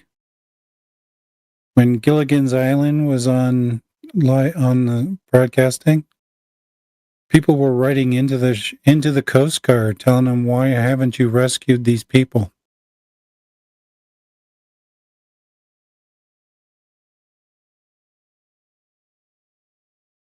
That's how brainwashed people are from that idiot box in their living room.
Tell you what I haven't heard in a couple of days, whether I've just been lucky enough not to, is the usual, if the Earth is flat, then why insert stupid straw man here?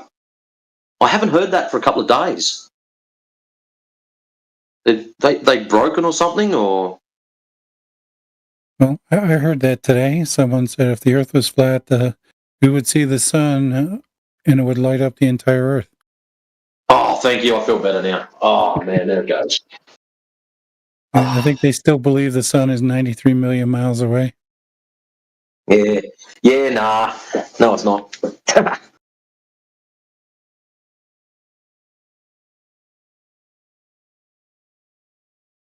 For all those that do believe it's 93 million miles away, please go and look up inverse square law. That might help you a little bit. Don't blind them with science. Come on.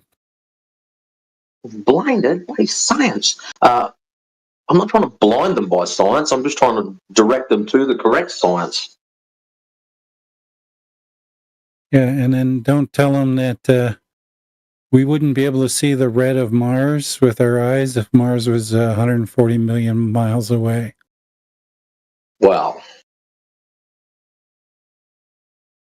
But we just stick with one at a time. We don't want to overload them. Get the big one out of the way first, and the rest will follow. Yeah, because colored light has its own set of rules for distance. Yeah, each frequency fades off at different rates.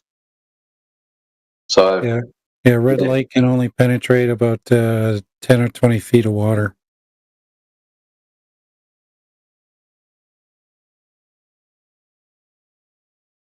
But if the Earth was flat, explain to me why when I drive in my car and I've done 70 mile and I look on Google Maps, it says 70 mile and I'm at my destination. See? No answer. The Earth's a globe. I'd be a shithouse glober. I wouldn't be able to keep a straight face. I like when they say just regular pictures of, demonstrations on Earth are fake. Or when they're like, hey, do you have the video for that GIF? It's like, come on, dude. Are you serious? I like when they'll have a big ask about what you just said about the images being fake, and then 10 seconds later, if they haven't already done it, here they are providing their own images for us to accept as real because it come from, and I'll do the meatbooks, NASA.gov. So in one breath, it's, yes, you must accept my data, and then in second breath, no, I will not accept yours because it come from you, basically. Pretty much.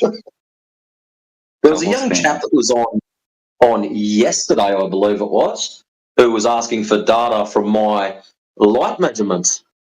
I asked him very politely to send me a DM, and he didn't do that. So obviously, he didn't want the data. He was a troublemaker anyway, turned out. Oh, was he? Oh, no, lost him. I was going to say, if you want to have a look, Flat Lloyd, send me a DM to remind me, and when I get home, I'll send it to you so you can have a little look. No problem, man. Because you probably actually look at that and go, oh, wow, very interesting. Because that's what I said. I wasn't expecting, actually, in some ways I was, but I wasn't expecting what I got.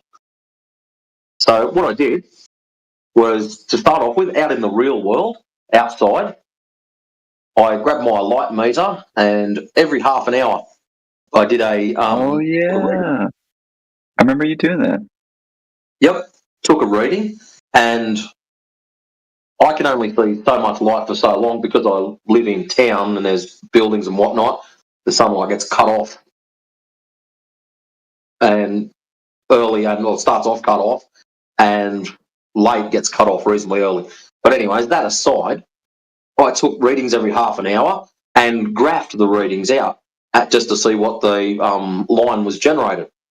Anyways, I did that outside in reality, did that over a couple of days just to make sure all of them come out the same, some with more intensity than others. As the seasons change, we go from summertime and basically down, the intensity dies off. So, okay, that's cool, not a problem. My next stage was inside. Now, I don't know what outside is, so all I'm doing is taking light measurements. So I don't know if it's flat, I don't know if it's round, could be a cube, I don't know. All I know is I'm taking light measurements outside. This doesn't prove anything. It's just, hey, congratulations, you know how to turn a meter on. Good boy. So inside, I drew an... hold on.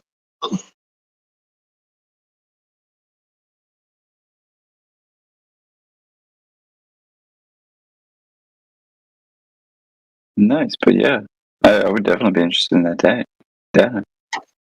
Sorry about that, Lloyd. So my second part of it was to do the 18-inch circle. So I grabbed a couple of A3s, taped them together, drew an 18-inch circle, marked out 15-degree increments on that to represent an hour of movement or rotation, because allegedly we're a ball that's rotating. So marked out these increments all the way around, sat a heat lamp over on my other table, which was about 3 yards away, and then put my light meter on the intersection of each of these 15-degree increments around this circle drawn to take readings of it. Now, if anyone thinks that they live on a ball, technically half of it should be lit up, the other half should not be. So I took the readings from the half that should be lit up, the side that's facing the lamp, and then graphed them out.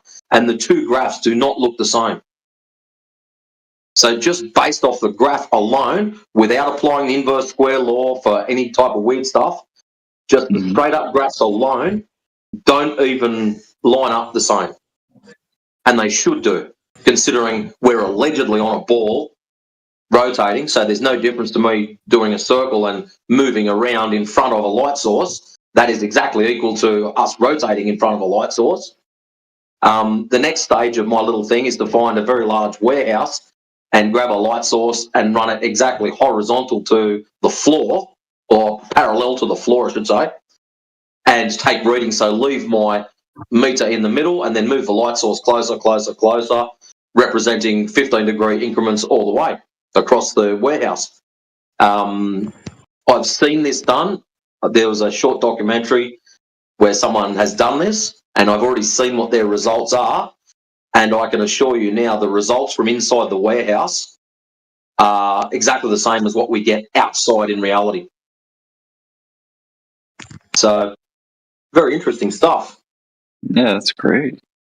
So my next step is to do the indoor straight line one, but yeah, I've just got to get time, get a warehouse, and get a light source that can be moved and not broken, and that is consistent, that won't fade or do anything weird, so I can get some data from it. Good deal. But from what I've worked out so far, when you start applying the inverse square law and going, right, how fast should it be working? At the moment, the light source, I've estimated somewhere between 2.5 and 5,000 mile. Because when you apply the inverse square law, it seems to work good in that range. Outside of that range, yeah, massive fail. It just doesn't line up. So when you start talking 93 million miles, good luck. Just doesn't work. And you can tell, like, for example, the middle of the day, 12 o'clock, is our peak time. So actually for me, it's about 15 minutes, 1:15 in the afternoon is our peak time for intensity. Now, when you compare that to morning, so you're running at about 130,000 units or 136,000 units, whereas in the morning at 6 o'clock, it's like 1,000. So when you look into the inverse square law and you see, double the distance, quarter the energy.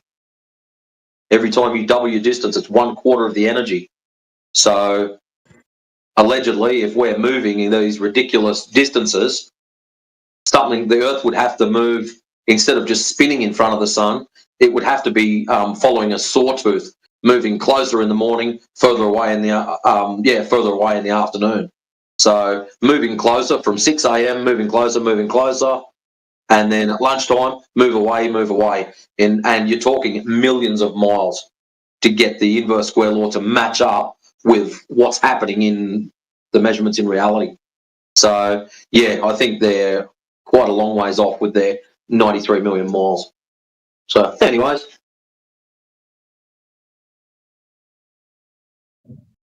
Yeah, well said. And you said that was with the light intensity alone, right? I say again, sorry?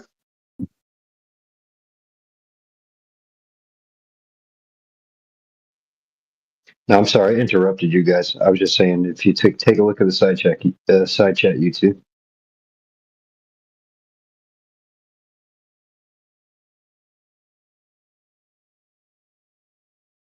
Oh, what's going on? Seville? Is that how you say it? Looks like maybe he's got a question. Let's see.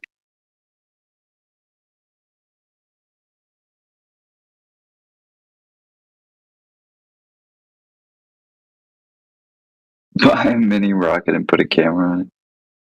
That's adorable. Do we have to use a mini camera? Why not a big rocket? He said adorable.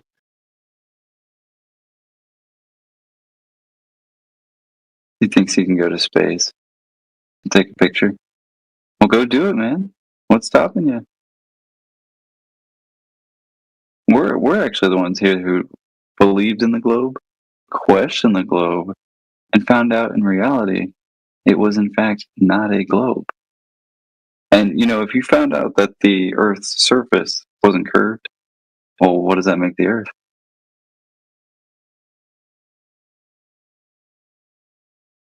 No curve equals no ball.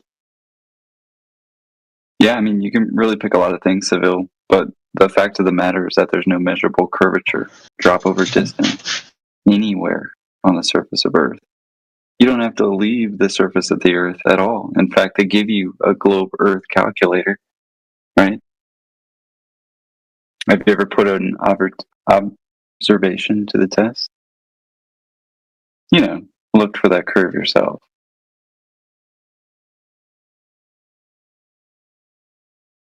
In fact, there's one of my favorite proofs is a nice logical syllogism. The Earth's surface is told, at least to you and me, that a majority of it is water, right?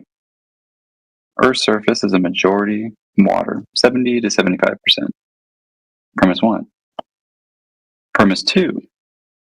Water always seeks its level, right? And is flat and horizontal at rest. Therefore, a majority of Earth is flat level water. And it's that simple. Now, don't get me wrong, we have valleys and mountains, rivers, canals. We still have all those things, but we have sea level. They're all going to zero. And I hate to break it to you, but you got no proof of the globe. In fact, we have the base axioms. We have the same, right? We go to the beach. Hey, do you see any curvature? No, we both don't see any curvature. But the globe says, but it's actually curving. Okay, so you have the positive claim. What about the second thing? I don't feel any movement. Yeah, me neither. But that actually means you're spinning, according to the globe. Okay, positive claim. And lastly, we're breathing gas pressure. And, well, according to gas law, gas pressure requires containment, some sort of volume. And yet the globe claims that there's not containment, or that maybe gravity holds air, yet we see evaporation and clouds every day. So one heck of a claim to prove, if you ask me. So, I mean, there's already like 4 proofs right there that you and I both live in a flat and stationary realm. But if you got globe proof, let's hear it.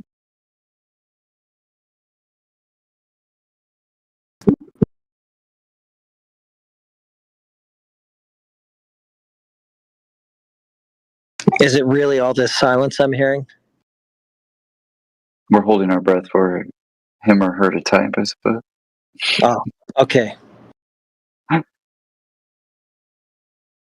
hold my breath with you. Oh, man. All right, man. You win, bro. Well, I would say, man, it's not about winning. Like, honestly, the truth doesn't need defending. Right? It regardless of me or you, it is what it is outside. You know what I'm saying? But I don't really appreciate my brothers and sisters being lied to, right? Or my children or my friends' children or even just random strangers' children being lied to. I don't know, it kind of gets under my skin. Especially about a false paradigm about where everybody lives. And then you see it constantly reinforced in the media. It's getting kind of weird. Heretic, we were observing a minute of silence, waiting for you to come.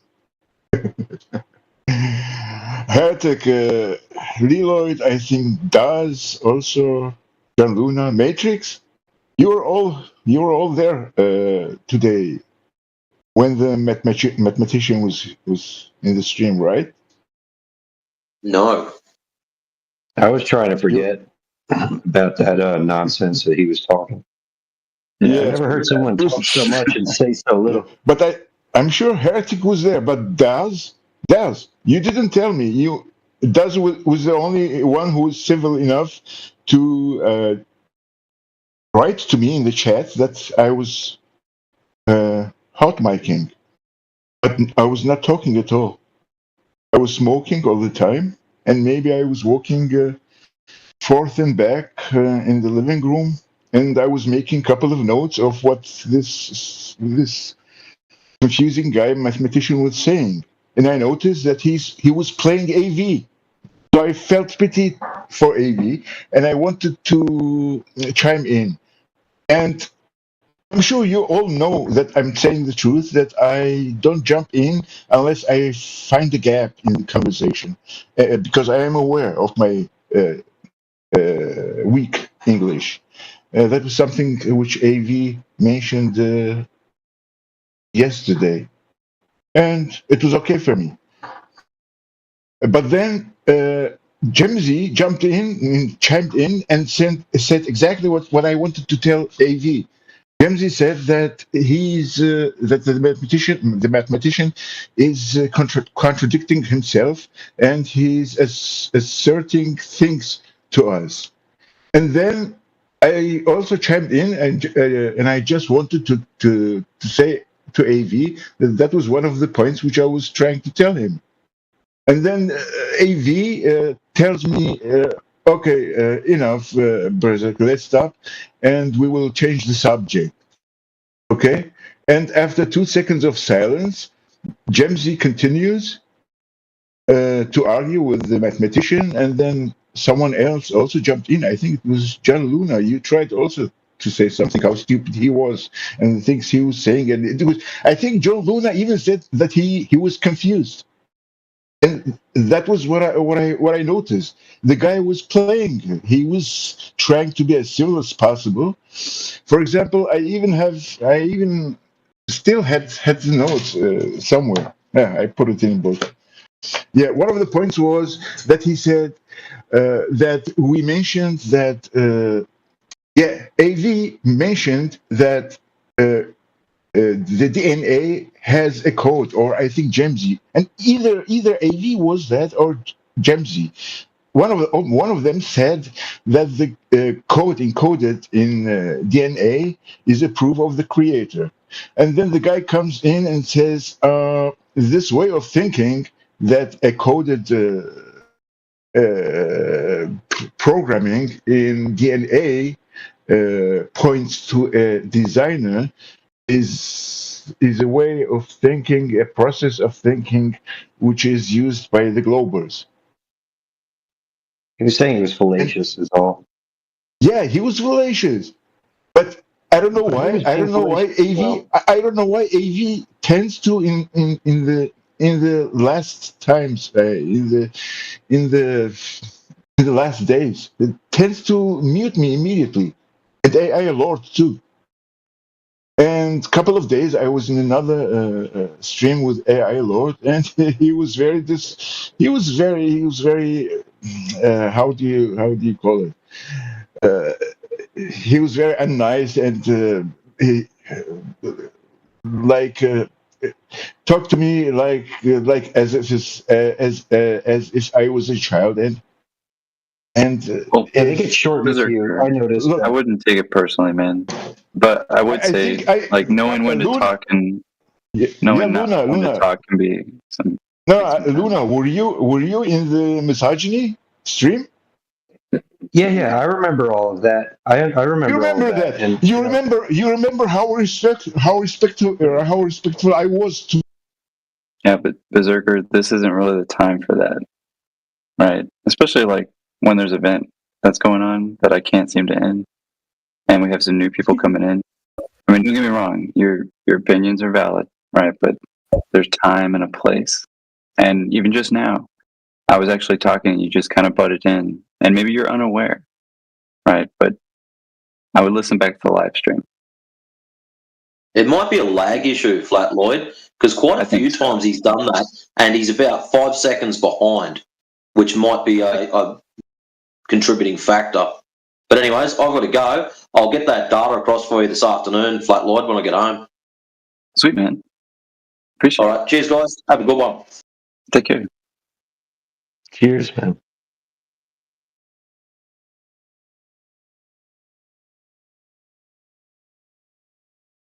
Like Leo popped in. I wanted to say hey. It's all right. He might come back. But yeah, it really isn't anything personal, Berserker. I put you on mute for a second just so I can explain, and I do think there is a huge lag, like huge. So again, it's not personal, and it could really just be a communication error in that regard. So anyway, what else we got on the menu?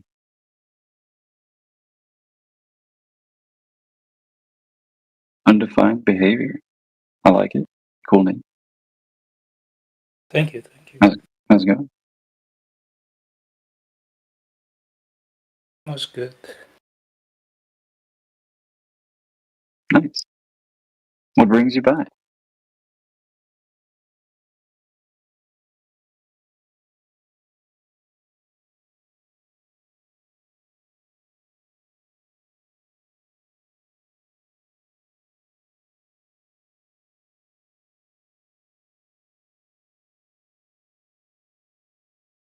Looks like we also got Bob. Welcome, Bob.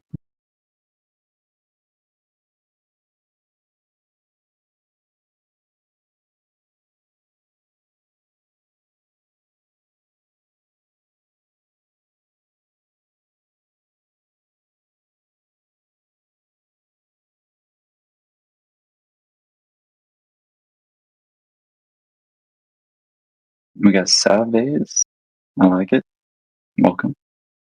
Yeah, if you guys have any questions, Seville's kind of spiraling a little bit, but if you got questions for the room, you can definitely read them out, see what the panel thinks, get some conversation going.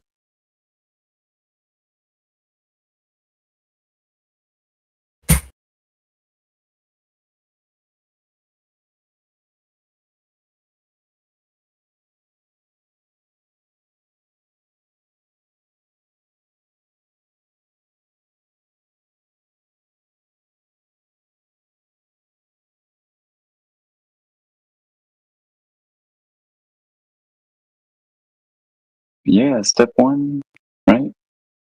Make an observation. Step 2, let's talk about it. Right? I mean, some of you guys think that you've seen a glow before. We got a question going on in the live event. Have you seen the curve of the Earth?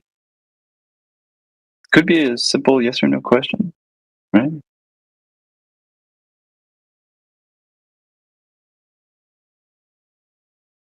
Yeah, it looks like the chat's on fire. Good place to be. So, do you know about the path the sun takes in the video of the one in Antarctica? It seems to be parallel to the ground, like it's going in a horizontal manner. Right. Like the 24-hour sun. Yeah, exactly. Yeah, I mean, what about it? What is the supposed explanation for it? To be fair, I think it's kind of an affirming the consequent either way. In this case, the Earth's surface still measures flat. So, I mean, regardless of, if I go to a certain area of it and it does this, and a certain area in the sky does that, that's really inconsequential to the surface property of the Earth. So, to be fair, I haven't really given it too much thought, Absolutely. But because I mean, like, even before they went down, it was like, yeah, what it's do a the permanent Globers constant. say? Well, they think, What is their point of you know, sun don't go down, therefore Earth curve. I mean, it's affirming the consequent, right? Oh, okay. But that's kind of the And the opposite same thing because could be said for the flat earther. You know, like yeah, I get you. sun doesn't go In a down, way, in a way. Yeah, it therefore doesn't go flat Earth. You know. Yeah, it doesn't prove anything. I think it actually did a lot of good for really this topic, in my opinion. Like, just because, don't get me wrong, in my opinion, Jeranism and that guy, he's been a sore thumb and a scab on really this community for a long time. I mean, when I realized that the Earth was flat, it was about 2014, and you know, he was early on the scenes for sure, and I had a really bad feeling about him, and he always kind of just seemed like in it for some sort of clickbait or money, and then he kind of just got like too involved and like had to keep going with it or something. But you know, those puff pieces, you know, we constantly see something that's, oh yeah, their laser failed and they tried to use a flashlight, you know, Jeranism. Oh, they went to Antarctica, saw a 24-hour sun, Jeranism. You know, now he's a quote unquote Glober. So I don't know. It's just, I mean, I didn't even trust these people to begin with. You know, like, Yeah, so it was I've just kind always of all found it weird to unsettling. me. Every time You in know, school, they would be like, "Oh, it's been discovered to be a sphere and stuff." I was like, "Who actually saw this?" And they're like, "Yeah, some Greek mathematicians did calculations and stuff like that." I'm like, "Okay, they also worshipped so many different gods and everything." So yeah, I mean, that's a good it's point.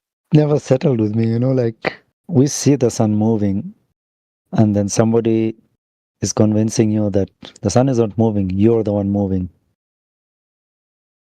And yet you can know when you're moving, right? Like when you walk or something. If you're just standing still, you know you're not moving, but you notice the sun moving over time. So the evidence has to be stronger to convince you that it's the opposite of what you're actually seeing.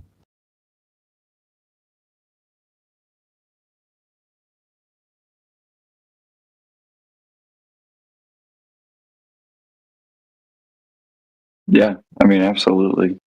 And it makes you wonder why the constant reinforcement. You know, why the globe in literally every icon, movie, television. I mean, it's just there's a lot when you really notice it. Yes, it's almost part of like religions now, so people get defensive and emotional about it rather than be open to like even question it.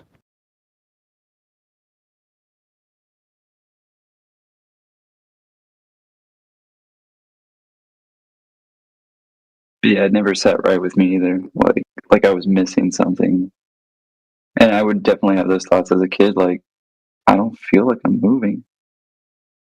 Absolutely. I've always wondered, like, how come there is no movement which is felt? And they're like, oh, your brain just adapts to it and stuff like that. And I'm like, No, it okay, doesn't well, adapt. that's the spin. But what about, okay, then the orbit around the sun? And then what about that motion of, you know, its orbit around the galaxy? Exactly. And There's what a lot about, of you orbit know? going on. If I turn around like 5 times, I get dizzy. Exactly, man. Like if I spin, I get dizzy. So trying to tell me that my body is like somehow adapted to a lot of spinning, and yet I still get dizzy when I spin like 5 or 10 times, it doesn't really balance. I can feel even when an ant walks on my skin. How would I not feel a huge planet, supposedly in tons and all that, like grinding its way through spinning and all that movement? Even a slight breeze makes a difference, like you can feel it. Yeah, I mean, that's your vestibular system. That little, honestly, little pocket of liquid in your ear, everyone's ear. The ear. It tells you your level. You know? And some people, it's off a little bit and they experience vertigo. And I mean, it's like the most minuscule offness, if you will, you know? I've been to like another continent, for example. So if I go over to what's supposedly the other side, I don't feel any different, like upside down or something, you know?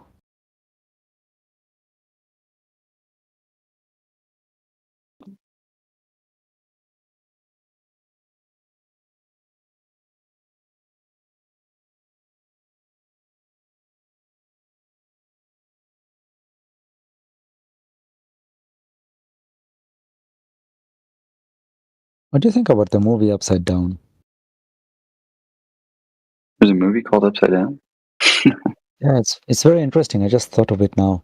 So in this movie, there's two worlds, one on the ground and one in the sky, which is exactly like the opposite of the one on the ground. So their gravity is negative gravity, supposedly, and they attract upwards.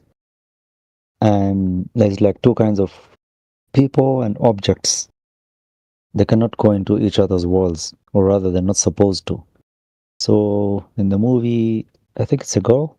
She breaks somehow into, like, illegally goes into the other world, and she needs special boots to like defy the gravity of her body against, like, in that world and everything. And when she gets back, they sort of burn through the ground or like the roof or something like that. It's very interesting. The more interesting thing is, yeah, it's like the worlds are flat. They're not even curved. It's not like there's two planets next to each other. Not in the spherical sense. It reminds me of Stranger Things. I don't know if you're familiar with that TV show on Netflix. But they had a sort of inverted world. And they called it like the Shadow Run, or like a Shadow World. And it was pretty much like a mirror of the Earth. And I thought to myself, well, that's not going to work on a globe. You know? Exactly, yeah. So in the movie Upside Down, that's like literally what happens. It cannot work on a on a curve because some building or some part of it is going to be further away. In fact, as you move away, it's supposed to like get further and further and further away.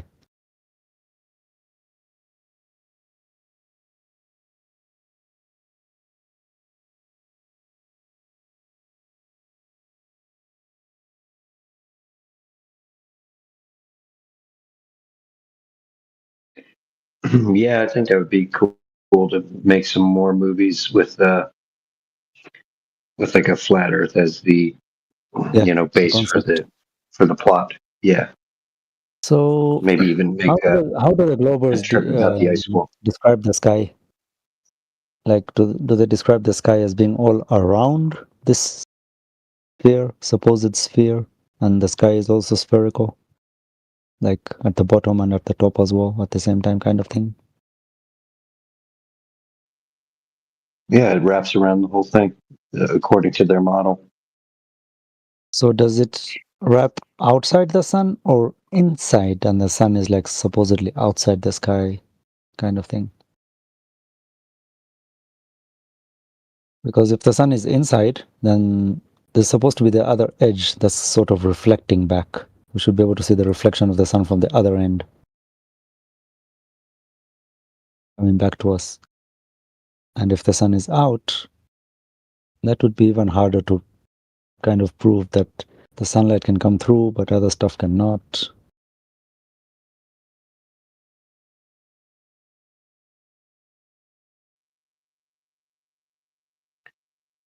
Are you talking about the heliocentric model right now? Yeah, just the the spherical stuff like floating around in space, and the galaxies or supposedly planets like revolving around the sun, kind of thing. I mean, the theory is that we don't see the other planets because they're, I don't know, distant, and sometimes we have these eclipses and stuff. But the occurrence is way too minuscule, I would say. Yeah, I believe they say the sun is 400 times further away than the moon, and 400 times bigger, I believe. So the moon is supposed to be 248,000 miles away, according to the heliocentric model, and the sun is allegedly 93 million miles away, according to the heliocentric model. Yeah. Which is interesting that you brought that up. That light would have a hard time making it through whatever supposed to keeps pass through, the vacuum of space. Yeah, the vacuum of space out. Absolutely, because there has to be some kind of a I don't even know how to describe it, but like there has to be some kind of a cover maybe to hold our atmosphere in from letting it escape into the space because our pressure is higher. And then light would have to come through. So there's like a semi-permeable membrane, which is much more interesting because the supposed space vehicles do not pierce through anything when going out.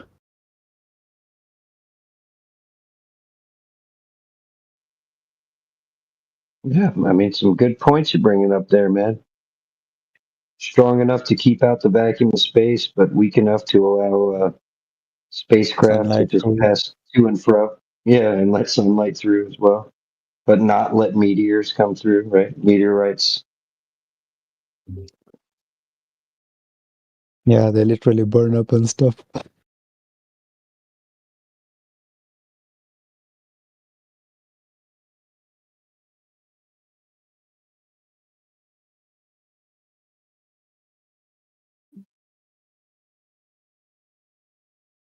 So all these people who keep putting up stuff which is the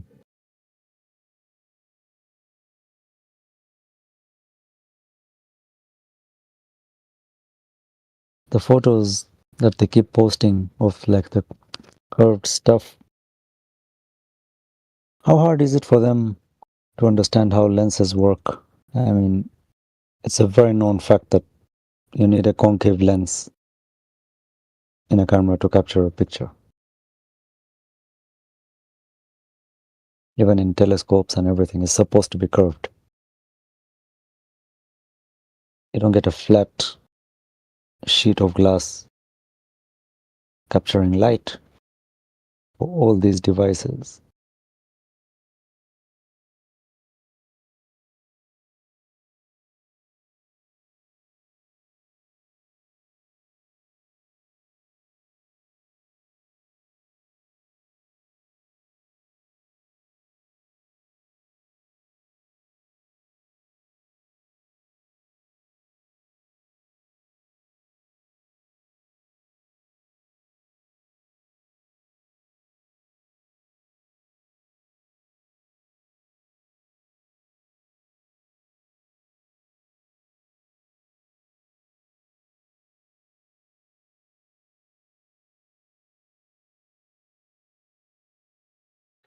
Oh, we got some good people in the chat. We got Elbow here. We got Flatman. Some great minds in the chat right now. We're in the VC. We got Dandelion, Mary Mom. Are you saying Hello. we're Yeah, good to see brains in a you. jar? I think We've we're got real. Yeah, real people. Yeah, we're waiting on some evidence of the globe. We all know we're not going to hear anything we haven't heard before, but it'd be nice to talk to some people we haven't spoken to before. Yeah, it's so laid back. I came in here. I'm like, whoa, this is really relaxing. I'm not used to that. This kind of energy flows better on a flat surface.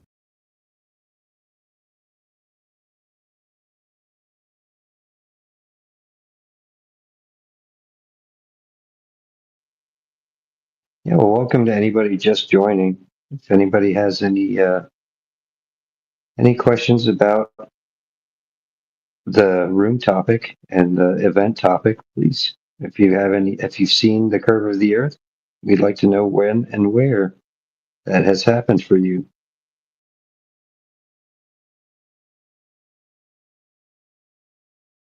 Yo, guys, I have a favor to ask. Does any of y'all play Minecraft?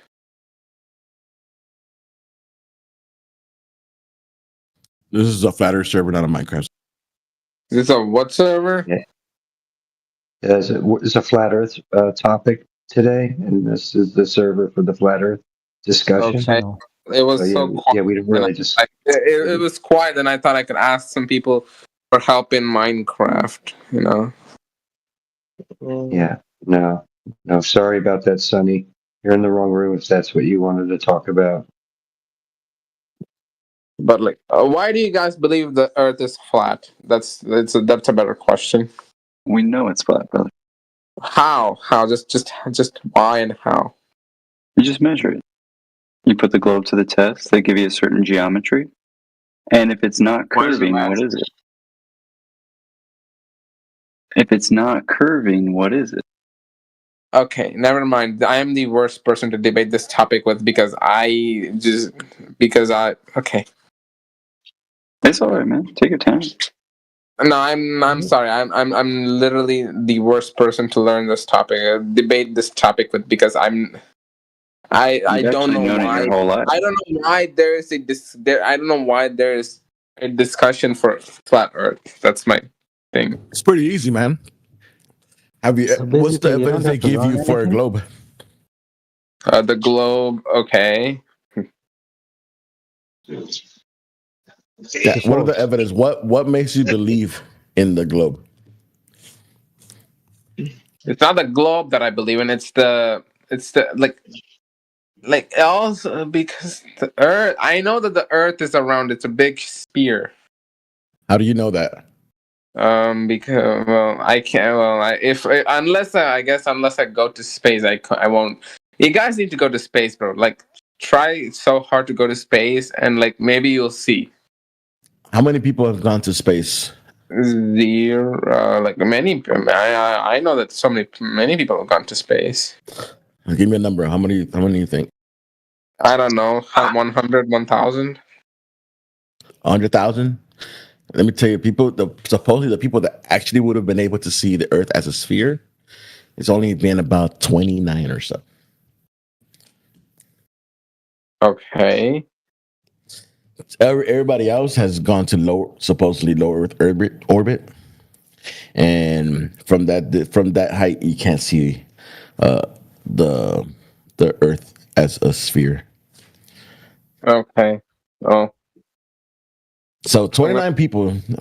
Now the problem is with that is that they're saying they're going to a place that it's a contradiction in what is natural law, because they're trying to say they're going to outer space, which is a vacuum, and we have gas pressure on Earth, right? Okay. I do. Right. Look. Right? We have gas pressure. Listen to me. I'm gonna tell you. Okay. I'm gonna explain. I'm gonna put it to you in easy terms in a minute. We have gas pressure, and there's less pressure out there, right? So what happens is that when gas pressure requires a container. In other words, if you have a balloon, right? You could put air in it, and it becomes pressurized. And out of that balloon, it's less pressure. If you put a hole in that balloon or let go of the little nozzle, what happens to the air? It goes out. Exactly. Okay. That's called the second law of thermodynamics. It's called entropy. Okay. Are you saying that someone blew into the Earth? It became so big, and then somehow it got No, incorrect. No. What happens is that they're trying to tell you they're going to a vacuum, a place where it's low pressure, and we have air pressure here. What would happen is if there was a container, without a container, what happens to the air? It goes away, right? It flies away, and then we wouldn't be able to breathe. So what they're saying they're sending people, or they sent some people, can be real. It's like, say I'm going to Narnia. In my closet, I go open the door, I go in, and I go talk to the lions. That's pretty much it's a fairy tale. Well, okay. I'm going to the philosophy debate. This is too much for me. I'm sorry. I understand, man. Just take a little bit, process it, think about it. What do you Now, mean? why do we think? Yeah, I mean, think about it. Think about a balloon. If a balloon has no container, that means the air will go away. Think about that. Process that for a bit. Okay, bye bye. Take care, buddy.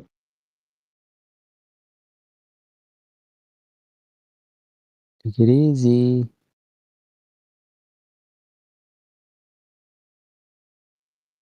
Yeah, welcome to the room, anybody who just joined us while that conversation was taking place.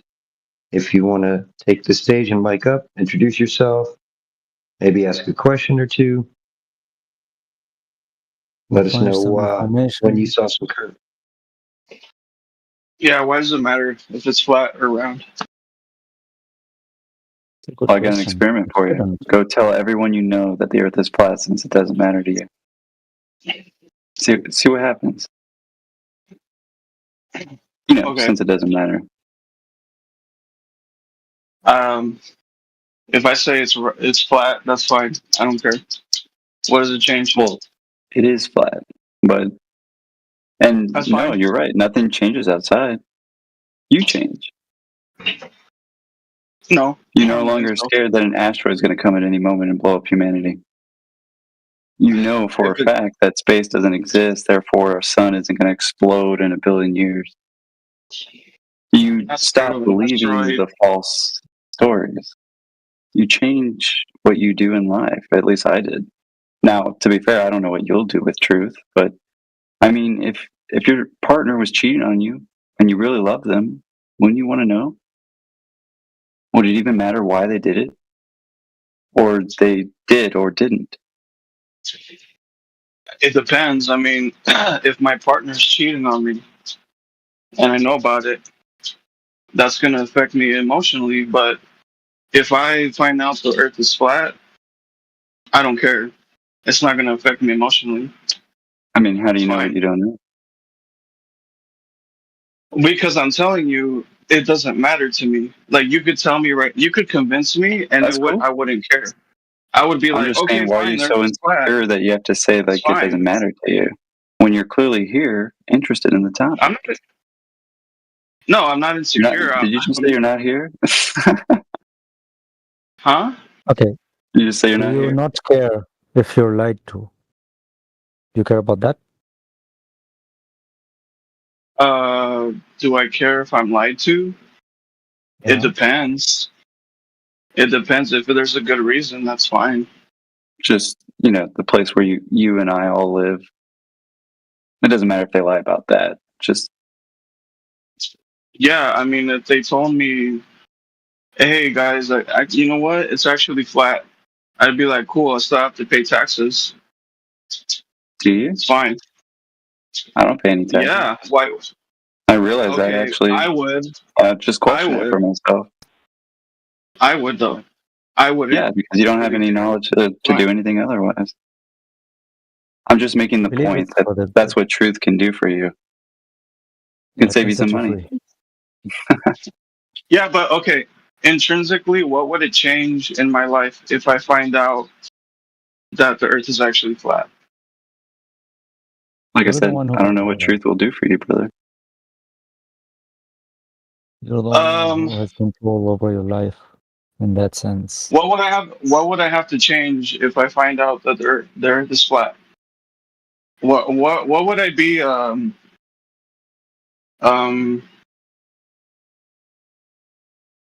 what would that mean for me? Like, what would I have to do? What would I have to change in order to accept that truth? Like, what? I just don't see. To be fair, I don't see you have to why test I it would for care. yourself. Right. I mean, it'd be something you have to lead yourself to. I mean, don't get me wrong, I could lead you to knowledge, but I can't make you think, right? I could show you the papers. I could show you NASA even saying that we assume a flat and stationary plane to build this mechanism. We could show you that, I mean, just look in the chat, that the Earth even just looks flat, but that we've been fed this globe for a really long time, man. And I believed it too. And I don't know, it's kind of like you're in a room and you see everybody kind of getting like, I don't know, daggers or something, like everybody's in danger. And suddenly you realize, hey, I see the guy throwing all the daggers in the room. right? And you start like hitting everybody on the shoulders, and you're like, dude, check this out. There's this blatant lie in the room, right? There's this thing that's not good for humanity. I mean, it doesn't make any sense. I was definitely told that line was definitely a bad thing, right? And don't get me wrong, some things are cultural, like Santa. So what you're saying is people want to use our perception of the Earth as like an instrument to control us. Is that what you're saying? In many ways, it does. That's the only thing that makes sense. Okay. Let me ask you a question. How was So you that? pay How was taxes, that? right? Okay, so let's relate it, yeah? You pay taxes, and NASA uses these taxes for supposed space exploration and everything. If you believed the Earth were flat, why would you still pay taxes? Why would, okay. I would still pay taxes For space exploration, not for other stuff, but like for space exploration, for example. If you didn't believe that it existed, would you still pay them? Yeah, because finding out whether the Earth is flat or not, there's still space. There's still value in finding out what's going on. What's going on? Why do you believe that there's space? Why is it important to believe that there is something called Well, space? define space. Define space. What is that? Well, space is different on Earth, right? But like we're talking of the astronomical one, where it's a supposed vacuum and supposedly dark. So all the pictures we're shown are dark, they're black. But supposedly there is a sun shining somewhere there. And there seems to be no light. You answer my question though. What defines space? What does that mean? It's the environment that the globe is supposedly in, right? So if there's a flat Earth, there's no space? No, we're not a disk in space, brother. In fact, I can show you how believing in space alone is actually kind of a pseudoscience. It really is. Because gas law states that if you have gas pressure, that you need a container for, PV equals nRT, V being the volume of gas pressure. Right? In this case, what's pressing upon the container. Now, last time I checked, the globe doesn't have a container around it separating itself, the gas pressure meaning you are breathing from that outer space vacuum that supposedly the stars, galaxies, Saturn, Jupiter are all in. Wait, so you're saying I should care whether or not the Earth is space flat? is fake. Okay. You're not letting me talk. Well, you're trying to put words in my mouth. So what you're saying is,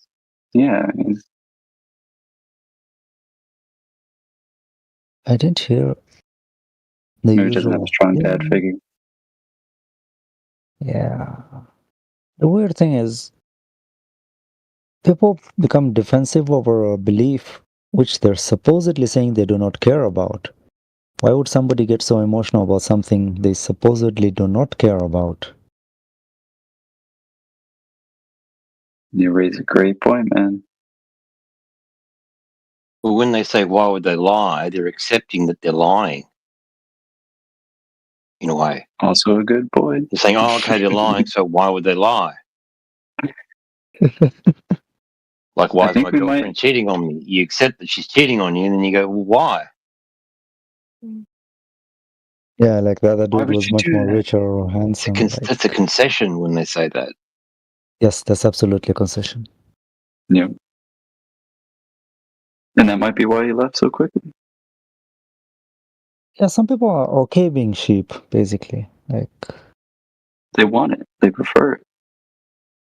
Yeah, they're like, look at all this free stuff. We're given the food. We're fattened up for the slaughter. We're, kept well, free from diseases.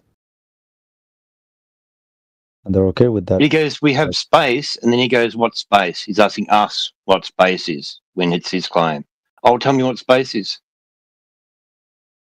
It's your claim, buddy. Yeah, I think they get really, really uncomfortable with the space stuff. Like they fail to explain it. That what kind of a membrane is holding this pressure in, like the supposed air we breathe. Why is it not escaping into this vacuum? Yeah. I was going to say another pro tip is when they actually respond with, so you're saying there's about to be a straw man. They're not going to repeat what you said.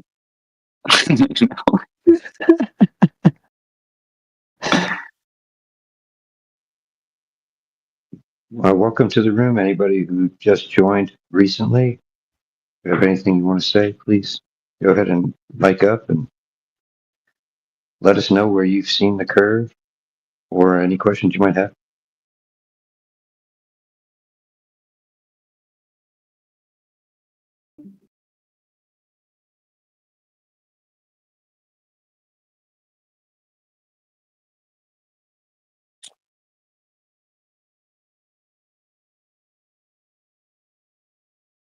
Yeah, see some unfamiliar faces like Mushroom. Sweet name. Welcome to the chat. Torque still anonymous. Oh, is there? Savez called on you earlier. Welcome to chime in. And it does look like the event may be only controlled by DJ. So we're just going to have to keep this train on rolling until he gets back. Oh, yeah.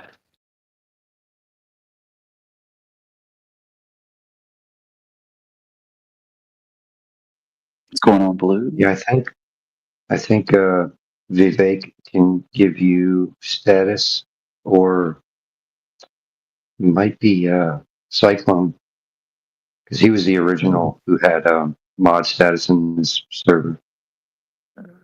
So be Vivek. That would be able to, maybe if you tag him, he might be available. What is it you're trying to do? Just stop the event. They said you have to do it. I can go to the desktop and try to do it. Are you already on the desktop? Because they said Yeah, I was on the desktop. Oh, that didn't work. AI was telling me that, or Overlord was telling me that it might just be a bug that only the person who created it can actually stop it. But Okay, so yeah, I heard that it could be done on the desktop, but I'm not going to go turn it on if you've already tried that. it does say I can start an event, but I can't end this one. Yeah, you cannot end somebody else's. You can start your own. Right.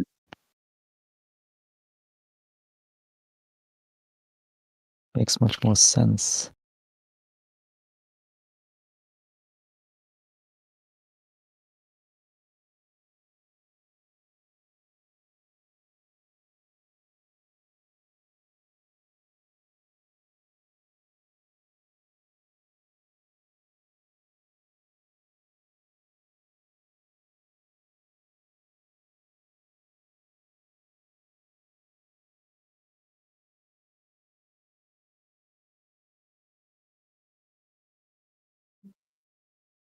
Well, I guess someone's got a DM DJ.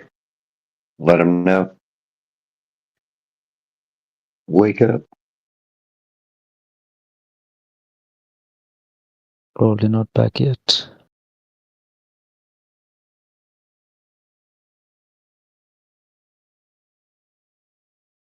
What do you think the vegans think about this?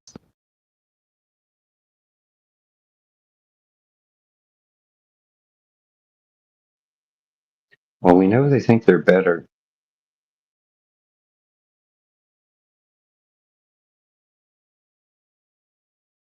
Yeah, they're not happy that we've knocked them off the number one spot in the server. Definitely. They seem to come in and challenge us sometimes, but yeah, they seem to be awfully triggered. Yeah, I noticed that. Like the first few days really, in this. I'm sorry. Which is really great. That's right. I'm just like, yeah, I think it's great. I don't think they're saying anything new. I mean, like every time I've gone in there, it's always about oh, we're choosing between sentient and non-sentient life, and basically we choose to kill plants and eat them rather than animals that are sentient because they have a brain and neurons, and that's it. Everything else seems to just revolve around the same point. Yeah, but yeah, no, it was I was just bringing up the point to Daz that like,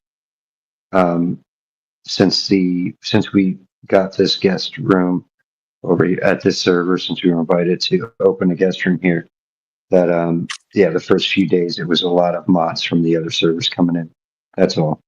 So Yeah, usually it's the curiosity and everything, so they're gonna come in to check what's happening.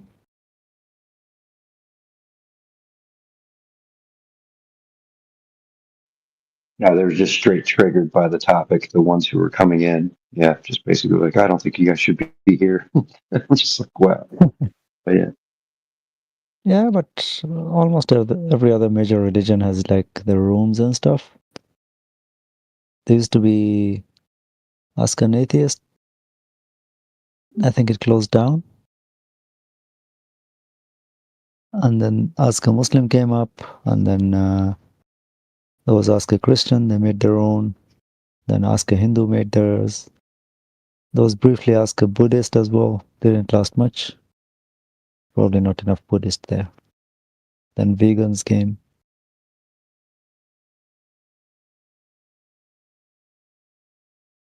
And then there's philosophy. Not been in there yet, but I imagine it's just going all over.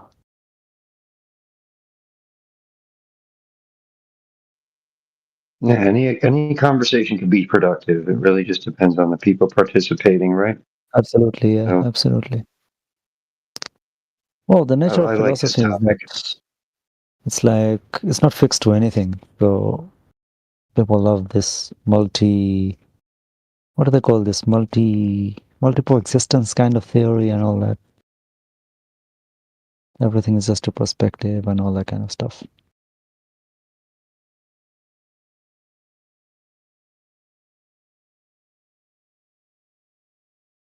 I think there's a lot of denial involved because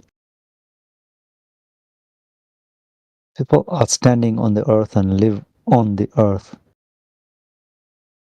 And then they think it doesn't matter whether it's round or flat. I mean, just the fact that you think that they chose one shape out of everything, not rectangle, not a square, not a triangle. They chose a ball, a sphere. And you cannot even question it. That should just be a question on its own.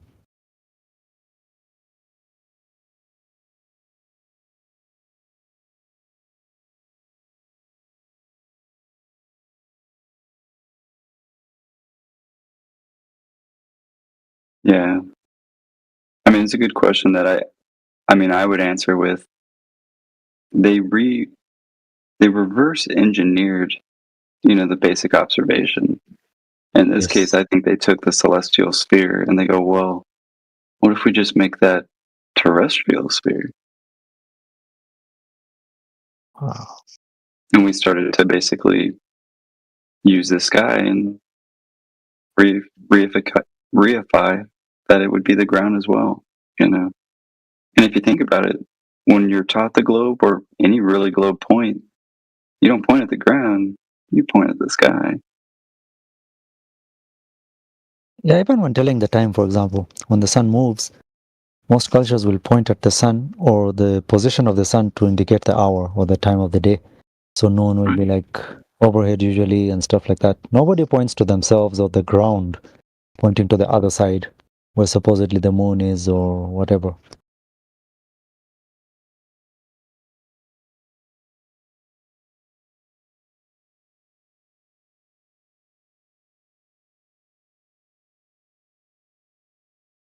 There's even the Earth sandwich. I saw like 2 videos of that. And I don't know how they calculated this, but one person was in the US somewhere, I think, or Europe, I don't remember. I think it was in the US. And the other guy was in Botswana, because that one I clearly remember. And I don't know how they calculated this, and they were like, this is the exact opposite of where he is at. and then they would phone each other and make an Earth sandwich.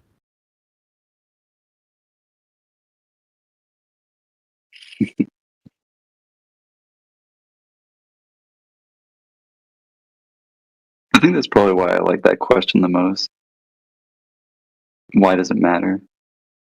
You know, because I mean, like Daz was just saying, you know, it already admits defeat. I mean, that's good, but for me, it's like it's an opportunity to go. Well, not only like, okay, we'll go tell everybody. Go see for yourself. Yeah. If it Why does it matter with anybody else? You know, like.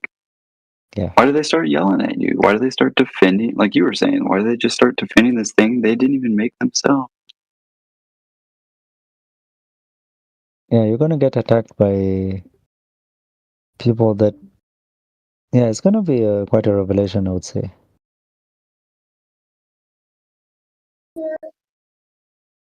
What's going on, Andy? Have a good one. 25.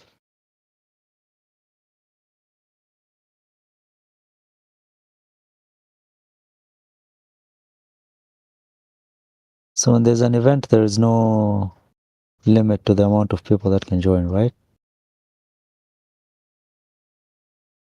You know, I don't know. It hasn't capped us out yet. I guess it does say. Oh yeah, Maybe it doesn't even 100. say a limit. I imagine it's 99. Yeah, I can see like other channels regularly have a 99 that's showing, which is quite a lot. I don't think I've ever seen it get full.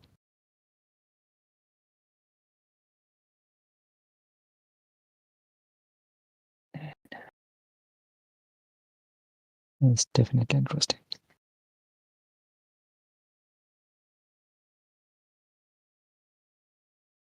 So I missed the math part. What takeaways do we have there?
it's been a great event so far. Hopefully, get some new listeners that want to actually engage in conversation. Anybody have any questions or any experiences they want to share about when they actually saw some curvature?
You're the man, Vivek. The event is officially over. However, if you do think that you saw some Earth curve, you're still welcome to tell us all about it.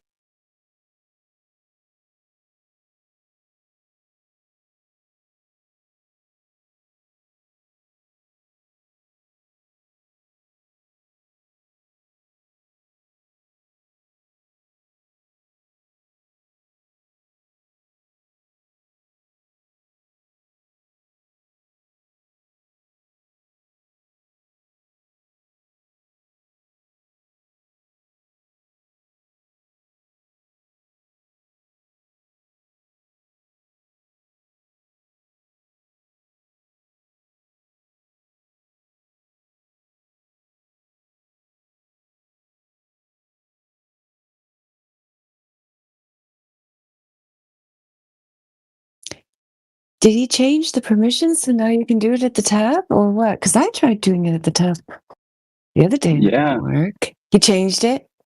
I think he may have changed it, or something to do with signing in. I reset my 2-factor authentication.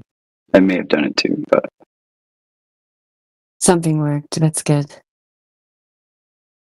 yeah, definitely good to know. Can I have the first ladies' night tomorrow? Maybe too soon. I guess we need at least 24 hours. Before what? A potential ladies' night event tomorrow. Yeah, I mean, well, you mean here? Maybe. I mean, Oh, okay. Yeah, I mean, because I know Heretic's already got it scheduled for politics. Like, he has them all scheduled out for oh, nice. every Wednesday at 5 there. I mean, Well, I then guess we scratch could, that. yeah, I mean, I guess we could move one over here. We could just do another one here. No, you gotta Another balance day, them out. right? I think that's good. Yeah. I remember Precious Metals. That one was always fun. Well, no, it's a different audience. You can do if you have 3 venues. That's equivalent to having 3 bars. If you're a band, you don't just say, "Well, I'm only going to play at one bar 1 day a week and go poor and go broke." Exactly. Oh yeah, I mean, I'm They have into a it. stage here, too. Yeah. What? You could do staged events here too. At any time, like Vivek set up a specific stage just for this chant, for our guest room or whatever. And I think we have the freedom to start events whenever, as long as there's no English classes going on at the time. So Yeah, that might be actually kind of cool to do, do our regular ladies' night in politics and then do one as a staged event over here sometime just to see, people are into it. Was somebody else talking to you about it, Flat Lloyd, about doing one here? Oh no, I You was just just came up with the noticing that idea. tomorrow's Wednesday. Yeah. Oh, yeah, okay. Yeah, because, yeah, I know Karma said, oh, it's July. Yeah, because she said in July she was going to have more time. So, yeah, if we could get people willing to try one over here, I'd be up for it. Maybe we could do it like on a weekend or something, just to do something different. Yeah, I definitely like the idea of coming up with, some different event ideas. One that, maybe caters to the servers that we're in. But in the meantime, we do have some Chappie. I think I recognize that name. Welcome. We also got Huzzle. Welcome, Huzzle. Cool name. Just asking people, if they've seen curvature of the Earth.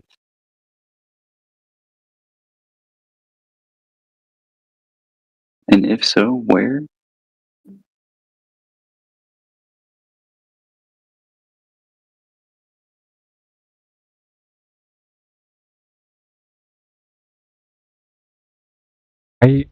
I've seen it in videos in YouTube. Videos on YouTube. All right. So, how are you going to go about verifying those videos on YouTube?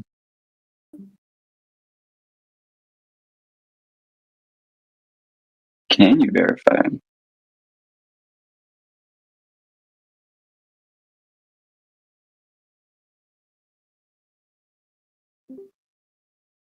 I think it's hard to fake those videos, maybe. Hard? Well, not exactly. In fact, you can just get a lens, and you could take anything and sort of bend it and warp it and make it look curvilinear.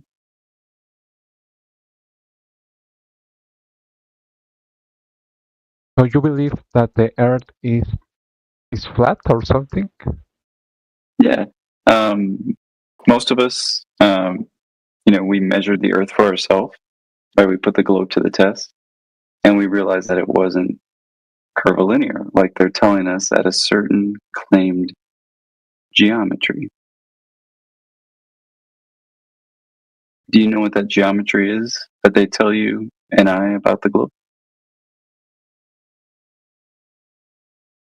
Yeah, I think so. Like the radius? Yeah, I know. Okay. How did they get that? Who measured for it?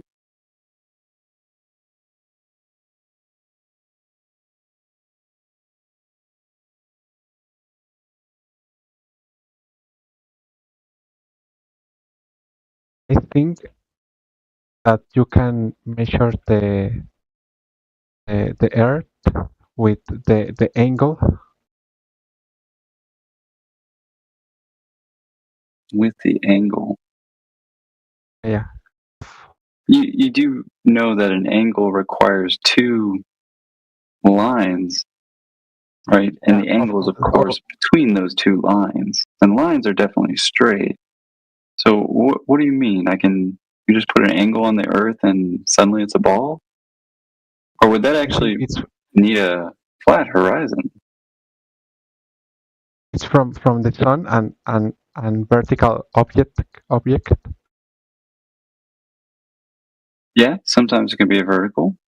However, it would still be referencing the Earth. That angle, right?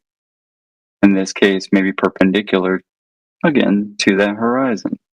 You're going to have to line it up with something, right? And you'll have to reference the Earth in some way. However, in this case, we can't just presuppose or assume that the Earth is curved in the first place. That would be fallacious.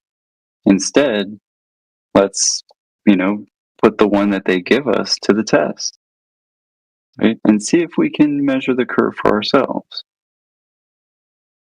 When you do this, for instance, like getting a globe Earth calculator, right, or a curve calculator, you can type that in Google.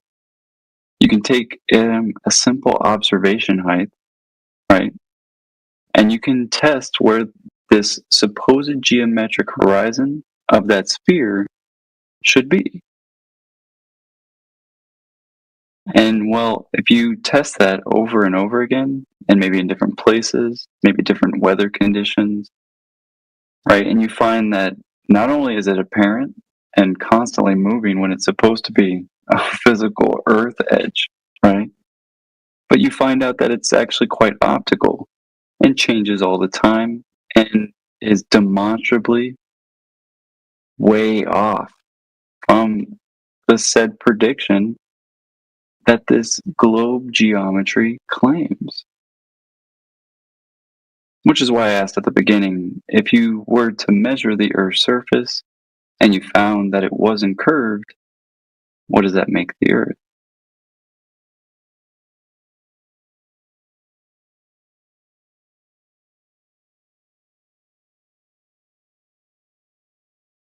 Makes it flat.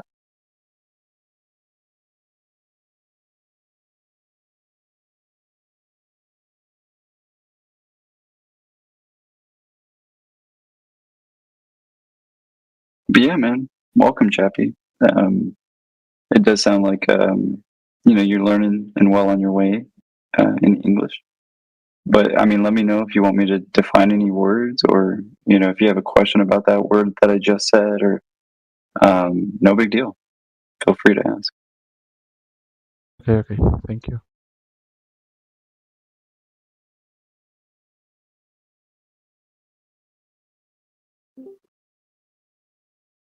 Sunny in the house.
Mad Riz? What's going on?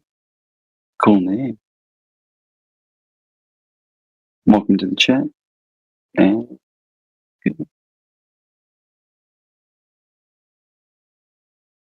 yeah, if you guys have a question about Flat Earth, go ahead, John.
What's going on, Claro Pan? See you late now.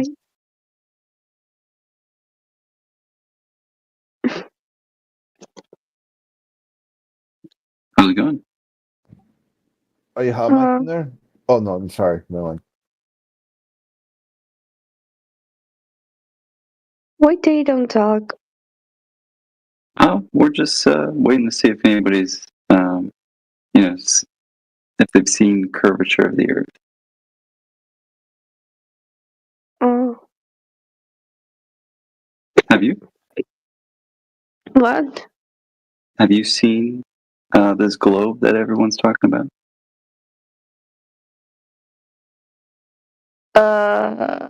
No, I think. You've never seen a globe? A what? A globe? A sphere. You know, the Earth that they tell us we're on? I don't know. That's okay. Sorry. Have you ever heard of Flat Earth before? About the globe? Yeah. What do you know about the globe? Well, I don't know what it's the globe. You can look it up if you like. GLOBE. Yellow. B as in boy. E as in echo. I'm sure you've seen them before. The globe. I got a question for you. What is the globe in your language or your native tongue? Wait a second. Sorry, what was it? Globe. Wait. Globe. Globe. Yeah. Kind of a funny word.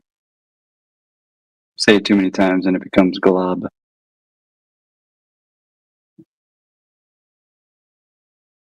Do you know the word glob? Like, como se dice glob?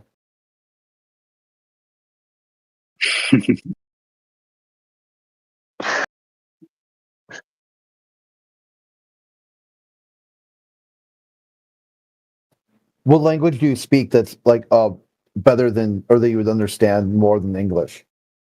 Well, Spanish. Do you know?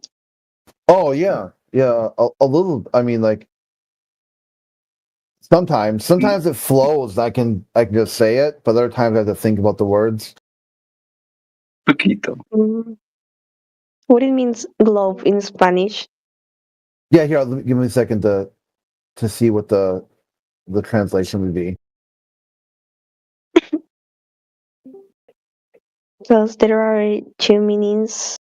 Well, I think, depending of the beat.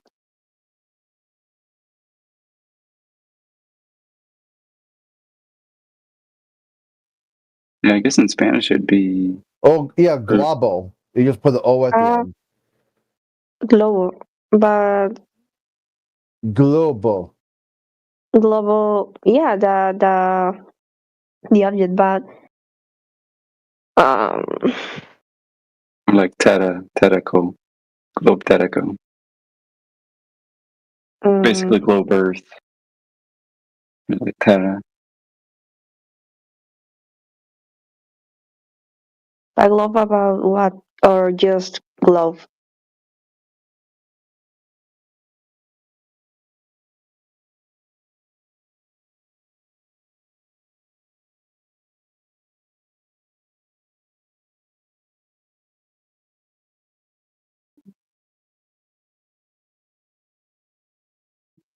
Or like pelota, like a ball.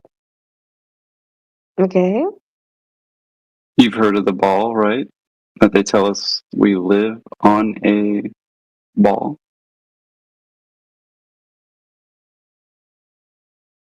Have you heard that story? No. You've never heard that story? No. That we're spinning out in space.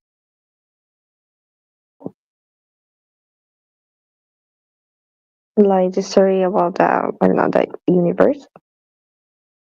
Yeah, like the universe, the environment that they tell us the globe is in. Maybe.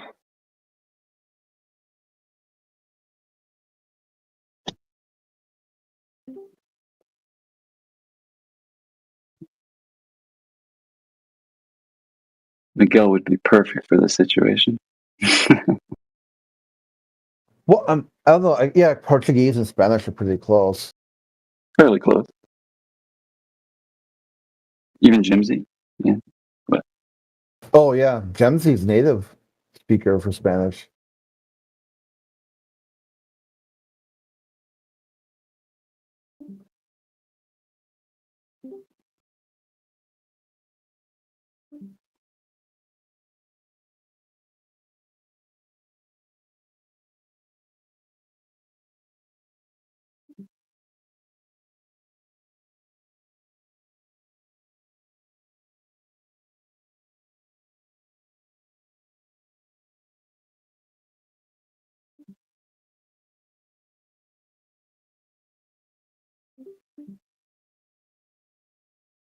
can't decide.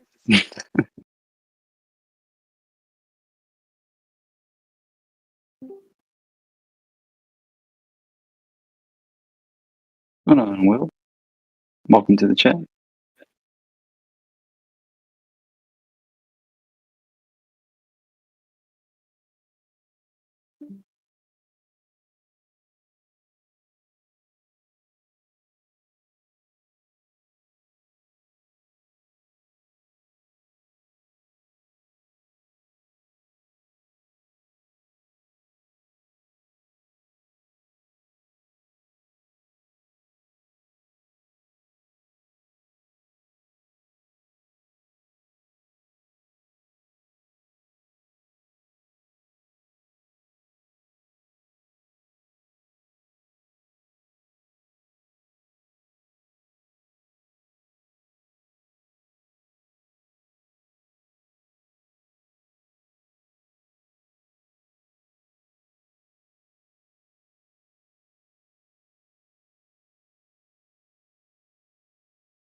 Oh man.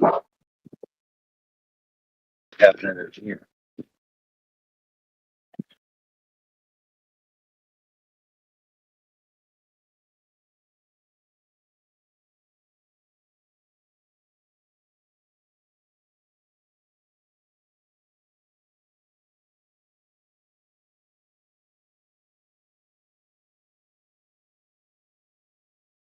Landlord, what's up? Not much. Yesterday I was ranking up my crew for so I got the 2 turns, the revive if you die, and what else I got? I got something else. I can't remember.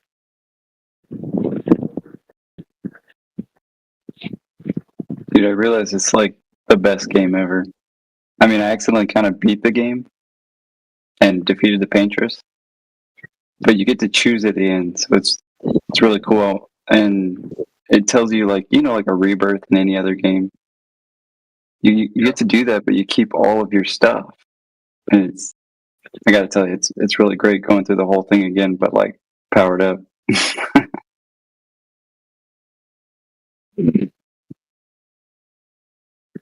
Dude, once I got But the actually, dude, that was awesome. Oh yeah, I got to get that. Do you know what else is if you put all your stats into speed, then you go more often versus your enemies. Really? I did not know that. Yeah, they got a lot I of saw cool people, dynamics. they would max out like just only 3 attributes, and I was like, what? And it was always different attributes for each character. Yep. Because I was wondering, it's like, why is all of a sudden my my order that I put people in my party wasn't going correctly? And I was like, what's going on? I want this person to go first and set up that other person for their move. And it was like, oh, I put something on them that gave them like triple the speed of the other character, so they play more often. Because your Pictos can also add attributes. So, for example, there's one Pictos that's plus 300 speed. And so if you have that active, so those plus 300s and stuff will not work unless it's active in your 3 slots. The Luminas only work on the passive effects. So I picked the active Luminas that have a health attached. So then instead of having like 2,000 health, the person has 3,000 or 5,000 health. And then you make the other people do the Luminas off it. So I made every person have at least one Picto that made their health really good, right? So you can pick the 3 Pictos to make sure that their stats are boosted up. Then all the other persons do the Luminas off of it. Yeah, it's very in depth, very interactive. Like it's definitely a very creative game. Definitely should get Game of the Year. Yeah. Now, interestingly enough, it's actually quite a limited game too. Like, if you look at it in the venues of other JRPGs and turn-based RPGs, like the overall amount of hour-based content you'd think is less, but it's because a lot of those other games you have to fight like 1 million enemies to make it through the game. You know. Right. So this game actually makes fighting enemies like an addictive feedback loop. You know, because you have to interact with the enemies in order to rank up your moves. So it actually, if you notice, everything in that game world, the mechanics are rewarding. That makes sense. So if you want to use all your powerful moves, you have to get good at parrying or dodging. So it forces you to use the mechanics. You don't just get to say, "Oh, I'm going to neglect these mechanics and just do all this or all that."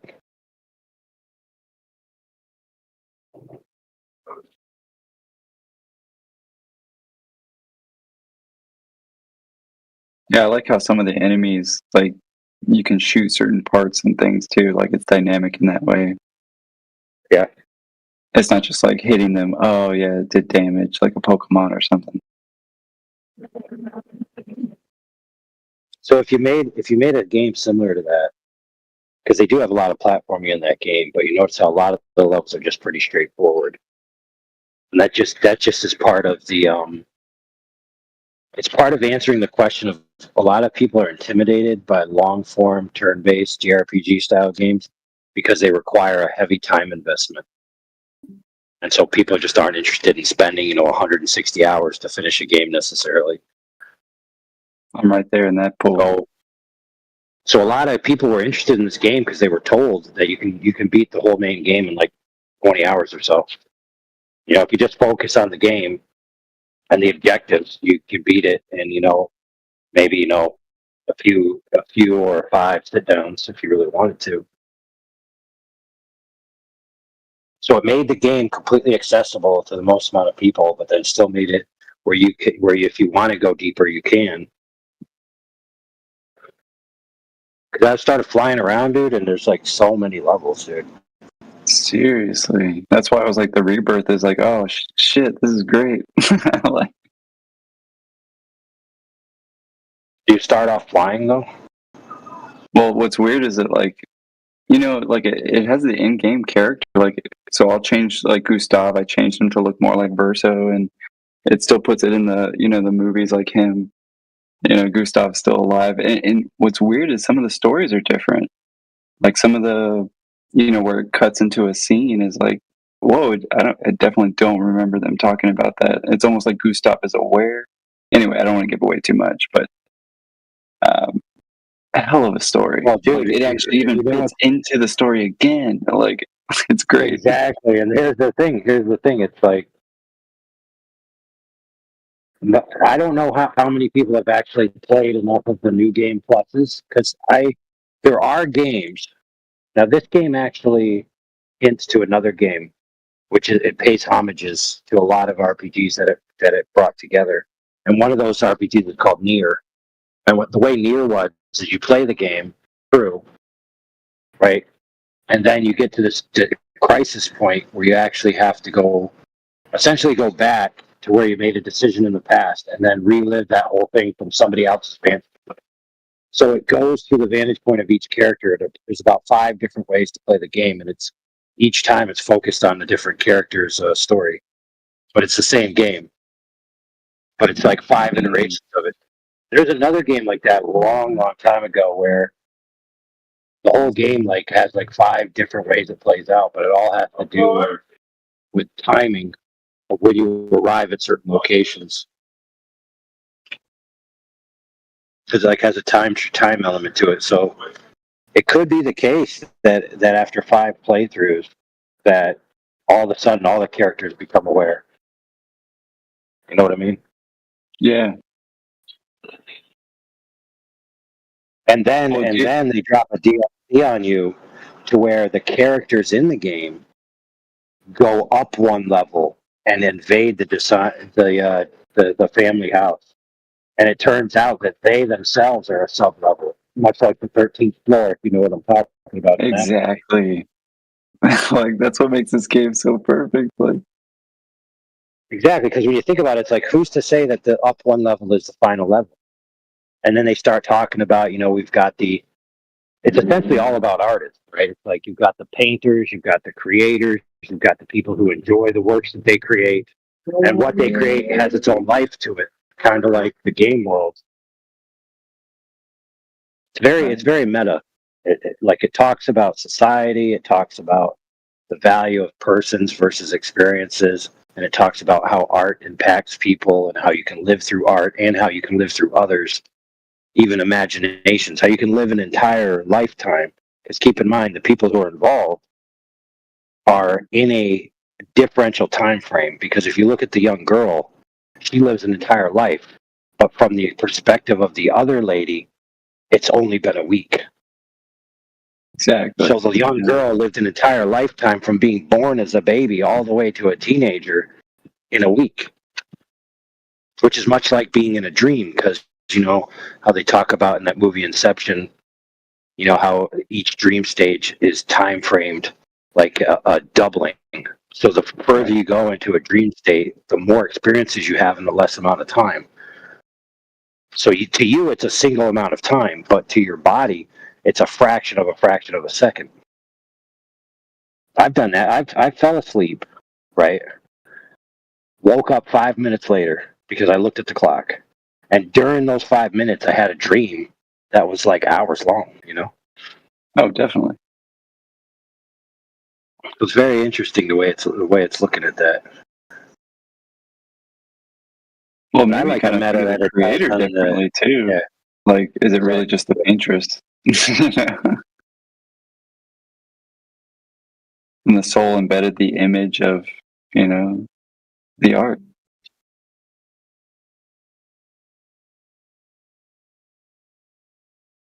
Well, what's the name of the game? The name of the game is Clair Obscur, which basically means the contrast and the value of the contrast, that when you contrast something, there's something new created. And the differences. That's part of the explanation of this life, which is like, people say, oh, why is there suffering in the world if there's a God? The answer is contrast. You can't have meaning. So like if you're a singular, just imagine you're a being that knows all things, right? And that is part of your intrinsic identity as an entity. And you're unique. So technically, schmechnically, you can't create another being like yourself, right? It's impossible. Right. You can only create a lesser being, right? So that being is going to have to have things given to it that you already possess. And the only way to give those things to it is through like experiences, right? So if you know the true value of good and evil without having to experience it firsthand because you have all knowledge, then you don't have to. But if you don't know, you need to experience it. So you can't value anything without having a contrast.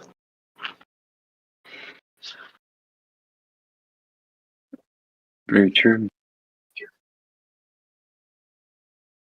Yeah, the people will complain, well, why couldn't it be done without any suffering? And I mean, it's the same answer. You need one to know the other. Yeah. Well, we do. In this way of thinking, the creator wouldn't need that.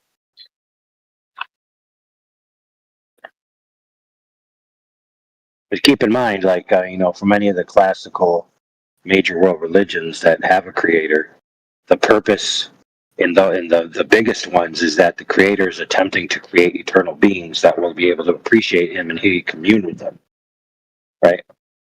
And so his end goal is an eternal being that's in the right frame of mind. So he's trying to teach us how to get from not being on his level to eventually being on a level where we can respect his level and understand it on a manner in which could never have been accomplished by fiat. Like, it has to be experienced.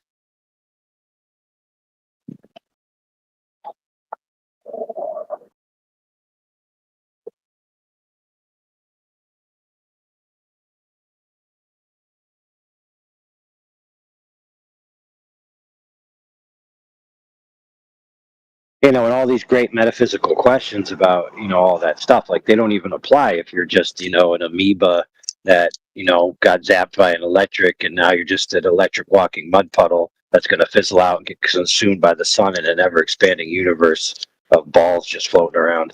Like, that metaphysic, you just throw it right in the trash can, which a lot of people do. Like, they think, I came from a void, I returned to the void, and my life here is an illusion. And my daughter growing up and being brave and struggling to go and do the piano recital and then end up, being in Carnegie Hall and getting a gold medal or whatever they give out from the concerto or the guy who runs the place. It's like, oh no, that was no different.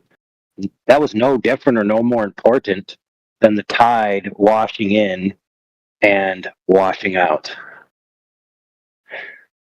Oh, brother.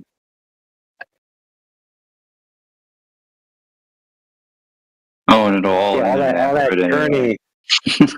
Exactly. All that journey that your daughter went through to get, to be the head pianist or whatever they call it. Pun intended. At the at Carnegie Hall is like no different than when the tide comes in and then the water gets on a little bit of sand and then it kind of works its way back towards the ocean by like carving its way through the sand a little bit. It may go left, it may go right. That's about as relevant as your daughter choosing, to stay up late to do extra practice sessions. It's like just as irrelevant.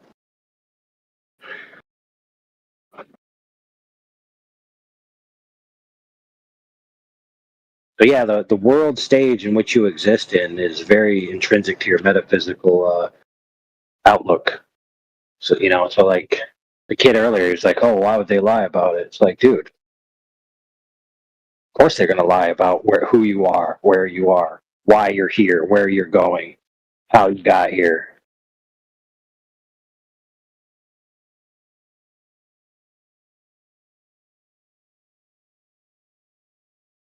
And to be fair, they'd be happy, those types of people, they're happy as long as you don't know.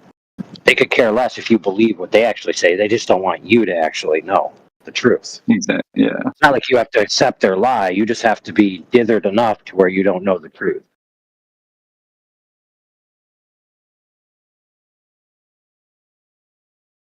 Most people operate that way. So most people that adhere to the main world religions, they claim that their religion has the holy writ from the creator of the realm we exist in itself. And that writ says certain things about the nature of reality that quote unquote mainstream science contradicts. But those people who say this book came from a deity who can't be wrong, the scientist contradicts this book. So rather than say maybe the scientist is messed up because my book is correct because it came from God, they would rather say, oh, maybe I don't really know what my deity said, and I'll just side with the scientist, even though he's just a human. It's funny how they do that. Like they'll side with quote unquote science time in and time out, even though the book they believe in and the religion that they believe in is supposedly curated by the very creator of the realm itself. And so you would think that they would say, well, the creator knows better because he's the one who did it, and our interpretations of how it was done could clearly be mistaken, but the creator isn't mistaken. Right. Unless, of course, you want to impugn the creator and say, yeah, he did create this place and he is the ultimate entity, but of course he's a fuck up.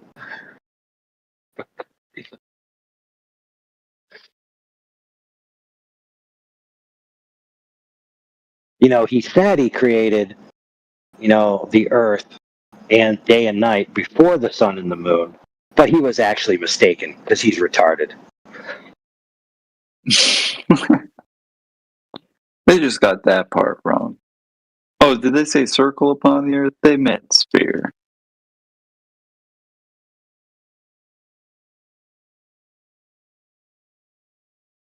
Yeah.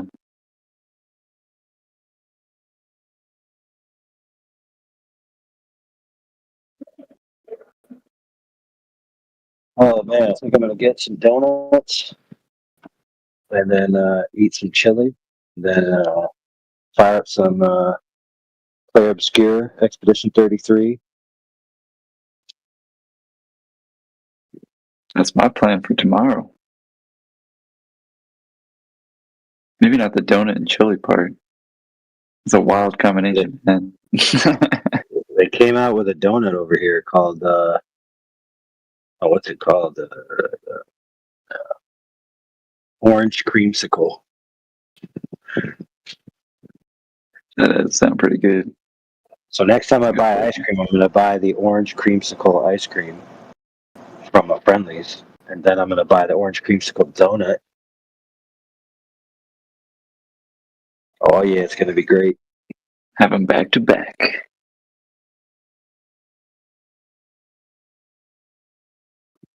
Oh man. Oh. I got Thursday, Friday off, Saturday and Sunday.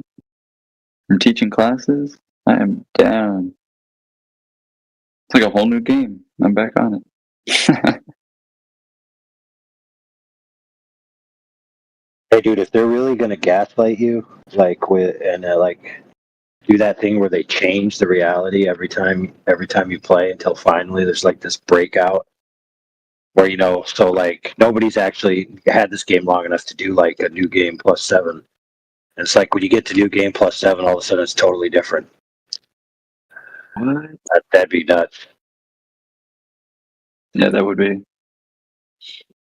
And I think that then they should have a DLC, like I said, where you go up a level and actually come out of the game world into the quote-unquote real world. I was thinking the same thing too. Like, because remember, yeah, there's a plot line about there's actually a drama going on in the family's world that's so much more important than the things going on in the game world. and it doesn't even tell you, at least not that I really recalled. Oh I yeah, didn't get all the journal entries, but that's how you bait people for a sequel purchase, dude. I'm buying the sequel of the DLC already guaranteed. Same with like anything FromSoft comes out with, dude. yeah, it's funny you say that because I mean, I downloaded it, torrent, just to try it out because I was like, I don't know what this game is. I didn't do any research on it, but AI recommended it, so I'll try it out. And yeah, by honestly, an hour in, I was like, okay, well, I'm just gonna pay for it. Yeah. Dude, think about it like this, bro.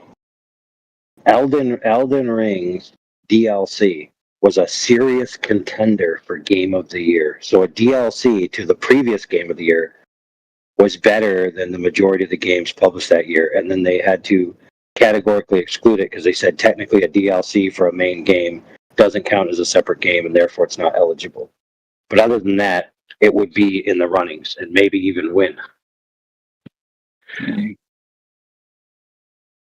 But why? Why is that the case? Well, it's because it's a quality product, which has art and experience built into it rather than cheap thrills. Like cheap. It's not cheap. What's it called? Eye candy, and it's not cheap. Dopamine hits like the average person has been dribbled into these days. So, for example, like you actually have to invest into the challenge in order to be rewarded. You don't just get instant reward. And the thing though is flat.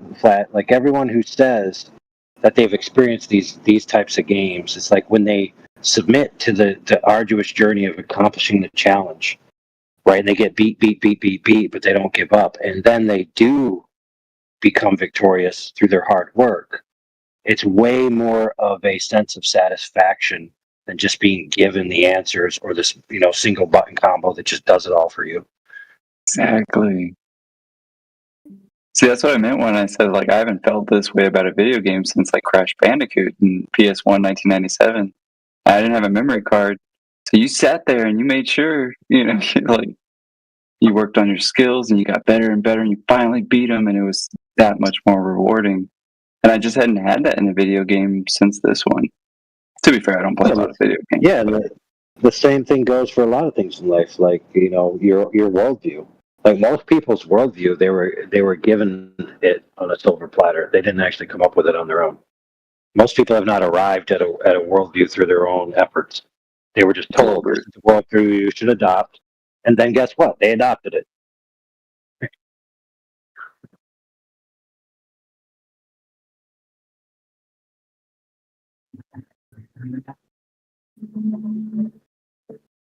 Yeah, and in this case, it was a globe, and it was more of a hostage situation.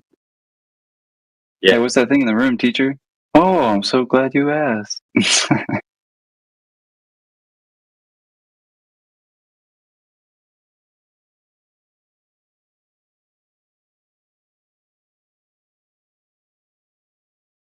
Yeah, I think that the DLC for Clair Obscur should be coming out of the game world into the overworld, and they find out that the Earth being a globe is a bunch of nonsense, and it was all one of the painters and writers' idea to enslave the people in the lesser world. Dang, that would be a cool take. And look, within a game like that, and what I, could quote unquote get away with it without facing reprisal about, oh, you're giving in to flat Earth. Oh my goodness, how dare you betray the globe like this? It's like, no, dude, it fits the narrative of that game perfectly. Yeah, I mean, come on, they allowed it in the Truman Show. Yeah, it's the same thing like when I told you when I first was telling you about it. I'm like, look, you start out at this island, you're looking out straight across, and you're seeing this monolith way, way, way, way out there with this tall lady who's a giant like demigod. And it's like if you're living on the Earth globe, that's represented by the toy globe that you find on the edge of the pier. You're not seeing that chick. She's going to be buried below the curve of the Earth, even though she is a giant.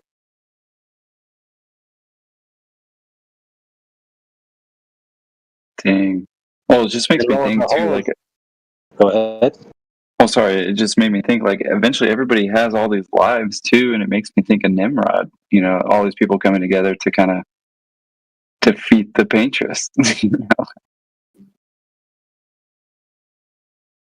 But eventually, then has to be kind of separated, and even the Renoir, the dad, is like he's like so sick of him, he just like kills him at the the beachfront. You know.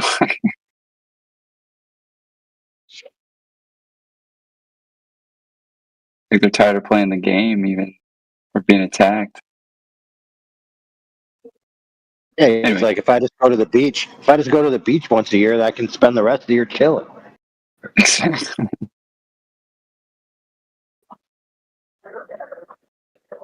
But yeah, they definitely foreshadow like they've been doing this for a while.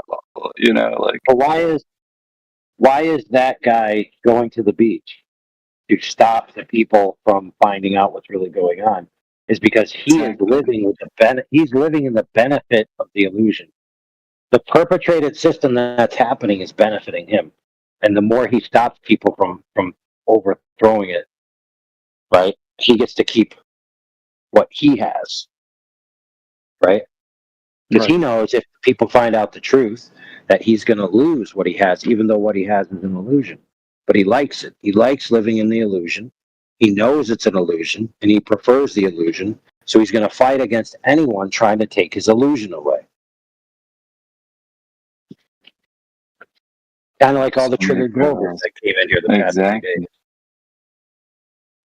So many parallels.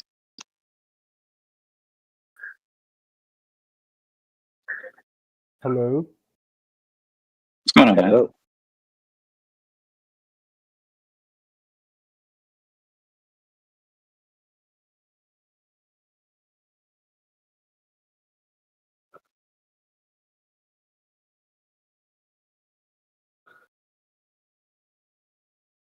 Was that Zankanunu?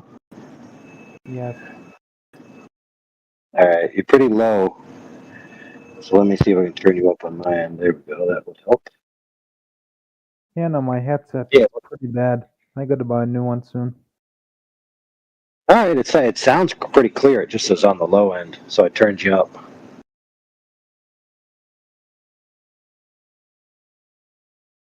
All right, so how you doing tonight? Welcome to the channel. This is about Flat Earth. We were just talking about the parallels in media, such as video games, and the impact of story and narrative and illusion to the idea of where you are in the world. So, for example, most people believe that they live on a globe flying through space, even though they don't know it at all. They have faith in it.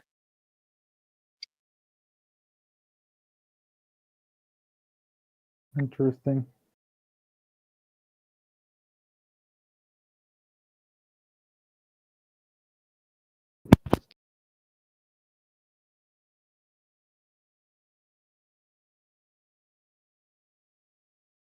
Yeah, so in the game we were talking about, the people in the game, they go on this journey and they end up finding out the truth.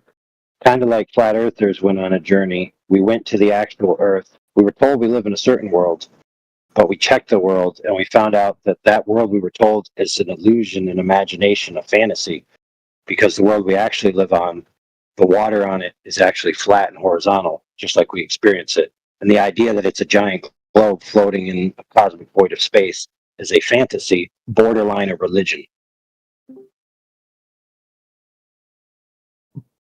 The last statements you made, borderline religion. I kind of had the impression that flat earthers were are some of the most religious people. Well, that may be the case. So, for example, I'm a Christian, right? And I accept the proposition the earth is flat, but I don't accept the earth is flat because I'm a Christian. I accept the earth is flat because water is flat. So if I say water is flat, therefore the earth has to be flat, that's not a religious claim. But if I say water is flat, but the earth is actually a giant ball flying through an infinite void of nothing, that would be a religious claim. Ah, so that's what you meant. Yeah, so for example, the globe religion, it has a creation story, right?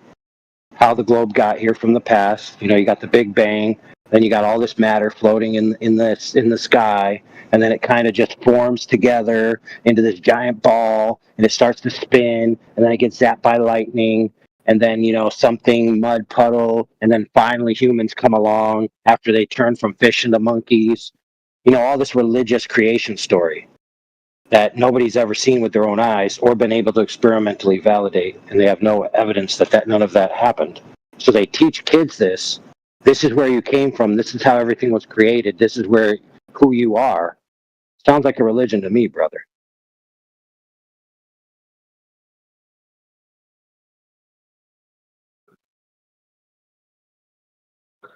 As the flat earthers have like a unanimous account of you know, how the world came to be. Well, it depends. So, like, there's no unanimity, no. So, for example, there's many flat earthers who, like I said, are Christian or specific theists or religious in the vein that there's a specific creator. There are some that aren't. There's even atheist flat earthers.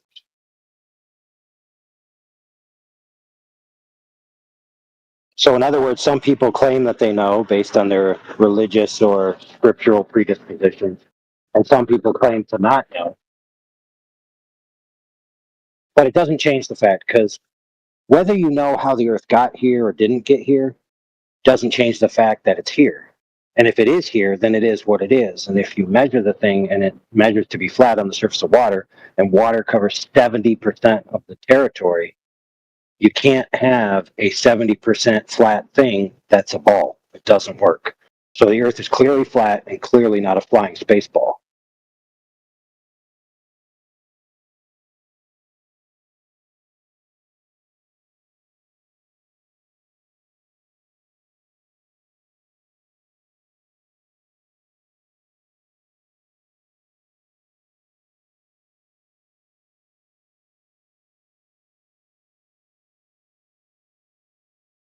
Now, to be fair, I'd submit to you, friend, that you've only ever experienced the earth as flat.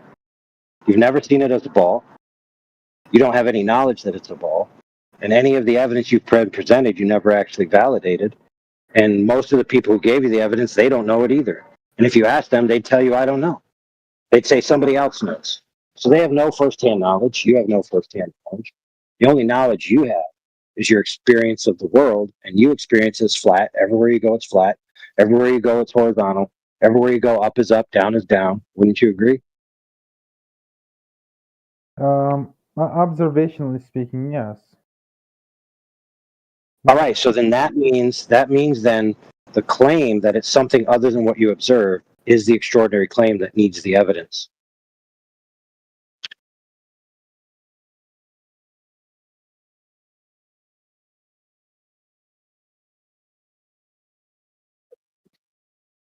But go ahead and finish your thought.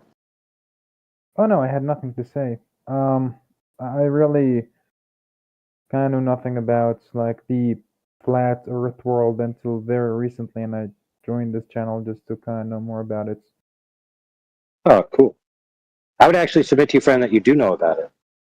You may not know about the community ethos of a group of people who publicly, come into forums like this, but you do know about flat Earth. So, for example, like you said, everything you observe and everything you experience is of a flat Earth. So you do know how flat Earth works. Everywhere you go, up is up, down is down. Everywhere you go, if somebody says, "Hey, let's level the table," you know what they mean. You never experience or act as if the Earth is a globe, not one day in your life.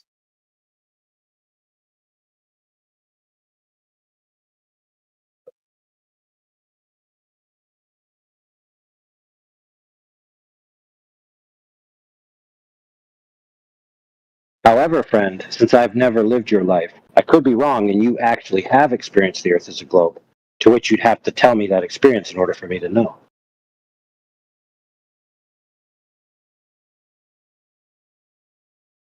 I mean, it was, well, what I learned in school, and also kind of had some experiences that kind of affirmed that, but I never really gave it much thought. The shape of the Earth was never really of interest to me. I only started looking into it very recently. But the reason I'm looking into flat Earth specifically is, the majority of people tend to like trash on flat earthers, and when they want to call somebody like stupid or something like that, they call him or her a flat earther. Right. So I just wanted to look deeper into it to make sure that there is no bias and gonna be on like both sides of the aisle equally, if you know what I mean. Correct. I'd submit to you, friend, that most people who make fun of flat earthers, they don't do so because they decided one day that it's appropriate to make fun of flat earthers. I think that they were told from a very young age, even so much from school and stories and propaganda and TV and media, and even the president of the United States himself mocked flat earthers publicly, right? So they're taught to mock flat earthers. They're taught that flat earthers are dumb. They're taught that flat earthers reject science. They're taught that flat earthers are archaic, which means ancient history or very old ways of thinking, right? But it's much more simple than that. It's as simple as flat earthers are people who recognize that water is flat and level, and if it's covering 70% of the territory, then the earth is flat. It's really not much more complicated than that. It's not a religious ideology. It's not a cult. It's not a philosophy. It's not a spiritual catharsis. It's not a, some deity from another world came and told us. No, it's just we can observe that the way the earth actually is not what we've been told. And we can recognize that we were told. We didn't come to that knowledge on our own. We were told it. We were said, this is the world you live in, accept it. And for like you and like most people, we accepted it most of our lives until we came to a point in our lives where we were challenged with it. And we had to rise to meet the challenge. And so we came upon a piece of information that said, hey, maybe this isn't true. Maybe you should check it out. Many of us went and checked it out, and then we found out, wait a minute, there's something going on here. There's like this whole weird way that the world is presented, but the way it actually is something different.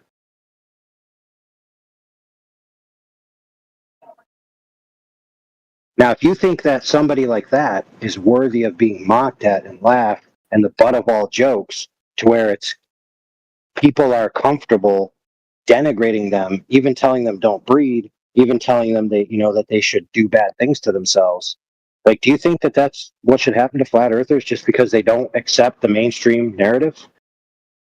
I mean, if I thought this was appropriate, I wouldn't be in this, channel. It's right. The exact opposite, actually. I don't think anybody should be mocked for their beliefs unless those beliefs are like so astonishingly bad and made up that, or promotes violence or vitriol or anything that may cause like distress or any major like Yeah, exactly. You take my meaning. Let me give you an example. I'll give you an example. So like you just said, beliefs that cause vitriol and violence and hatred and the harm of other human beings. So for example, we had a flat earther in the past who was an engineer professionally, and he found out about flat earth and applied his engineering skills to provide video evidences and arguments that the earth can't be a globe. A glober was so butthurt that an engineer would dare to challenge the mainstream. He tried to get the guy's license taken away. He went on a campaign against him, threatened his family. And the guy ended up leaving the flat earth community because he was actually fearing for his family's well-being and his financial status, because this other man was so much involved in his life to try to get him to not be a professional engineer anymore. trying to write letters to the board, say, hey, we can't have an engineer license on this guy who thinks the Earth is flat. People could die, et cetera, et cetera. So yeah, I would agree with you that the idea that your worldview makes you hate flat earthers so much just because they challenge your globe. In this man's case, I'm not saying all globers are that way. Yeah, no, I don't agree with that. If you have an intellectual disagreement with somebody, then keep it between the two of you and keep it intellectual. Don't, put or make it in such a way that the livelihood of the other people involved are threatened because Absolutely. yeah. But there's a greater meta narrative about that, friend, which is this. You'll hear a lot of people say, no pilot takes flat earth seriously. No engineer takes flat earth seriously. No scientist takes flat earth seriously. Well, guess what happens if any of those careers come out supporting a flat earth? They get that type of behavior at them. So it actually is the case that scientists, pilots, engineers, and so on and so forth actually do take flat earth seriously. In fact, they applied their skills to determining whether or not the earth is flat or a globe, and they came out on the side of it's flat. They used their professional skills that they earned and learned, and they figured it out that the earth was flat, or at least that's what they claim. Now, what is so wrong with that? That I'll tell you what's wrong. It challenges the other guys. They don't like that somebody who has professional credentials doesn't agree with their worldview, because now you have a threat to your worldview. But why is it that they're so upset about it? Like, what about this topic in itself is so triggering?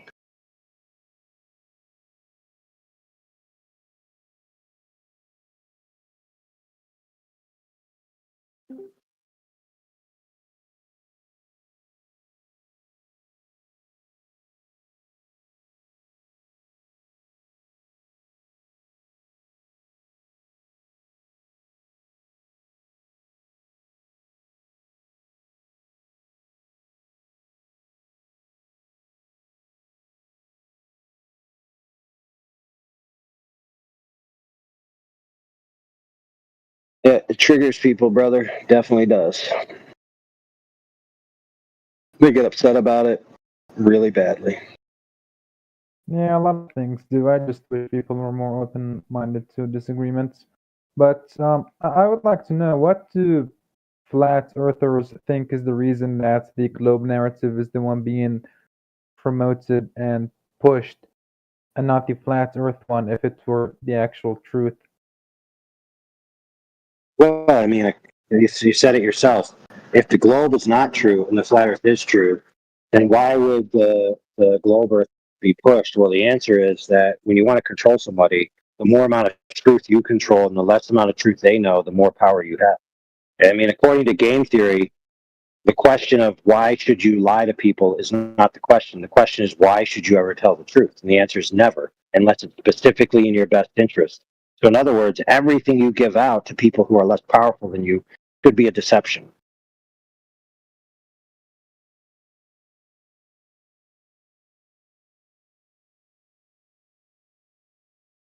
And the best deceptions, real quick before you go on, the best deceptions have a small portion of truth to them. Go ahead. What I was going to say is, was this approach the one taken by, like, don't want to say governments, but like bodies of governance, even going back like to ancient civilizations like the Sumerian or the Babylonian, or like, people from that era? Absolutely. So let me explain. Most ancient governments were some type of deity-inspired hierarchy. So in other words, there's a metaphysic in which there's deities at the top, and then the human leaders below the deities as a direct conduit of the authority and power from the deity to the subjects. And so in the same token, most hierarchies of government follow that same thing. Even, for example, the United States government. Where I am and where I grew up and what I learned is that the essences of our freedoms and our rights and the way we construct the government is to honor the liberties and permissions that are granted to us by our creator, and the government gets its power from honoring those. So even that has, even though it's a free society, quote unquote, even that has this hierarchy of God first, then the government, then the people. But of course, they tell you it's the God first, then the people, then the government created by the people, right? So it's either way, you end up with the authority is coming from the ultimate source of reality, right?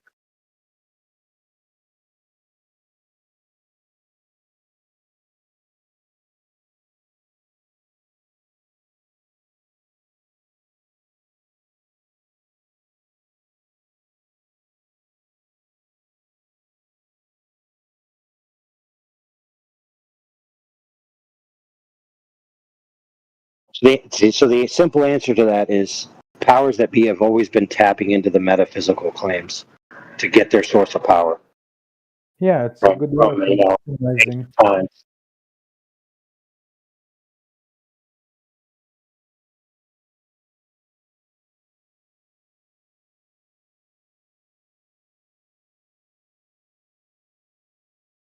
So and in order to do that, you have to frame your power from a metaphysical standpoint, right? So your subjects have to believe that you have a legitimate power, right? Because even though you rule with an iron fist, if your subjects decided you're not legitimate and we're actually going to revolt, no leader wants that to happen, regardless of how powerful their ability to squash a rebellion is. The king's court was invented for the king to convince the people that the king is acting justly so they wouldn't revolt. It wasn't because the king had a sense of justice. It's because he did have the sense of this is what I want to happen in my kingdom, but I want the people to agree with me. So I'm going to hold the court to where I can convince the people that I'm doing the right thing so that they will agree with me and behave themselves. Yeah, it's definitely pragmatism, not just symbolic. Exactly. And the globe, my friend, is a one world religion. It's a one world religion that synergizes all of the religions under one auspice of a major religion. And that major religion is called, quote unquote, science.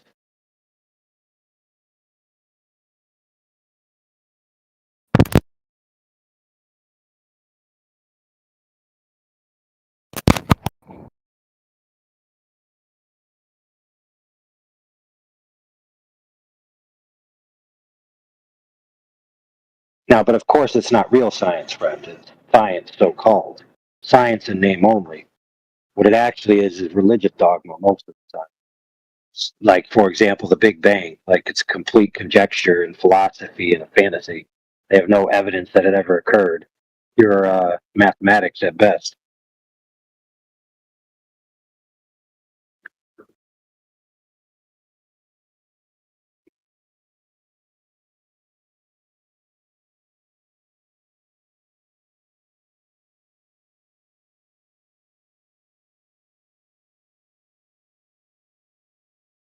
And it comes with it comes with its profits too. Like, supposedly human beings have seen the Earth as a globe with their own eyes, but who has?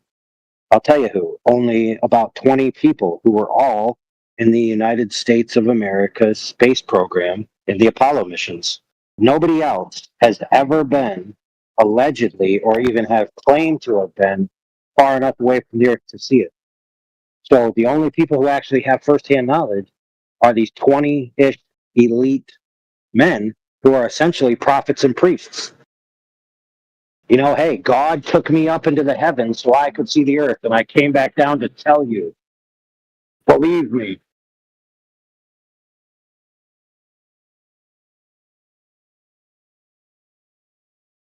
Now, somebody who's hearing me say that might not take me seriously because they'll be like, oh, they took photos, bro. Yeah, really? How did you validate anything they took was an actual photo? The answer is you just had to trust them that they took a photo because they said it was a photo.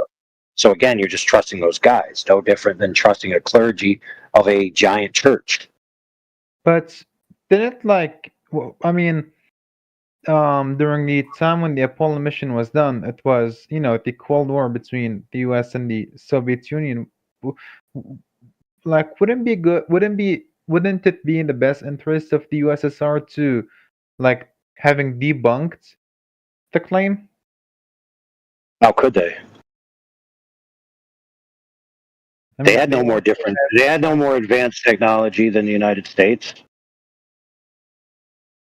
What about Japan, Germany, and France, and all these? Around the time of the Cold War, the Japan and Germany weren't even players.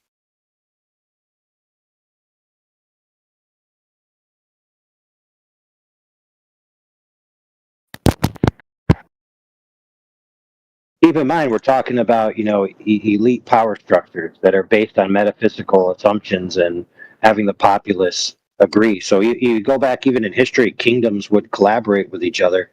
They'd even have marriages, right? So one kingdom which was normally at war, some of their leaders would get married, and then now all of a sudden they're one family. So now they have to look out for each other, and they still allow certain little skirmishes to happen as long as it doesn't endanger the top of the head. So as long as everything's playing out that doesn't cut off the head, they're okay with it. What I mean by that is it's not necessarily the case that at the elite level, these people are as much of enemies as it looks like on the normal person's level.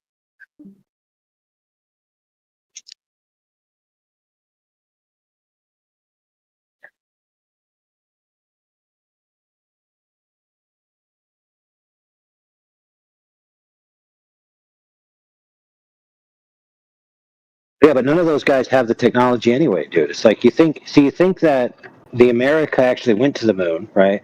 And therefore they have the technology, and that means that their competitors should also have similar technology. No, bro. Here's the problem. The United States never went to the moon. It was a fabrication from the start. They presented as if they could.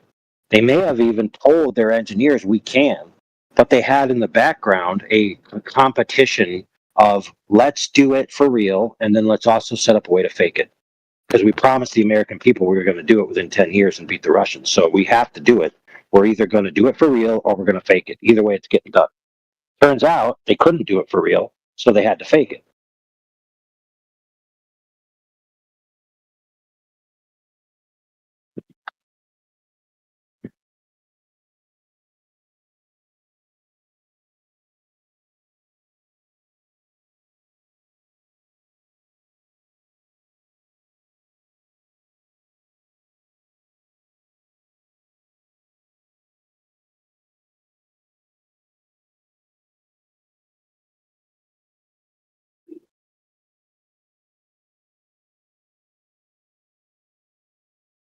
Yeah, so nobody sent a manned craft since then to the moon, dude. No men since then have been to a position to see the Earth. So if you're saying, well, why didn't the Russians debunk him? Well, that's a good question. Why didn't the Russians send a man to the moon? Like, they could have. After the Americans went to the moon, the Russians could have also went to the moon. Why not? I don't really know, I guess, because, there was really no reason for doing it, because the only reason the Americans doing it was to show up the Russians, but didn't the Russians send a man to space before the Americans? Well, they sent a man to high altitude, whatever that means.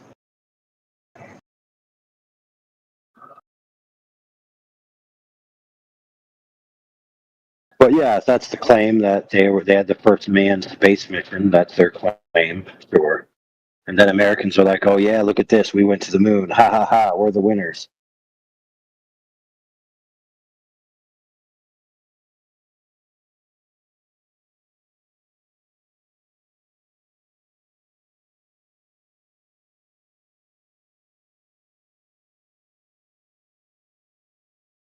Think about it this way, brother. Why are there rules of warfare? Think about it. War. Why are there rules in war? Why is there a convention about what you're allowed to do in a war? Like, why can't you just fight and win? Why can't you just do anything to win? Why not? Who's going to hold you to account? I think that's the way it is. I served in the military myself for 8 years, and while there are rules on paper, rarely does anybody strictly adhere to them. They're just to uphold a certain image to kind of produce the incentive for the people to rebel or make it less grotesque, if you take my meaning, so that it's more tolerated.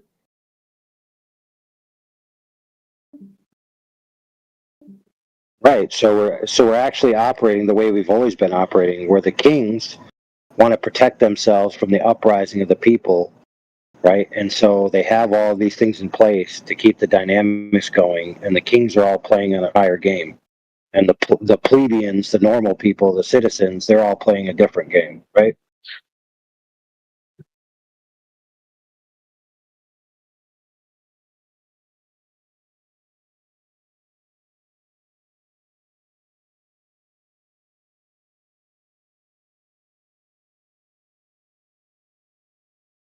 Now, while it's all interesting to talk about this stuff, like why wouldn't the Russians do this? Why did the Americans do that? Why did the Pope say that he'd baptize an alien? You know, all this weird stuff. But see, the problem is that the Pope said he'd baptize an alien. If a space alien came to Earth and wanted to be baptized, he'd baptize him. Oh, I thought you said he baptized one, like he actually did it, not like a hypothetical. Yeah, but you see, the whole point is like everybody's talking about all these shoulda, woulda, couldas about space and our position in it, where we got created from in it, where we're going in it, yada yada, blah blah blah. We live on a giant ball flying through space. That's all a cool story, and it makes a nice movie. But the problem is that in order for that to happen, water must be curving around a giant ball floating in space, and the problem is the water isn't curving. So it can't be a giant ball floating in space.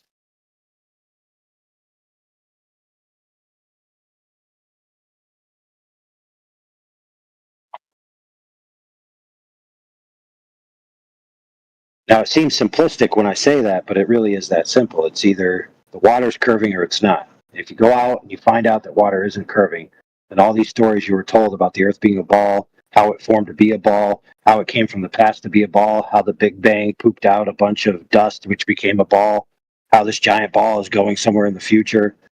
Like, all this giant ball story just can't be real. It's a story. It's a religion.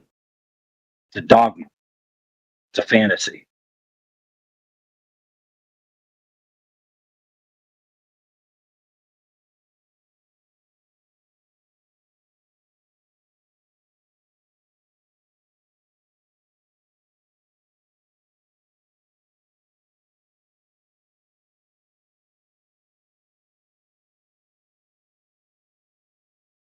Yeah, so like, flat Earth in the sense that people think the Earth is flat, or that research the Earth being flat, isn't because, Americans, faked a bunch of moon footage.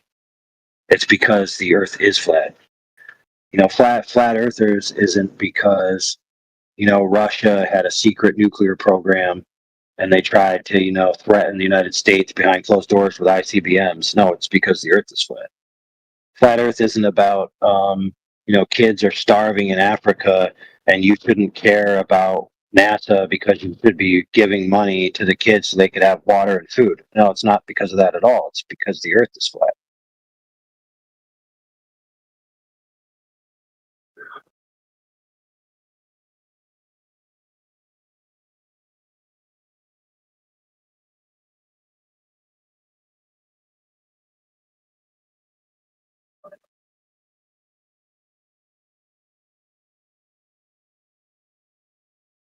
Although maybe if more people did know the Earth is flat, they might change their mind about wanting to fund stupid fantasy space programs.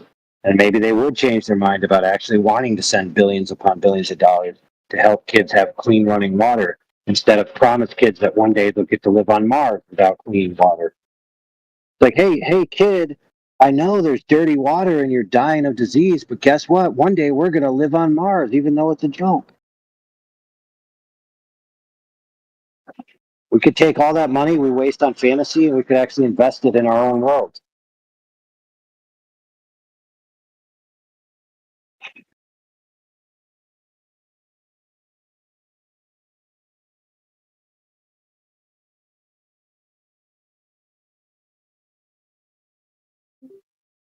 That's part of the problem too, friend. It's like with the globe religion, they have a salvation story, and that salvation story is that one day we'll get enough technology to leave this world and go find a new world, which is going to be better than the world we already ruined. Because somehow going to a new world is going to change the fact that human beings ruin the property that they possess now. Like, do you think going to a different planet, quote unquote, is going to change the way humans are? You think if we get to a different planet, all of a sudden we're going to treat it nice and not litter?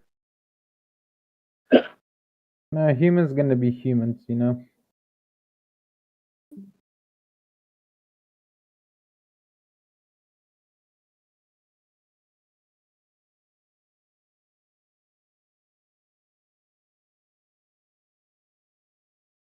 Lord Exactly. the rims.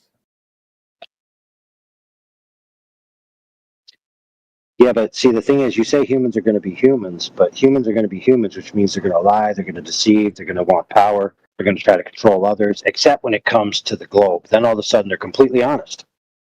Isn't that weird how, like, everybody thinks that people, when they talk about space and the Earth's role in space and all these different worlds out there, they can't possibly be being dishonest? It's like all of a sudden they lose their ability to think, wait a minute, we're talking about humans here. Maybe they're wrong.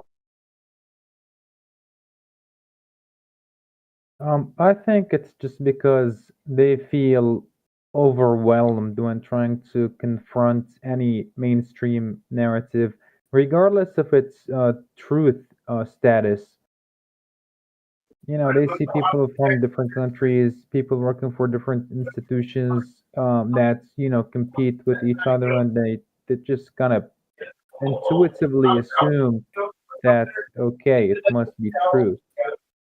I'm not saying that it is or that it's not, but that's just my opinion on why people have this mentality in general. Yeah, I'd agree with you. And look, it's not just the average person has a hard time going against the mainstream powerhouse.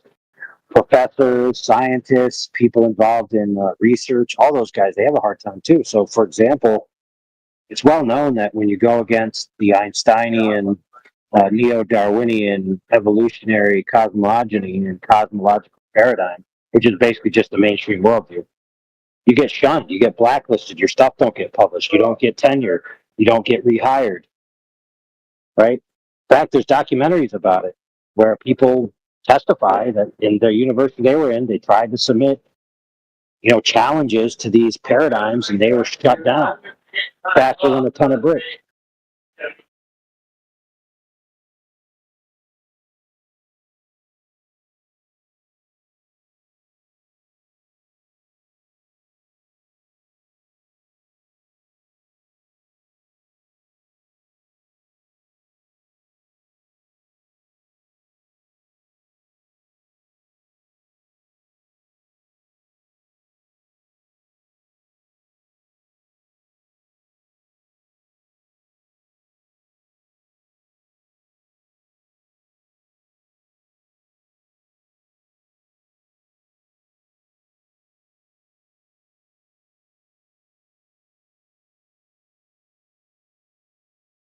Oh, I just had another epiphany.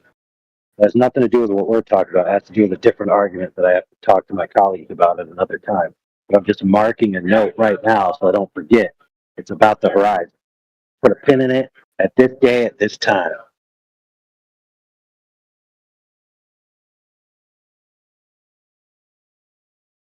You said it's about the horizon? Yeah, it's for me and some other dudes that we're having a talk about something else, and I just had a thought.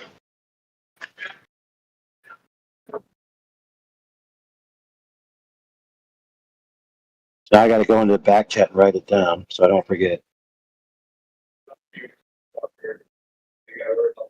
HOR.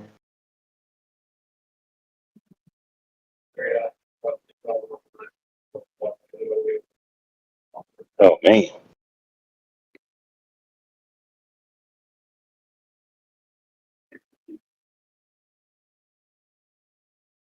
I gotta see if the other guy is available. Might have to tell him. Let's see.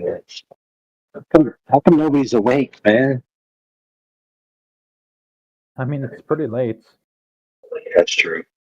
Yeah, but we got people on our crew from all over the world.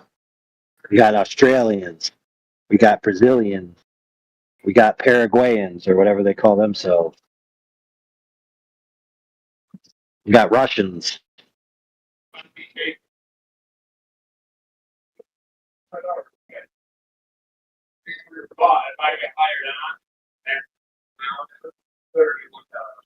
All right, let me see. Is anybody else on the flat side awake and cognizant, or are you all just in here while you're sleeping?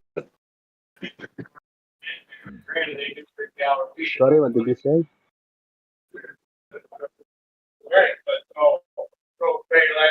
I was going to see if you want to have a conversation with Zank Inu, or however you pronounce it, because I got to go away for a few minutes. About the earth. What's that?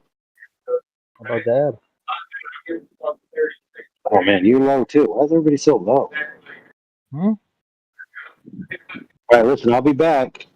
But in the meantime, hopefully one of these other friends will have a conversation with you, so that don't have dead air. Sure. No, brother, Take I your don't time.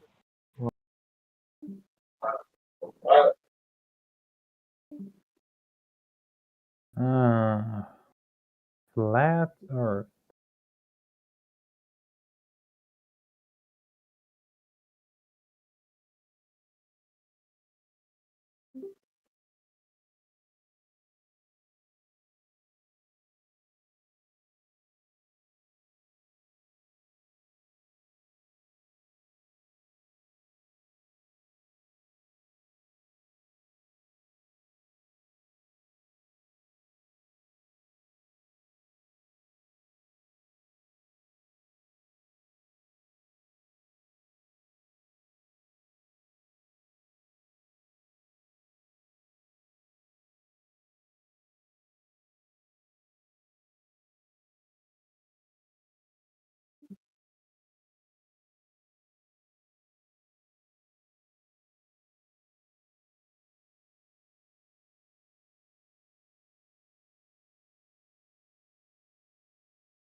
All right, what I miss?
What up?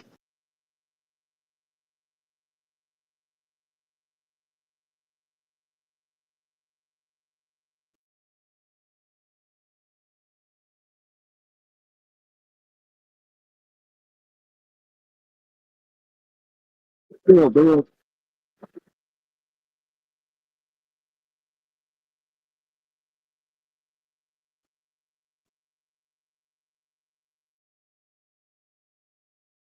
Looks like our other friend left. Looks like everybody in here fell asleep.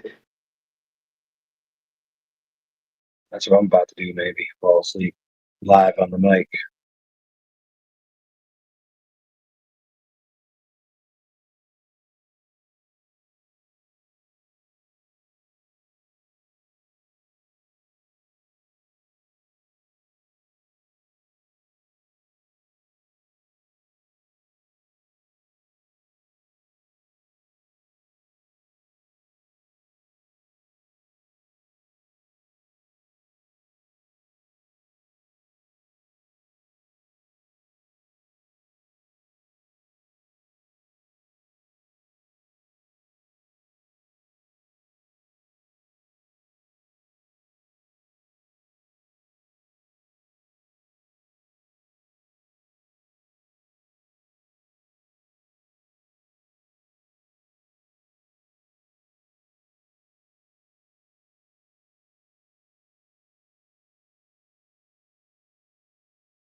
Quick question for the panel. Are we live?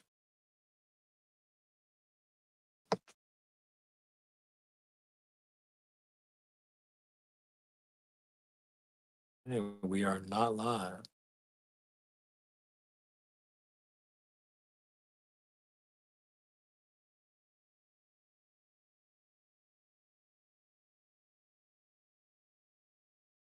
Guys, coming over to politics. Coming over to politics.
Hey, kissing baby. Yo, what's up, guys?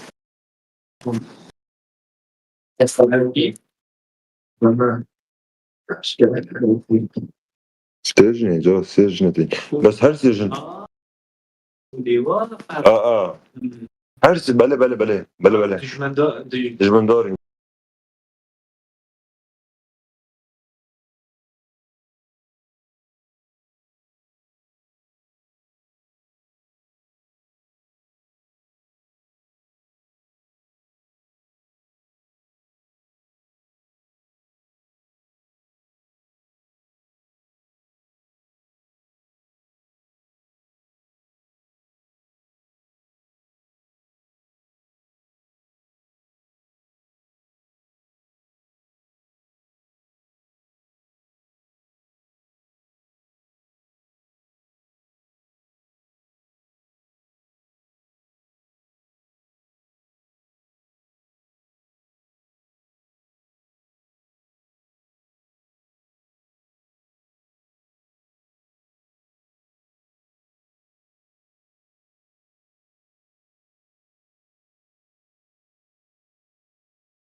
Boring. Hello? Oh, nothing. Yeah. Excellent.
map here real quick. We're probably taking up a lot of bandwidth, so. Hey, Robert, you're breaking up again, man.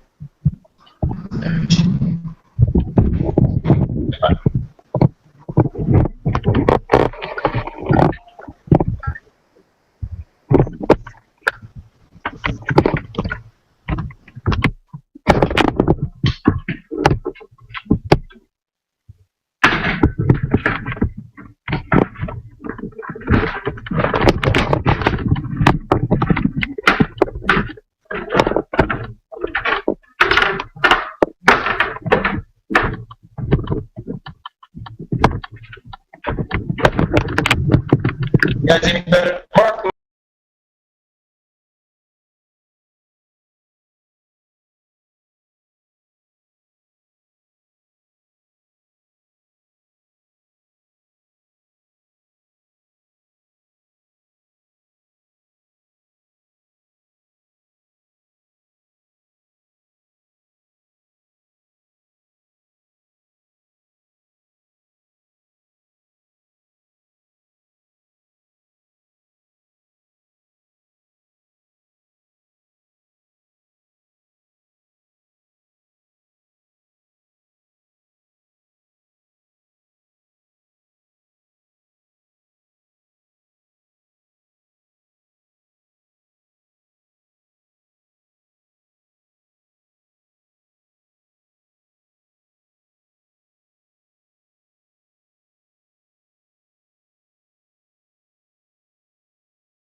Like it's out of the world. But yes, America. I'd love to come in America too, because when I was young, my mother look a lot of New York Unity Special Unity. Tintin.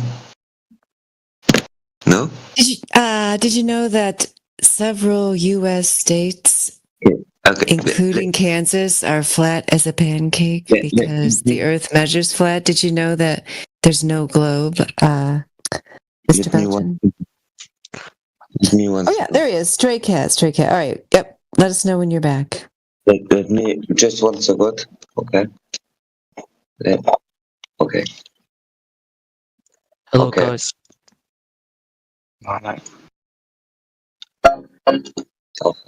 Yeah, after having done that survey of Kansas and those other states, they realized, well, if we extrapolate this to the rest of the USA, the whole of the USA is flatter than a pancake. Just can I make you hear something? Yes. Yeah. We'll listen to you. What's going on? Listening right now. Okay. Écoutez. Spécial pour les victimes. Voici leurs histoires. Do you know that? No. Okay. No, I'm sorry. It's law and order, bro. It's law and order. Yeah. That's right. I'd love to visit USA. I'd love to be an American, and I'm just I'm Belgian guys, and from Cookie Europe. Heck yeah, bro. Yep. If we're not bro, doing check law, this out, bro. I sympathize with you. What? For example, bro, there ain't no song. Australia, fuck yeah. See? Am I right or wrong? It's the best thing. No, too much spider in Australia. I'm scared about that. Too much, not spider, but all the animal.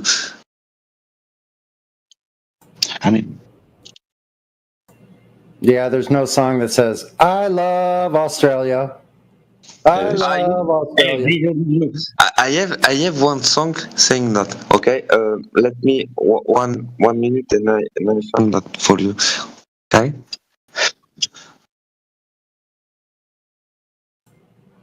Or I was born in Australia. No. It's Australia. How would you know? Sonny, what if they do have a song like that? Why don't we ask the Australians if there's any cool national songs? Yeah, it's called our national All right, Australian dudes. It's really short, so we can be drunk before yours is finished. Yeah, but like, what does it say? Does it say anything cool in it? Not really. Yeah, I know what it says. It says "dirty deeds done dirt cheap." No. That's okay. I come from a land down under. There it is. Sung by Englishmen. Okay, hey guys, I found one song about Australia. Okay, can you listen, please? Okay, please.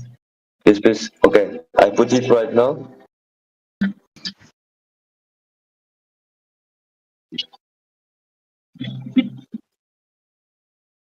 Yeah, man. Yeah, man. Yeah. And here, can you post it?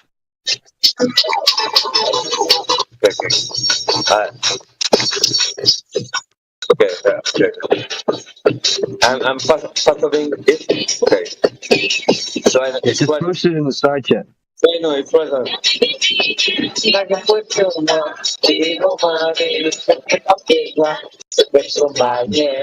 Cutting way.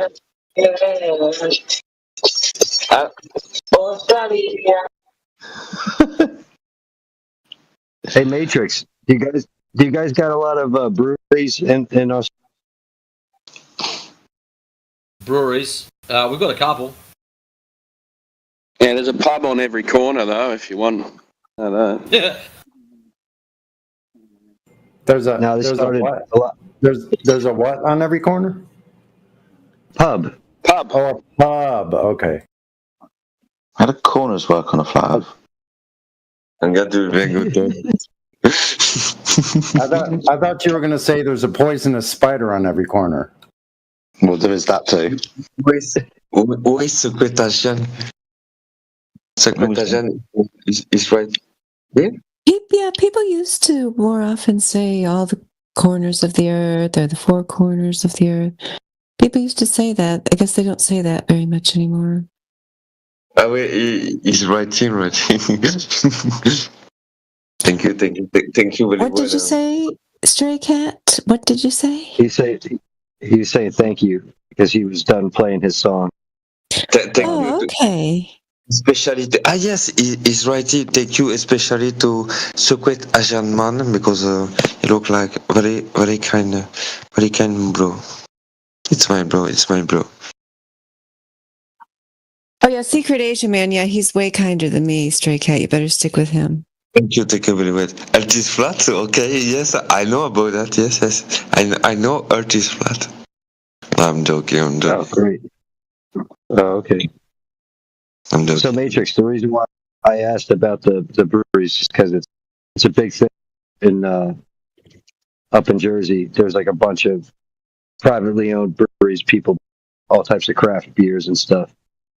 I heard you guys talking about drinking a lot of beer, so I figured you guys might have a bunch. When they're brewing their beers, does it take the shape of its container and is it level on top? You already know. Thank you, my bro. Secret Agent Man. But I appreciate you very well.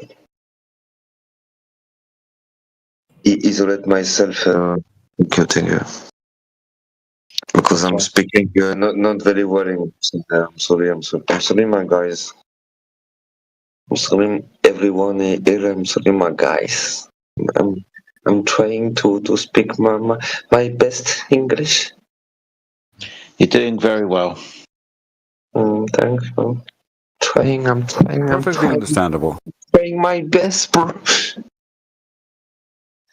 Let's stop being weird. The music might come up as copyright. What does it mean? Should I tell her no? No, I think I can put music right now. Like it's not copyright, huh? I'm on board. Okay. Yeah, probably not going to work too well.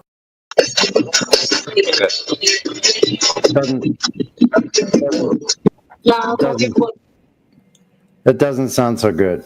Yeah, the quality is not great, so please stop it. We're also live streaming this to YouTube, so any music that is licensed beyond YouTube, for instance, on Spotify or other mediums like that, will get flagged if you play any extended durations of that. So I'm unmuting you now, so please stop playing the music. Oh, harmony. No, that's not okay. I'm an Englishman in New York. Yeah, Belgium. Are we singing Sting? Englishman in New York. Recognize that track. Wore it better. Englishman on the flat earth. Well, I don't know this version. I'm an Englishman. Guys, what is this? Wait, what is this, guys? What is what? I mean, what's the topic here? You talk about the proof or what? Yes, we talk about the proof that the Earth is obviously measurably flat. So give me the proof, bro. Okay, so do you know what water is? I know what? Do you know what water is? The water? Yes. Yeah, I know. In the So we understand when we look at the surface of water, when it's at rest and contained, it's horizontal upon the surface at every and all distances. Okay. So Chocolate Asian, link me your YouTube channel and I can go watch. You want your YouTube channel, bro? No, but because no. What? Why don't you just listen to him right now? He don't want the proof. He only want the YouTube channel. No, because no. Okay, so sorry guys, because I'm reading the channel right now, and I'm not the best English speaker, you know, and I'm like how do you say in English? I'm like fucking drunk. Yes. Yes. Yeah. Yeah, well that's done. how we say it. Yep, we say it that way. Yeah, stray cat. Stray Does cat. that make you like this, huh? And then we say, shut the fuck up. Now we have Invader talking. Do I don't say anything. Do I make this turn? Oh, I guess you're just lighting up. I don't know what's going on. There's too many people talking. Oh, I guess it was Cristiano earlier. Yeah. So yeah, stray cat. All he was trying to say was, you know, water's flat. It lays flat in a container. It lays flat in a bathtub. It lays flat in a swimming pool. What is it? Oh, I'm sorry. Water is flat, and the Earth is made up of over 70% of water. Yes? No, bro. No. Don't say me. I mean a flat filter channel. All right, stray cat. If you don't want to talk, that's perfectly fine. No one's going to force you. No. But where am I? Where am I right now? I'm not in a flat Earth channel, no? Or yes. Where am I? Am I? Yes, you have been in a flat Earth channel for quite some time now. No, for real? Yeah.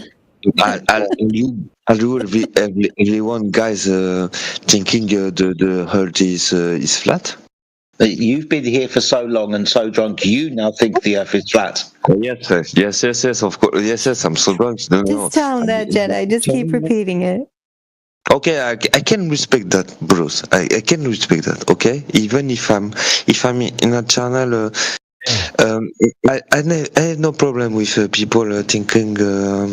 I have no problem. I have no judgment. I don't judge people. I know we are all humans. You can trust what you want. But am I in a flat channel, people? Flat Earth? You're a flat earther. Yeah. Yes, okay, but okay, right now, but okay,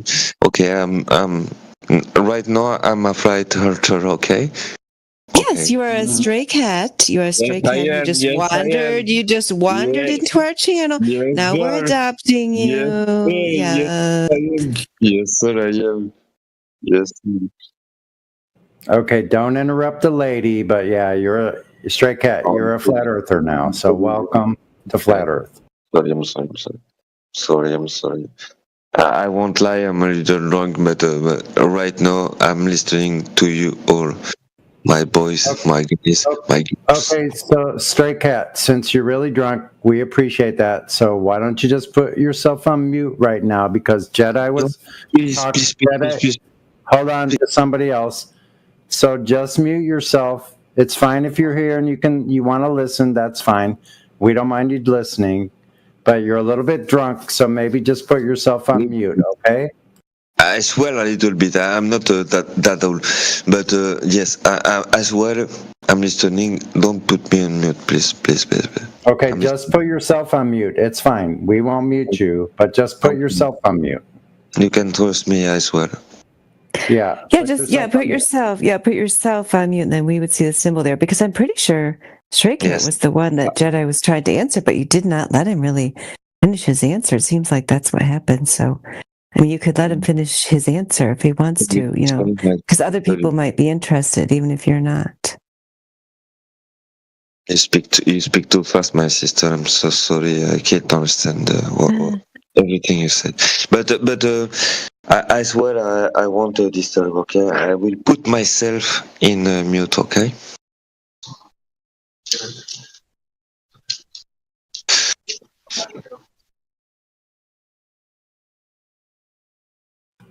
Very good. Au pire, là, je peux traduire pour toi.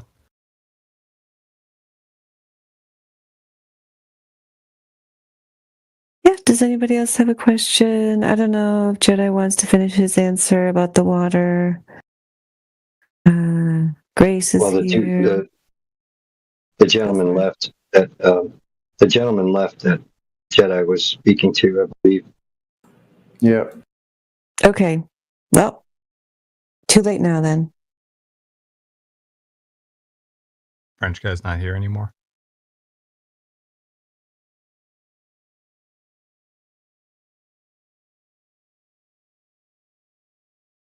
No.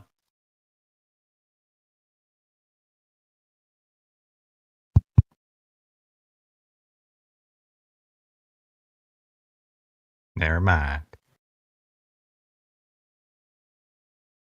I don't even know anymore. I guess Cristiano's mad at me since I'm the only woman who's been speaking, but welcome to the channel, Cristiano. I don't really know what you're going on about there in the chat, but feel free to come back if you want.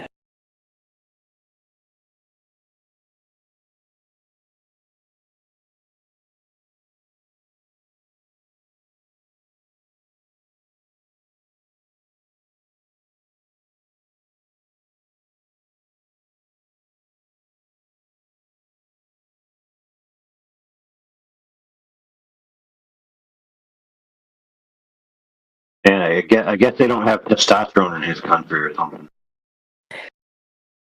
I don't know. I can't explain these people. Don't ask me to try.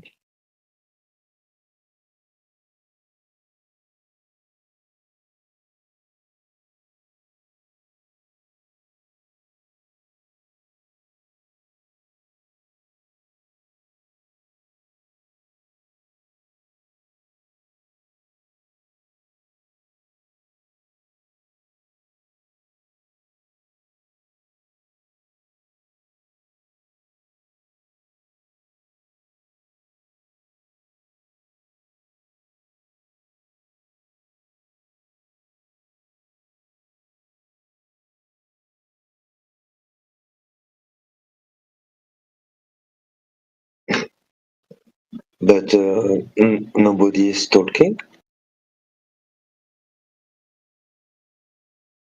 We are waiting for you, man. I dismute myself because I can understand I'm talking too much, but when I mute myself and I'm hearing the channel, nobody talking. Were you talking too much, or were you just talking drunk, or were you? Yeah, hold on, bro. The reason is because somebody else did want to talk, but you talked straight through them, and then they left the room. I didn't talk in the last 5 minutes. I'm so sorry. I'm not talking that much now. I am. Am I? Bro, hello. Dude, we're not going to have a conversation about whether you are or aren't talking, okay? If you want to talk about the topic intelligently, and then you... Oh my goodness, all right, dude. You're gone, bro. Goodbye. Get banned. Ok, va te faire enculer, fils de... Yeah, sorry. Tiens, va. Get lost, sucker. Pute, va te faire enculer, fils de pute. Help him. Pute, va. Help him. He wanna talk. He wanna talk to speak. But I'm not talking, and I'm in the channel. There is 12 person and nobody talking, so I'm just. Bye. Please. Okay. You need it. Oh my. Yeah. Try to warn him. Jeez. Mr. Most, yes, you may speak now. The other guy is not here. Yeah, he need to speak and practice English. So he's like he wanna make practice, but people don't understand him, and they think he is speechless.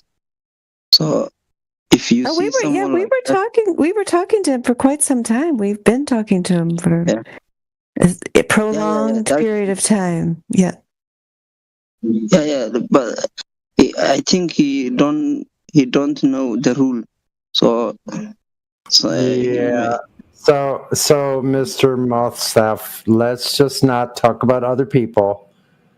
Just speak for yourself. It's okay. That little part is over now, so no worry. Don't have to talk about it. You can just speak for yourself. So, welcome to the server. We're glad you found your way here. Thank you. I am scrolling my phone, so I see this large group. So I try to get make some talk. Okay. Is the Earth flat?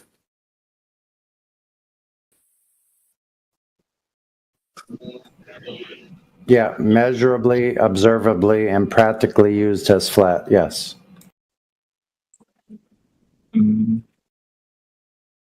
So all the books and what they teach us in schools are wrong? They don't teach that in school. They don't teach. Yeah, I think in the school they talk something about that, but of course, yeah. In books, there's no books that say about the globe. There's no books that teach you about the globe. Okay. But how we can verify if the Earth is really plane, is really flat, or other form?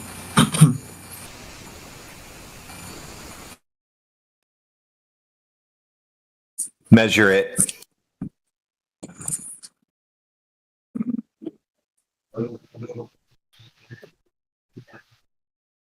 Okay.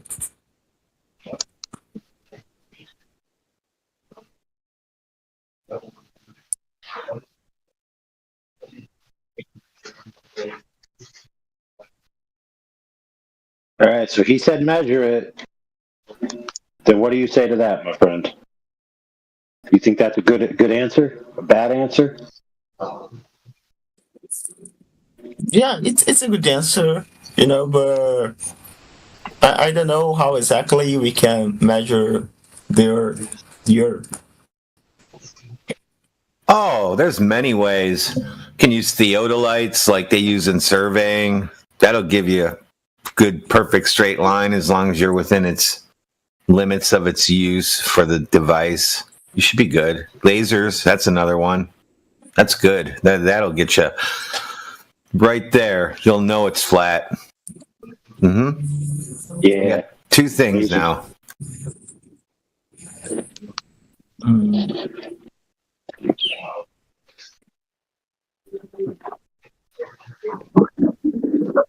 And why they say that the Earth is a globe? Is there any reason? No, I don't know. I don't know who made up that story. Nope, I don't know. I can't tell you. I'm not lying either. I don't know who made it up.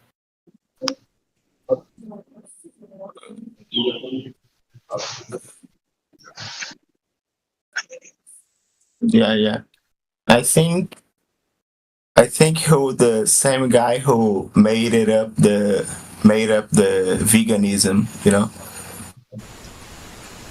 Yeah, I don't know anything about that. I don't, because I eat out in the yard and chew on the side of a cow if it's walking by, so I don't know anything about that. Wait a minute. Who do you mean? Who made up what? You mean they made up the globe? It's kind of like veganism. Is that what you mean? Yeah. Say that was the same persons, you know. Good news is it doesn't matter. Well, veganism is, you know, some people think it's an ethical or moral position where they think they have to be responsible to the organisms of the earth because they have a moral duty not to hurt them. Now, moral duties are not things. They're not forces. They're obligations between persons, right? So it begs the question that there are greater things at play in the universe than just objects, right? So, like cups, plate, dogs, cats, humans, right? There's a difference between a cup and a plate and a human and a dog, right?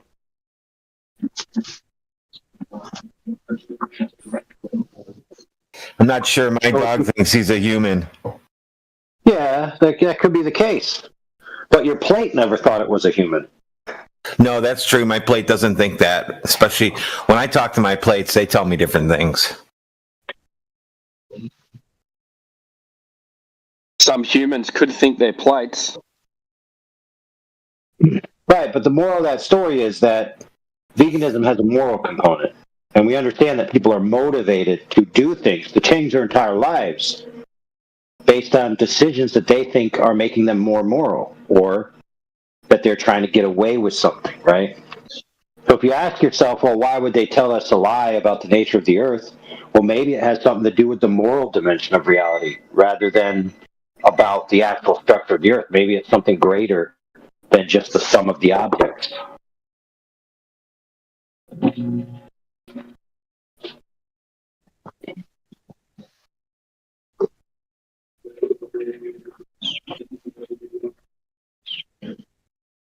But how would we know? So, for example, you may do things that I don't agree with your motives. Like I say, well, why do you do this? And you're like, I do it for this reason. I say, well, that's a dumb reason. Well, it's a good reason to you.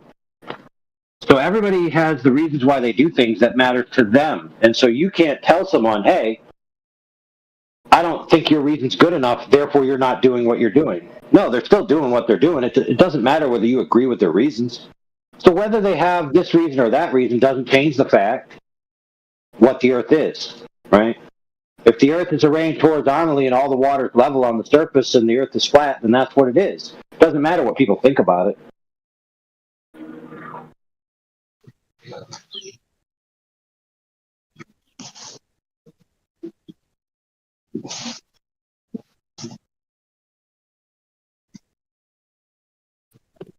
I got a question for you. You hearing any of this? Okay, go ahead.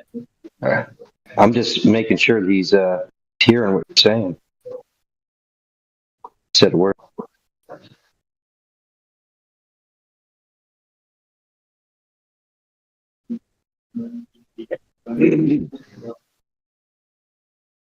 Hello, flat people.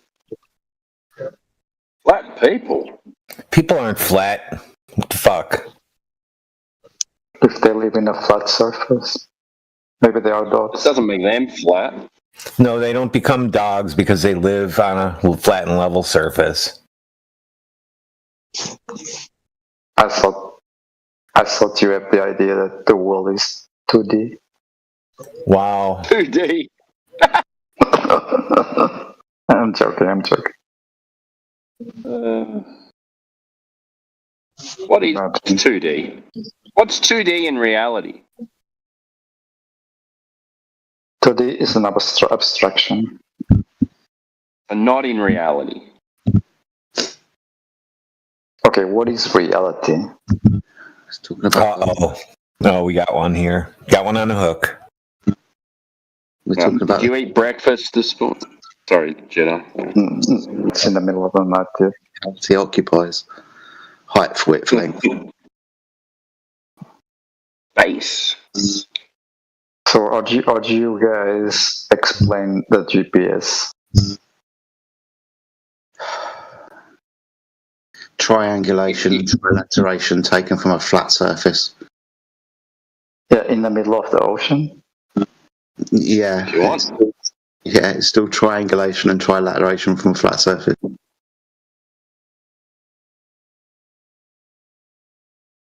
Yeah, bro, it sounds like you got a point that you're trying to make, rather than just ask how do you explain GPS. GPS is a signal. Okay? It's a passive signal that's broadcast. You receive the signal with a receiver. The receiver does the math based on different signals that it gets, and it tells you where you are. That's how it works. That's correct. Exactly. But are you saying that instead of using satellites, does it use like towers? Dude, it could use it could use anything. It could use balloons. It could use airplanes. It could use high altitude aerial objects. So it could use repeaters. It could use buoys. Hold on, it could use buoys in the middle of the ocean, which, by the way, do exist. There are buoys, transmitter buoys in the ocean. That's right. Yeah, many of them. You don't get the point, because if they are floating in the ocean, they cannot what kind of waves they are using. It's short waves or high frequency. If it's a short wave over the ocean, it has to be a different kind of radio frequency. Okay, I might have to take a break from this.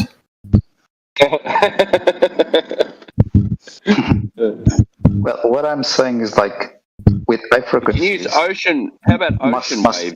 Must. There is no other way. What? But I don't understand how satellites must be in a vacuum for us to use things in the sky to use them for navigation. Actually, they're not in the vacuum, because low Earth orbit still has an atmosphere. Okay, so again, you're just saying that there are things in the sky.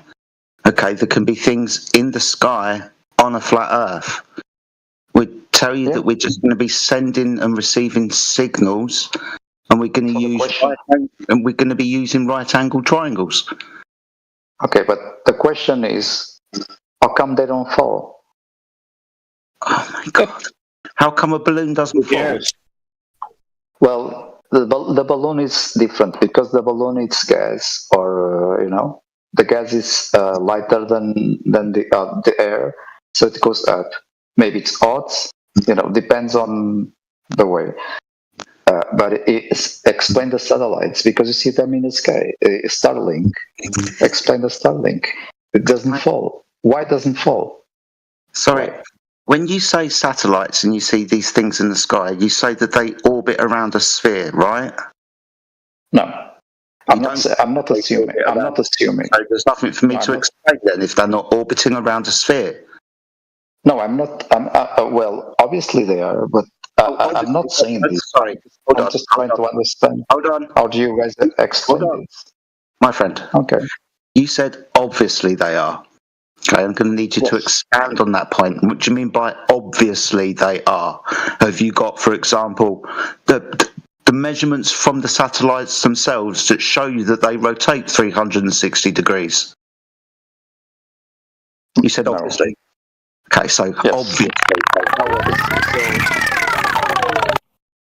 So let's say that you are in another country and I see international station for 5 minutes, and then there is this other person in this other country. They're gonna see it, and I don't see it anymore. Explain this. Okay, you saw who made the first observation, who could see it. The thing was in your location. It was too far away for the other observer to see until the thing that you observed travelled from your location to his location where he could start seeing it. Shock horror. So if they are not orbiting around the planet, if they are just what they are doing, it's 180 degrees, or they are spinning 360 on top of the flat Earth. That's the idea. Yeah, everything above the Earth, like an aircraft or helicopter, bumblebee, bird, satellite, flies above a horizontal plane. Yes. Okay, so let me ask you a question. What type of, there is something below? Below what? My feet? No, below the Earth. I don't know. What do you mean by below the Earth? What, under the ground in a cave? No, because you said on top of the flat Earth, there is a lot of stuff. What happens on the other side? I don't. What do you mean by other side? What, yeah, below your feet. Something. So is there another place? No, it's just. So is it so? Let's call it. We call it universe? Let's say universe only happens above the Earth. The things you can observe in the sky. Yeah, that's all we observe, right? You ask me something that I don't observe. I'm telling you things that I do. So when the sun is, tell you about something that I don't see. Yes, I understand. So when the sun disappears, where does it go? Around. You can see this for 3 months of the year in the summer in the north for 24 hours where the sun circles the observer who stands inside the Arctic Circle. The sun is clearly just going around. Those people who are not inside the Arctic Circle, they experience day and night cycles. The sun, due to that position, rises from a horizon and descends on a horizon. But our first observation says the sun doesn't actually go anywhere. It just circles above the Earth. So if you are in the center if you are in the center of the Earth. Okay, where's that? I don't know. According to you, it's gonna be is in the center of the Earth. It will, because it's flat. It's in the middle, right? Okay, the center of the Earth, because it's flat, is in the middle. Oh, okay. Where's that then? Yeah. So why the sun? Why the sun sets and the sun rises? Sorry, we were talking about the circle of the sun around the Arctic North. Okay, then you started speaking about the Earth. Yes. Sorry, one has got nothing to do with the other. Yes. Okay. Can we go to the middle? For example, I don't know the size of the Earth to mathematically figure out where the geographic middle point would be. Why not? What, pardon? Why don't you know? Why don't I know the size of our reality? I don't know. Why do you not know the size of the universe? No, we are talking about the Earth, not the universe. Okay, but why do you expect me, one person, to know the size of the Earth in its entirety? Because it's possible to measure. Is it? Yeah. Done it, have you? Huh?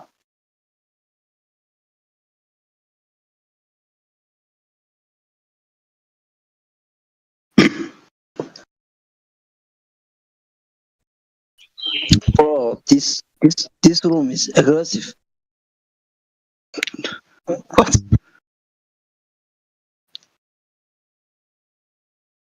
Apparently, it's easy, according to this friend, to measure the entirety of our reality.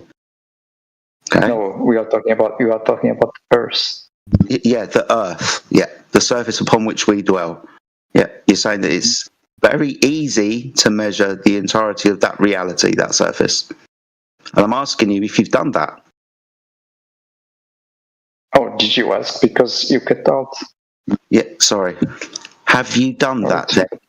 This thing that you claim is easy to do and you want me and others to do? No, I don't want nobody to do. I'm just saying it's easy. Okay, so you've done it then? No, but shall I do it? No, I'm gonna do it. How do you do it then, if it's easy? I have to think about it. Okay, you think about it because it's easy. Well, I'm an electronic engineer, so must be not so complicated. Engineers? Well, you said engineers for, again, some reason I don't understand. Why are we now talking about engineers? I said I'm an electronic engineer. That's probably I'll find some device to Well, I work with a whole shitload of engineers because that's what my company does, and none of them think about globes and floating. Isn't that crazy? I don't know. You tell me.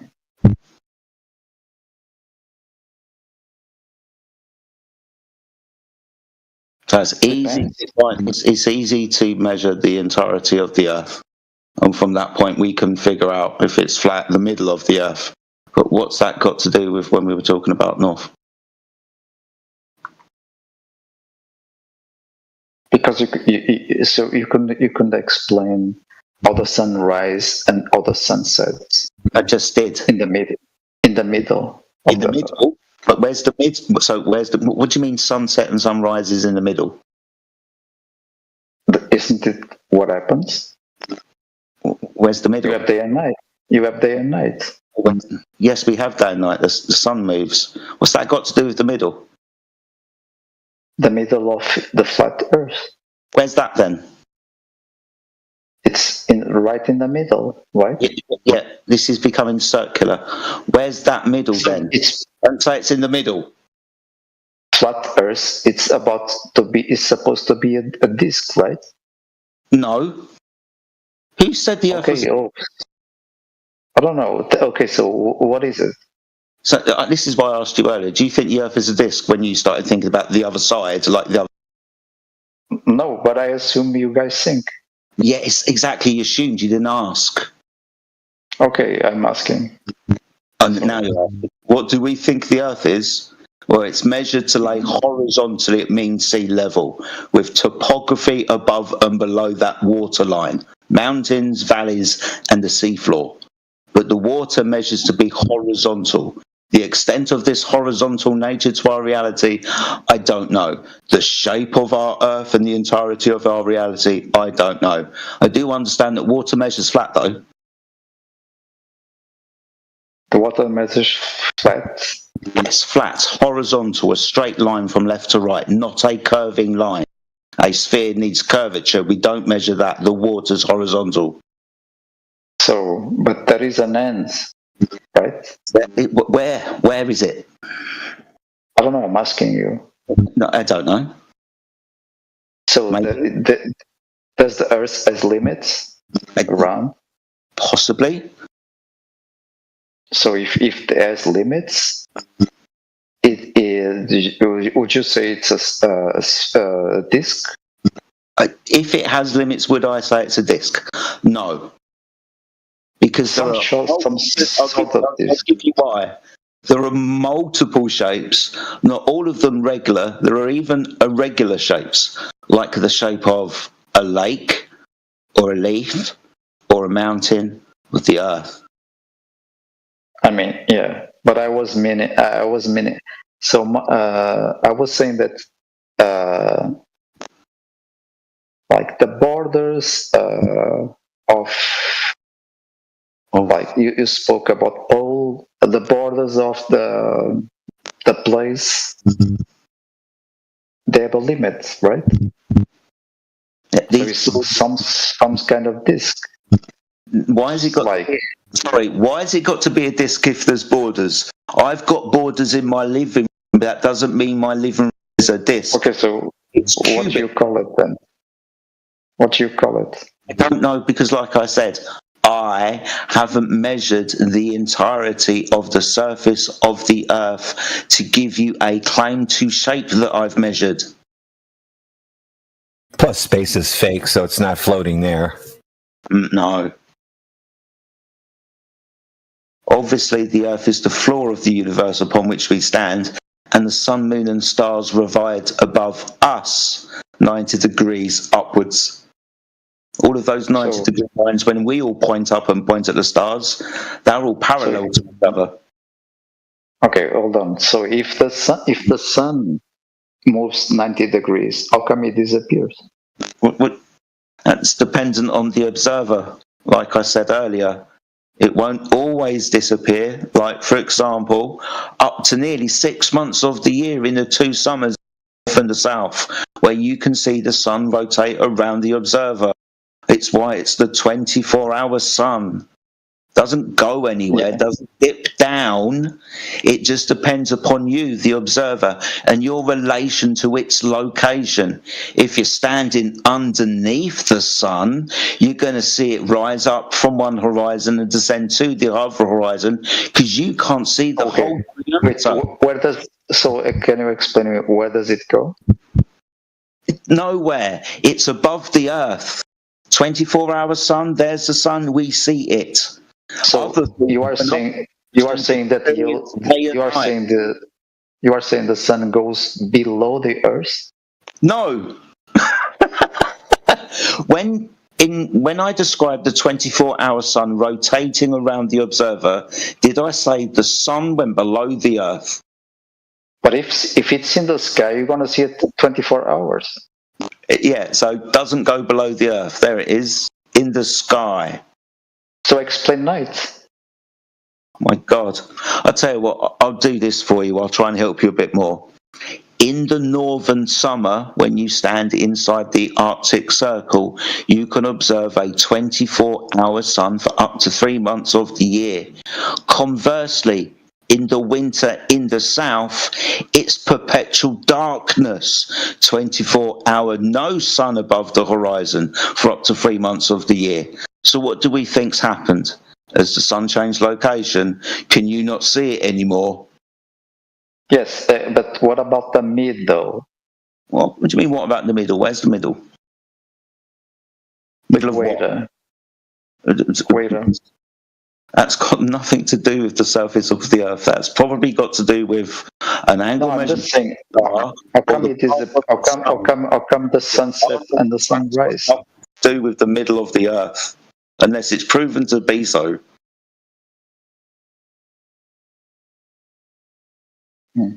You're interested in the middle of the Earth. I've tried to explain to you that it's perspective, the observer, and locality to the sun's location of why you see it rise and set.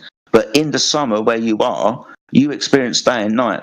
But in the summer, inside the Arctic Circle, the sun's above the horizon. So we know that it's not actually going down. It's just perspective, but makes it look like it's going down.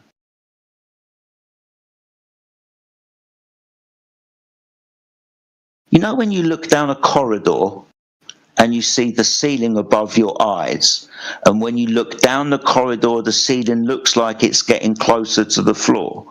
Do you think the ceiling is actually getting closer to the floor?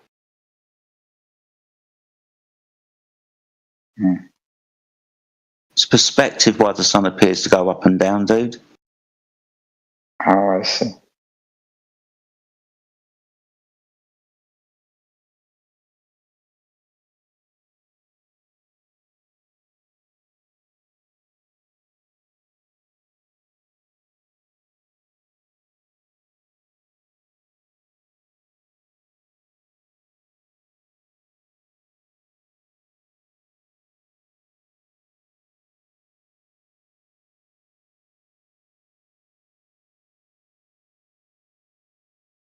You know that you can even calculate the Earth size because of shadows.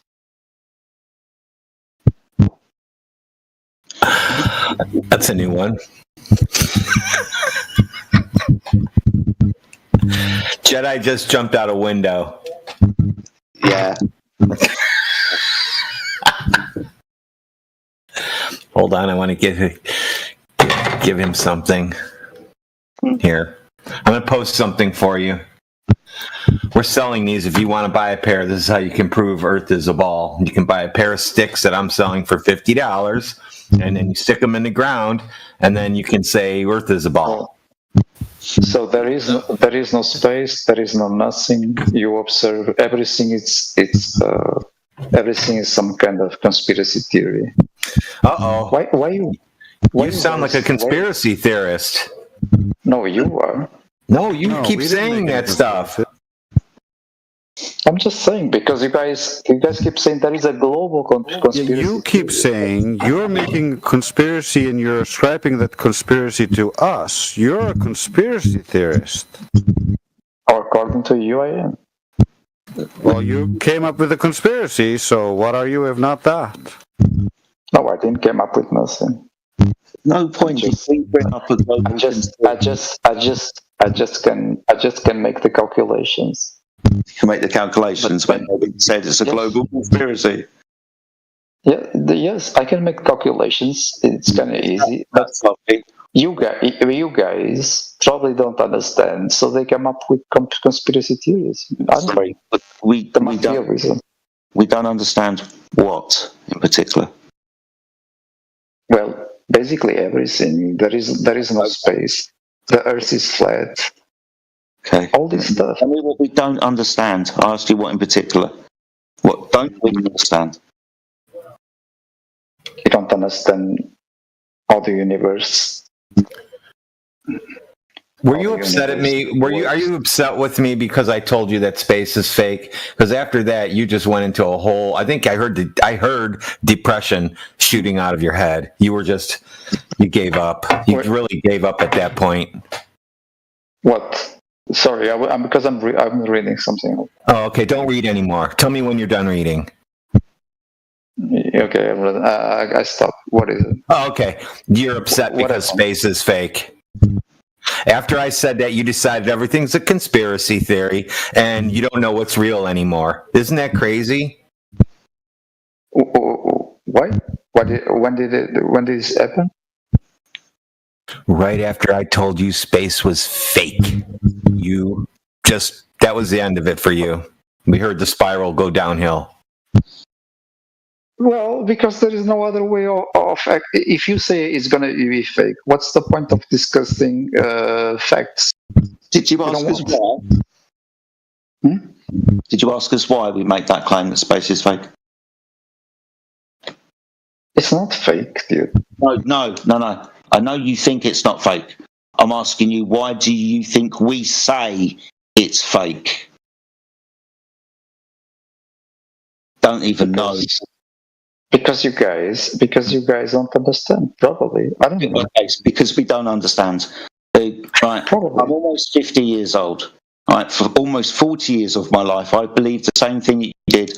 I understood it really well. I could repeat the story just like you. But I'm asking you again. I don't know why. We don't understand. Why do we say words that come out of our mouths and us making a claim that space is fake? Sorry, I didn't get it. Well, can I go again?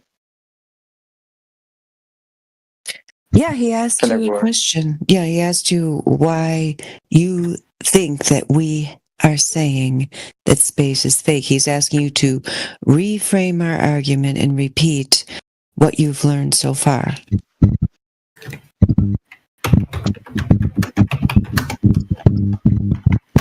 Well, I was not expecting, because I don't know, all the time people hear it's all guys. How come women also believe on this stuff? That's it's okay. Your question is, how can a woman exist on Discord? Is that your question? No, not on Discord. Just exist in reality? Like all men should just No. You just split in half, and then you're two men, and then they split in half, and then that's how you populate. What are you on, dude? I mean, sorry. What are you on? What are you on? Calm down. You are the one shouting. Ixion, so the space, yeah, it can't exist the way that they claim. We can't have a vacuum or near vacuum of space right next to the gases of Earth that keep us alive. You cannot have gas expansion into a vacuum. Dude, I have to put your volume down because you are shouting. You don't know. Relax. I don't think he's shouting. There is somebody giving like some kind of feedback, though. I don't know. Where How's that's everyone, come from. guys? Oh, we're fine, Ace. Oh, now you decide to talk. I was trying to talk to you earlier. You could have saved us from My mic was. all of the things that happened for the last 2 hours, Ace. It all happened because you didn't speak. But now you fixed it. Yeah, Isn't it funny that you give 1 second? Isn't it funny that you give people the opportunity to ask you something and you kind of prompt the question, but they still refuse to ask the question to the people who can give you the answer? It's fucking weird. Okay, so can I ask a question here? I wasn't talking to you. Okay, so I can ask a question, guys? Might as well, Maybe you'll make more sense than the other guy, so go ahead. Okay. So, why is it important to believe if the Earth is flat or not flat? Why is it important for humans? Oh, it's very important to have an understanding of where you live, just a basic bearings in your world. I mean, throughout history, it would be a common tactic throughout history if someone wanted to control a population. They would understand that they first had to acquire control over the narrative or the means of communication or the information. The information control allows for population control, as well as just generally making, any kind of prisoner, whether they be a prisoner of war, prisoner in a jail cell, and so on and so forth. It's commonly known that a way to keep people docile would be to control their location, their schedule, everything they do, everything they think about the world, their environment, so on and so forth. So, control over information leads to people being subdued and not reaching their full potential. So if you actually realized that you do not live on a globe and there's no evidence of this globe, you might actually start, taking control of your own life, and, who knows what you might accomplish. Okay, so let's say if I don't know if the Earth is flat or round, how do I know which one is the truth? You look for the curvature because the geometry of the sphere with the radius of 3,959 miles dictates a certain rate of curvature increase, as well as just a location of the geometric horizon and so on, which means you can go out and test this in reality and see if the horizon is the place predicted by this sphere, and if objects are obscured by the curvature as would be predicted by the geometry of this sphere. That's how you would determine it. You would determine it empirically. You would determine it by doing tests.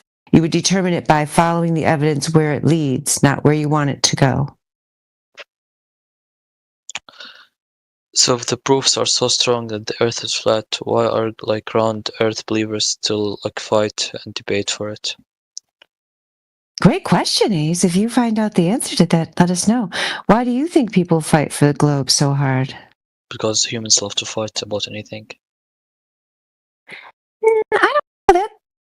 People do. People can be argumentative, no doubt, but this topic in particular brings out very emotional arguments in people. They get very agitated if you try to just say, well, maybe the Earth isn't this shape that you thought it was. Maybe it's not.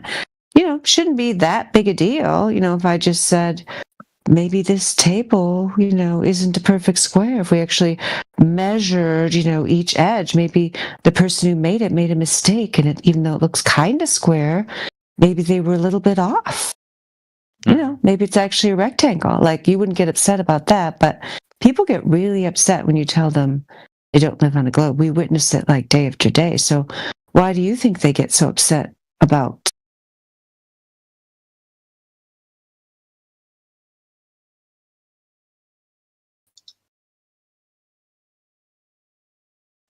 Yeah, they probably just feel like they don't even, I don't know, like either, like India said, they're just mocking us, or they just feel like they don't even have to make an effort anymore because people are just swallowing it. We've got Vinny and Tia here that just joined. Welcome to the Flat Earth channel. Hi, everyone is back. Hi, everyone. Hello. Thank you. Yeah, Vinny. How's it going? It's going pretty good. Thank you. You're welcome. How about you? Thank you. I'm doing very well. Yeah, it's a beautiful summer day here in the United States of America. So have you heard about Flat Earth before? Somehow, yes, but I never looked deep into it. Okay, yeah. So you came to the right place then, because a lot of times things that you might see, if you just tried doing a Google search or whatever out in popular media, are not really accurate about what people who are serious about disputing the alleged globe model would say. So here we're all about showing how the geometry of the sphere that you would expect if reality did match the globe model we're given, we test that model and we find out that it does not hold up in reality, because the drop over distance that you would expect if you lived on a ball is not there. Okay. In simple terms, what that means.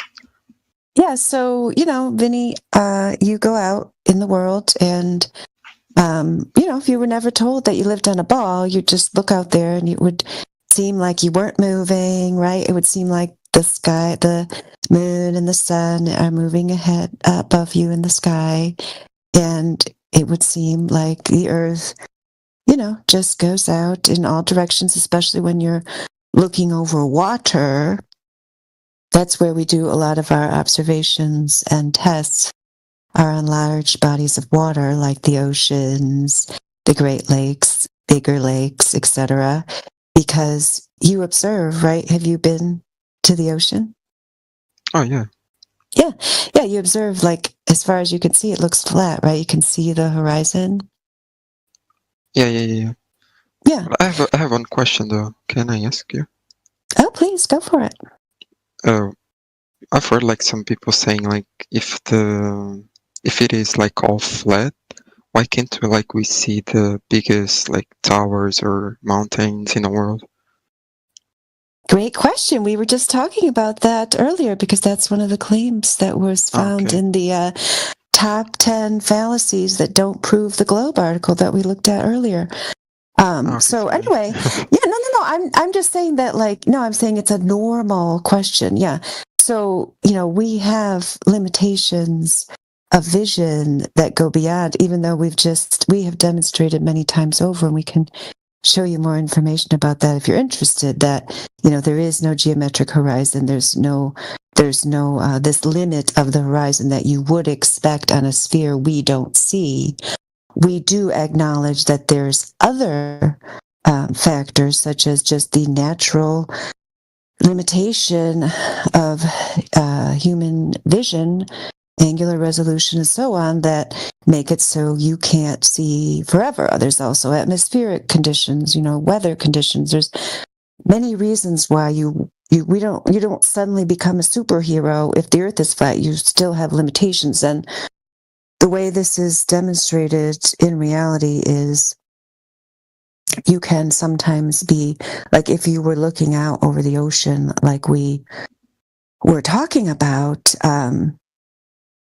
you might see a ship, and because of the limitations of your vision, that ship, if it's going off in the distance, might go outside the range of your natural human vision. But if you had binoculars or a zoom camera or some other kind of optical equipment, you could bring that ship back into view. So that in that case, it would be the limitations of the naked eye that would be limiting your vision. It's not the Earth curve. Okay. Interesting. But okay, I have another question. Can I ask you? Of course, go for it. Okay, thank you. Like why everywhere, as you said before, like people say that the Earth is globe, but like everywhere I search, that's the first answer. Oh, you're unmuted, use if you're unmuted. You're hot micing use if. Yeah, there you go. Somebody muted him. Okay. We'll unmute you when you're ready. I'm sorry, I got distracted. Why do people say it's the globe? Was that the question? Yeah. Like everywhere where you search, like if you ask like Google or anything, they will say that the Earth is like a globe, you know, and like everybody just first assume that premise it's is wrong. not flat. And sometimes it is. Everybody's not like that. There's millions of flat earthers all over the world. I, for instance, just found out my uncle is also a flat earther, and we didn't know each other was a flat earther. It was just a happy accident. Oh, that's interesting. Yeah, so you don't always get accurate information from a Google search, especially on this topic. That's why we're glad that you're here. I just put the optics on a flat Earth GIF in there. Oh, and Secret Asian Man, yeah, put out a slower one. That'd be great. This is just explaining about human vision, and then Secret Asian Man put another version of it.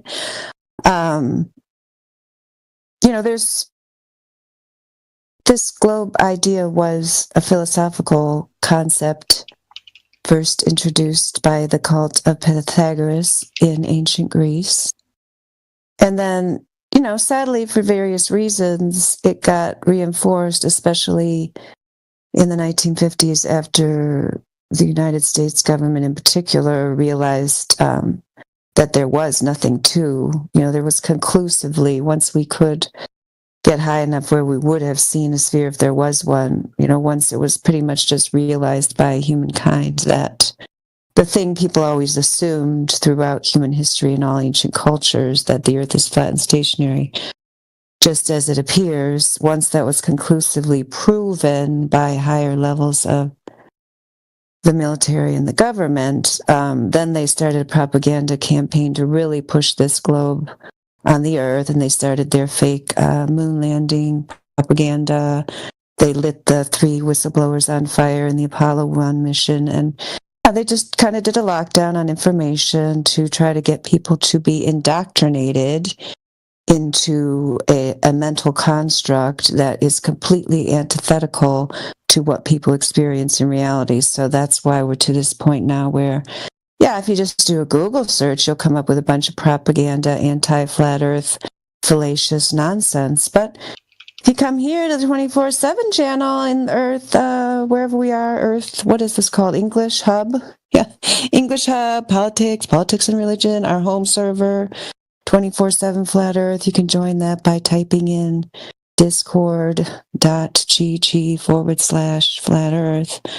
All those places, you're going to get the empirical information, just kind of harder to find because, they want people to keep thinking that they live on a globe. It's profitable for people who are in control of the information flow. Oh, let me accept. I was invited to the Discord. I'm so glad it made sense. Yes, it made sense, yeah. Good, yeah. Okay, interesting.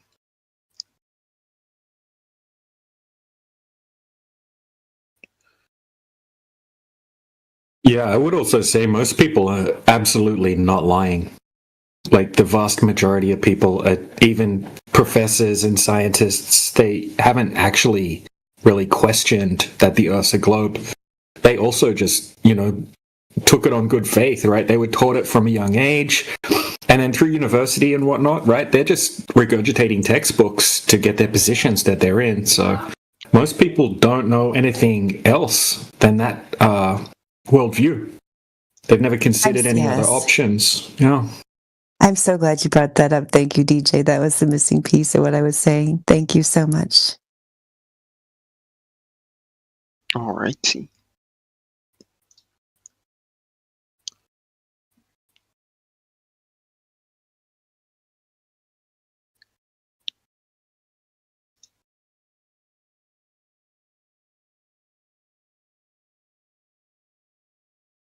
So it's like all the propaganda, right? Yeah, I mean, that DJ was just saying, yeah, there's a lot of propaganda, which I was talking about too, but it's, but a lot of people pass on the propaganda and they don't realize that's what it is. They don't realize the claim is